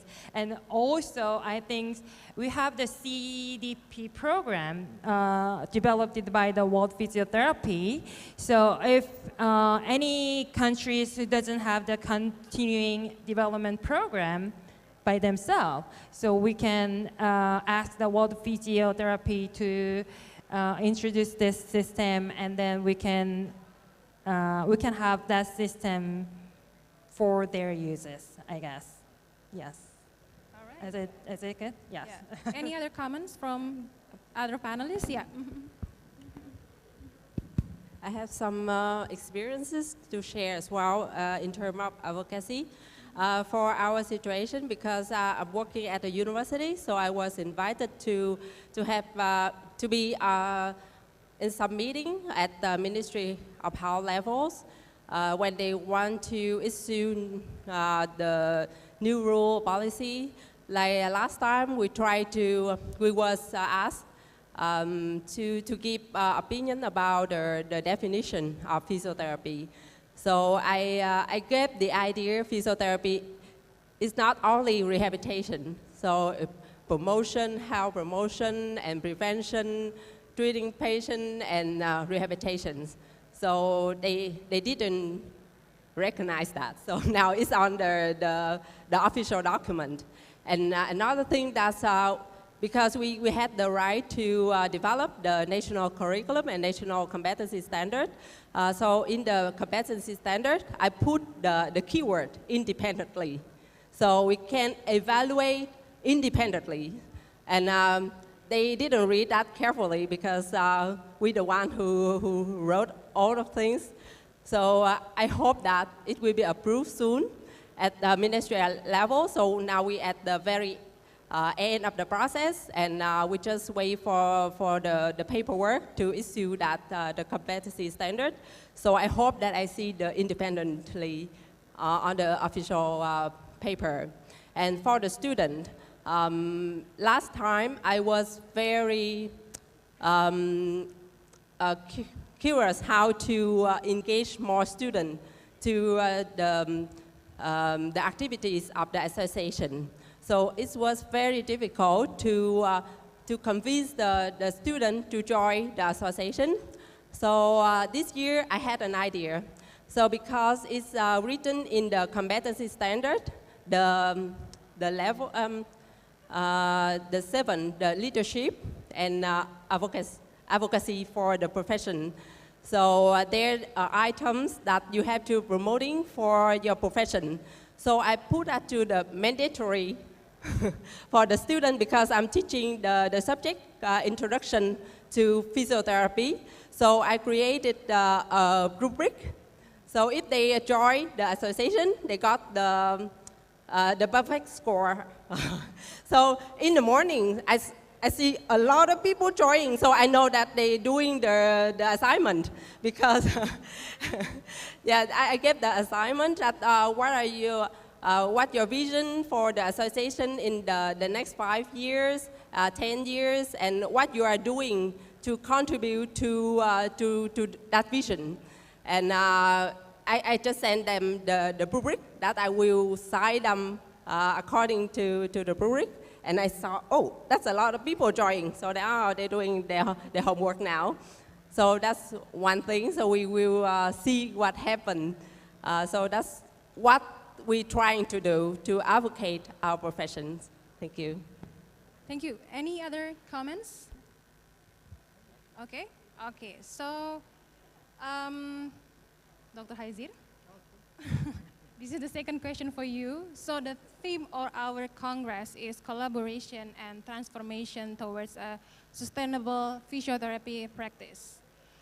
And how do you think that educational institutions in the Asia Western Pacific region integrate sustainability into their physiotherapy program to align with global trends in healthcare?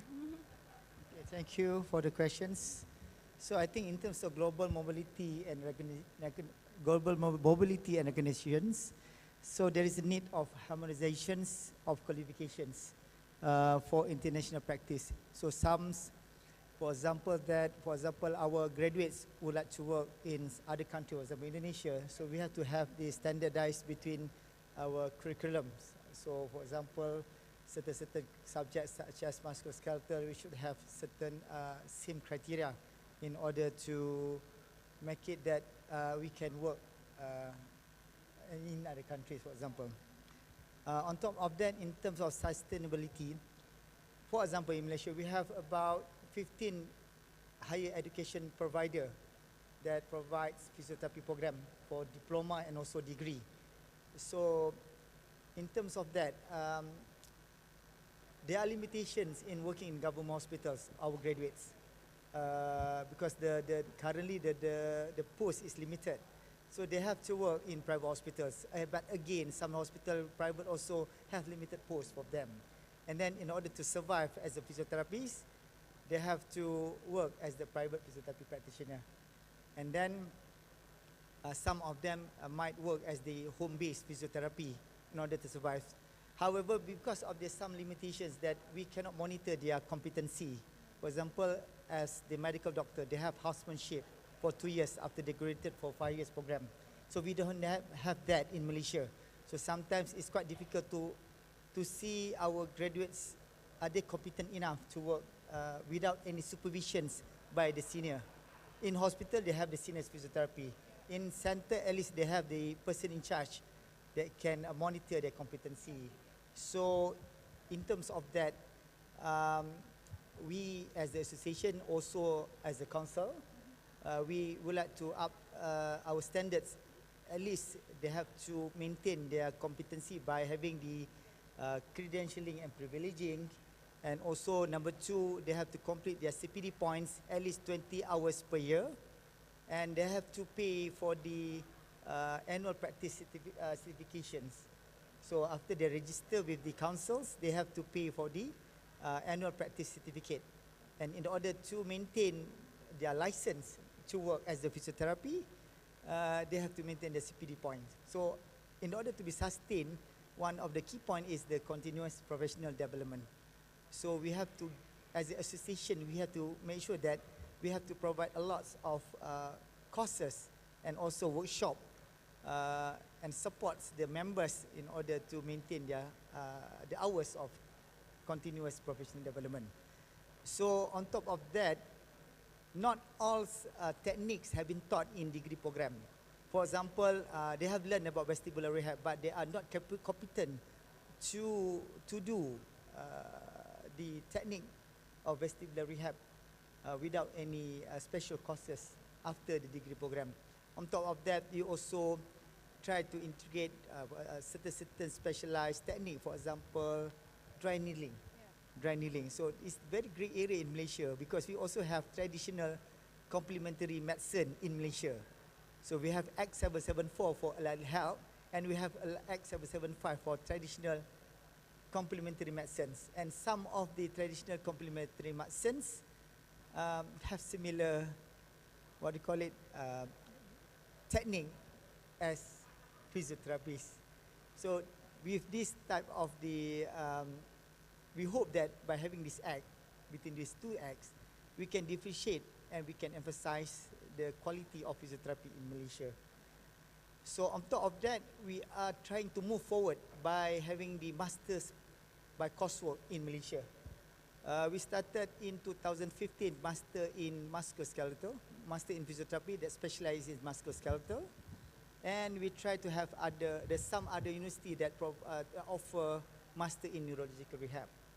So hopefully that in 5 years' times, we have more master in courseworks in other areas, for example, geriatric, cardiorespiratory and pediatrics, in order to improve our standard from degree to a specialized area in Malaysia.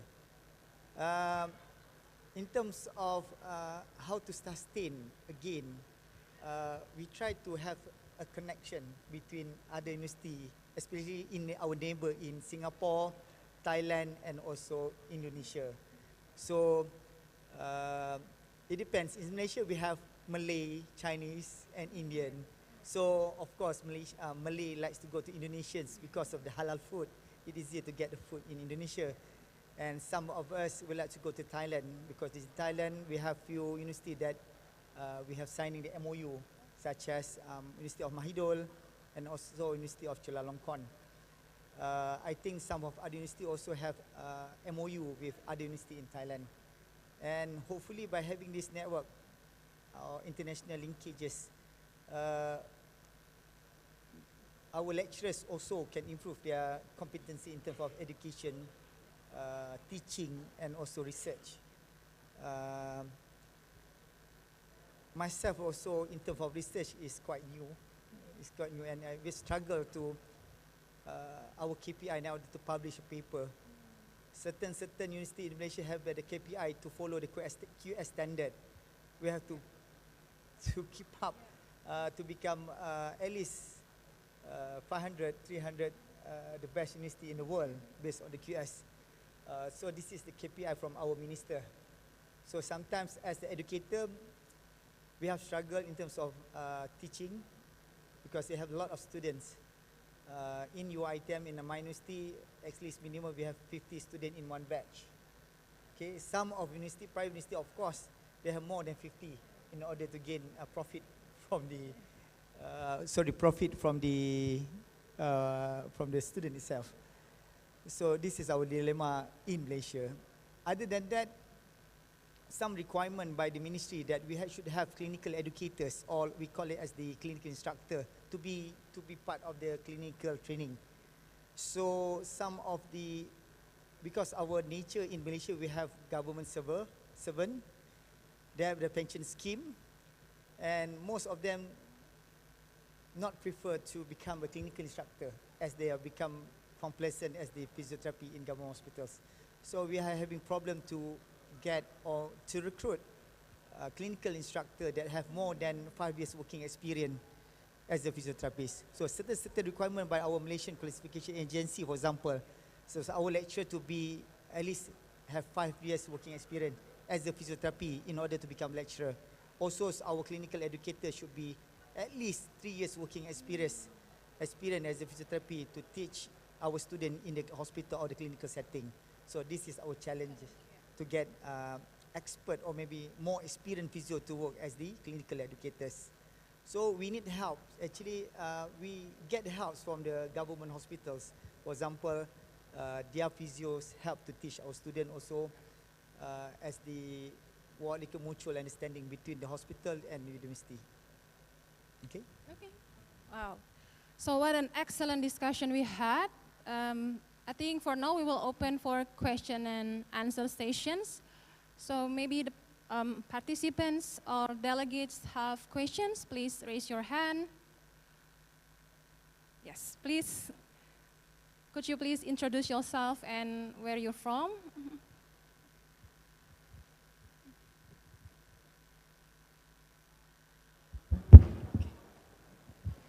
Thank you so much for the valuable sharing from all the panelists. Thank you for your insightful experience. So I'm Zema from Myanmar Physiotherapy Association. My question is specifically to Vietnam teacher. Yeah. So I'm really interested about your research competition for the student. I found that is really innovative and a creative idea. So in our country, we also encourage to do more research together with during their student life and also in the clinical practice. So I would like to know more about how you get, like the consensus or the common understanding for other university teacher to get agreement on that topics and that kind of competition. How you get, which strategy you use to get common understanding and the participation of this research competition happen. Thank you so much.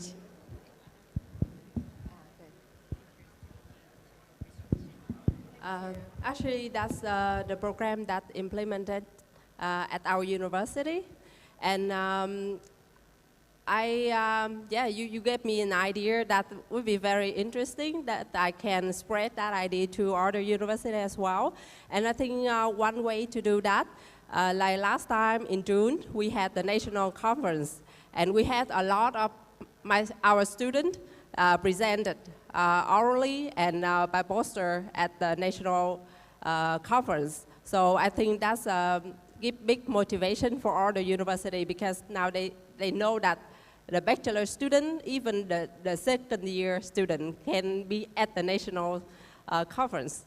So you give me a very interesting idea. So I will discuss with the education network within the association to have the more activities related to that. Thank you. Thank you. And I think we still have time for one more questions. Okay, we have 3 people raising their hands. So, can I just count 3, 2, 1, and the fastest one will be? Oh, okay. Okay, so, yes.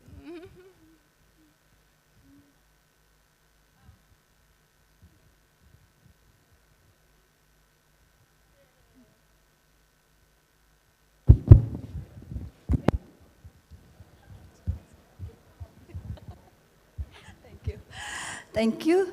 It's interesting topic actually, but since you are talk about make standard of the quality and physiotherapy quality, I haven't heard from all of you about the way how you recruit students. Because in my opinion, input mostly determine output. So even though you have a high standard, if you have try to achieve good standard, but if you don't have any good human resource, it's like huge homework that you need to overcome. So this maybe you can all share to us how to recruit students, or if we have a very far away another islands like Indonesia, we have a very small island and try to study physiotherapy, but it's really hard to reach the university. This is quite very hard. Thank you. Okay, so the question is for all of the panelists, but because we have limitation of time, so please make it short. from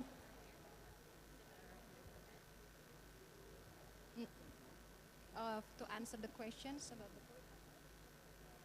the recruitment system, yeah, the human resources.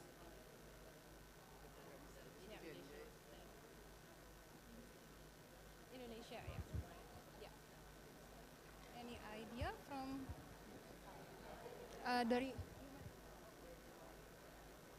to meet the international standards?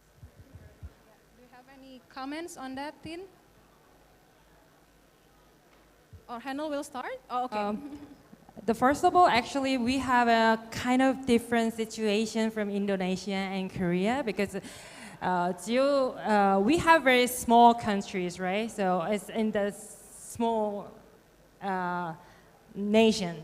So, but we have the council, the Korean Council for the Physical Therapy Education, so which has all the PT faculties in Korean University. So if I don't know that Indonesia has the council for the PT faculties. So every year we have an annual meeting to introduce what is the standard, what is the trend in the national, international standard, and then things. We kind of train, it's not a train, but we kind of train them to learn how can we teach this, and then how can we foster the students to have more quality of the practice. So if you don't have the councils for the education system, you might have, you can ask the Indonesian Physical Therapy Association to have one. So that's the way we collaborate with other faculties.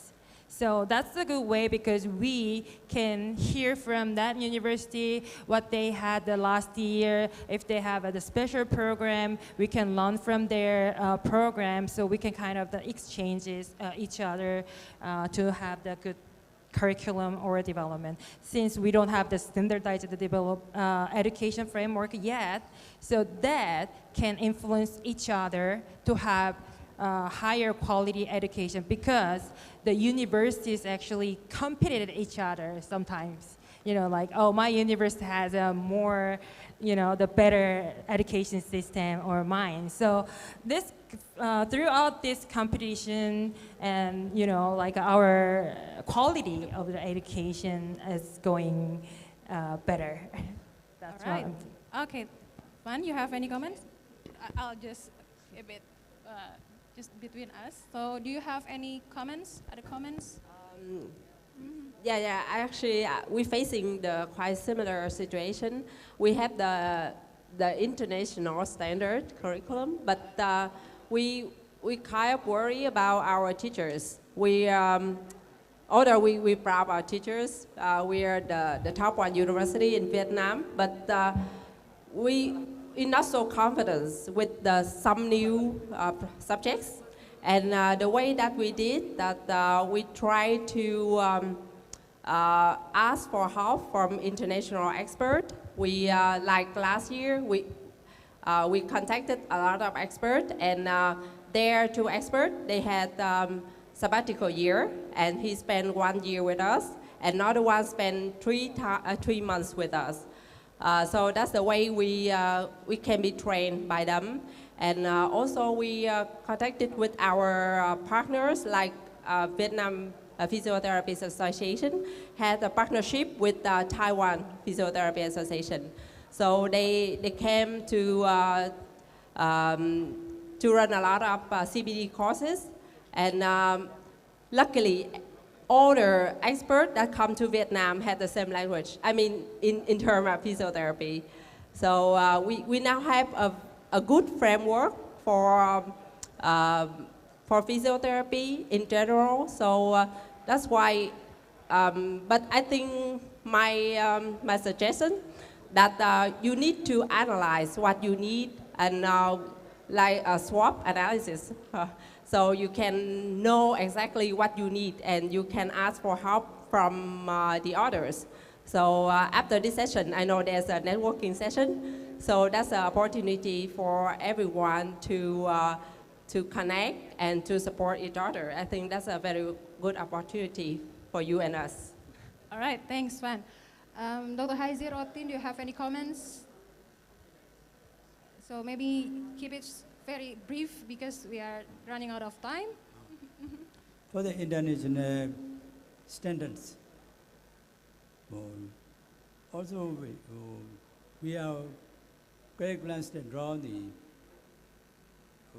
what physiotherapy education and framework. If education is must be international standard, all the teaching, academic staff, clinician also have to try, and government also should be support. Good physiotherapy education may be good competence physiotherapists. Otherwise, competence will be no done. If no competence, there is no good practice and no autonomy. So, international competence should be maintained by the education side and also clinical side, and also public awareness and governments is very important. We have to know the public governments. So I think this is international governments, international physiotherapy education. So you can maintain the competence of physiotherapists. Okay. Okay, so thank you very much, all panelists. So as we conclude, let's reflect on education as a vital role in shaping physiotherapy's future. The knowledge and skills that we teach to our students today will influence the quality of care they provide tomorrow. And our commitment to the excellence in education prepares them for clinical practice and empowers them to advocate for patients, contribute to research, and engage in the community. So let us work together to inspire the next generation of physiotherapists, fostering their passion for learning and commitment to patient care. Together, we can make a lasting impact on the health and well-being of our communities. So speaking of collaboration, we have a university networking sessions right after these sessions at Abang Room. So please join the sessions. And thanks once again for all panelists for your valuable insights and enrichment of our discussion. I also appreciate the attention and engagement from all participants. So good afternoon. Assalamualaikum warahmatullahi wabarakatuh. Have a great time.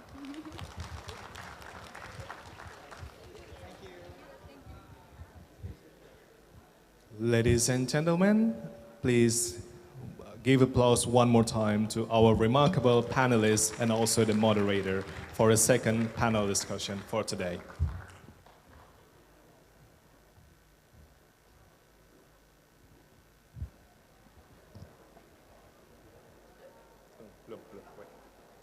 Belum.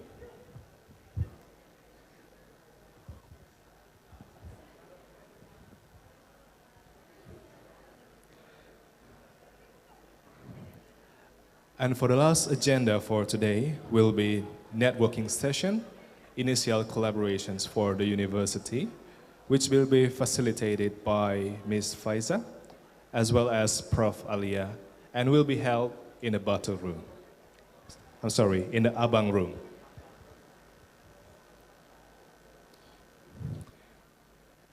We would like to thank to all of the speaker, panelists, invitees, as well as the participants who have attended the event on the first day until the end.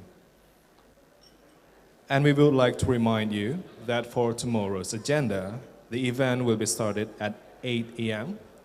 and the registrations will be open at 7:30 a.m. Central Indonesia time. And last but not least, to close today's session, please allow us to introduce the Indonesian Physiotherapy Association profile by showing you the videos of actions of collaborations and transformations toward a sustainable physiotherapy practice in Indonesia.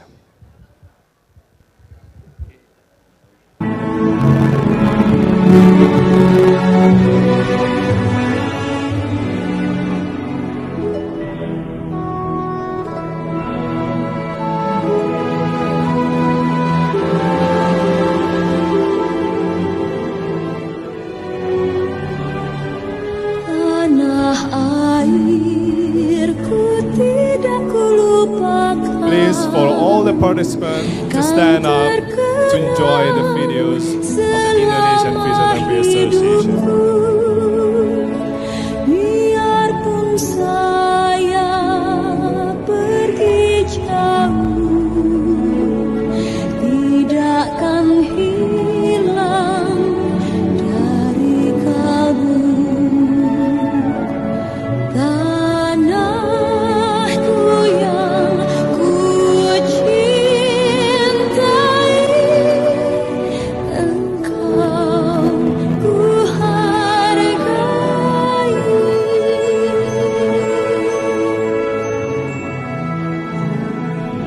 Walaupun banyak negeri ku jalani,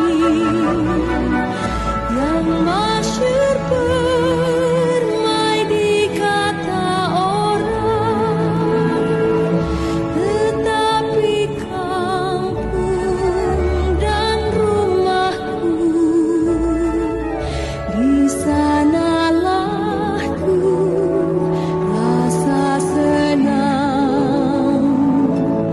Tanahku tak ku lupakan, engkau ku banggakan.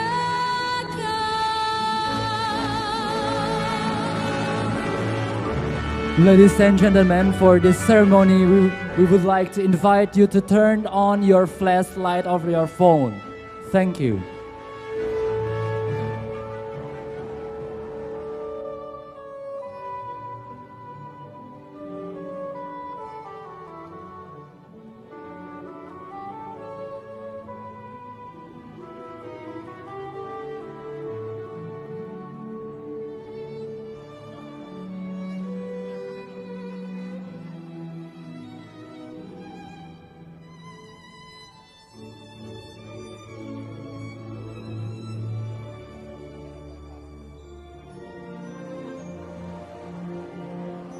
Tanah airku tidak kulupakan,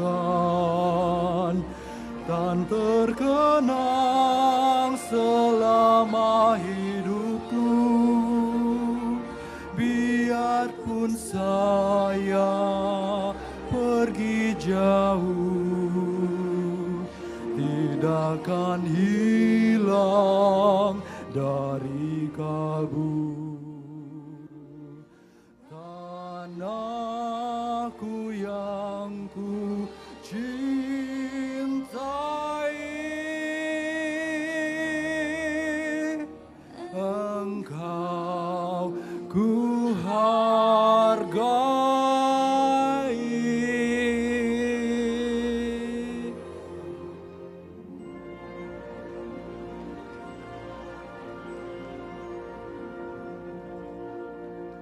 Ladies and gentlemen, thank you for your participation in this ceremony.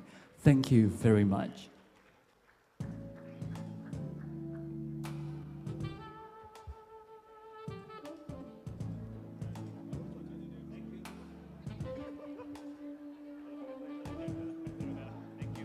Sempat menyanyi.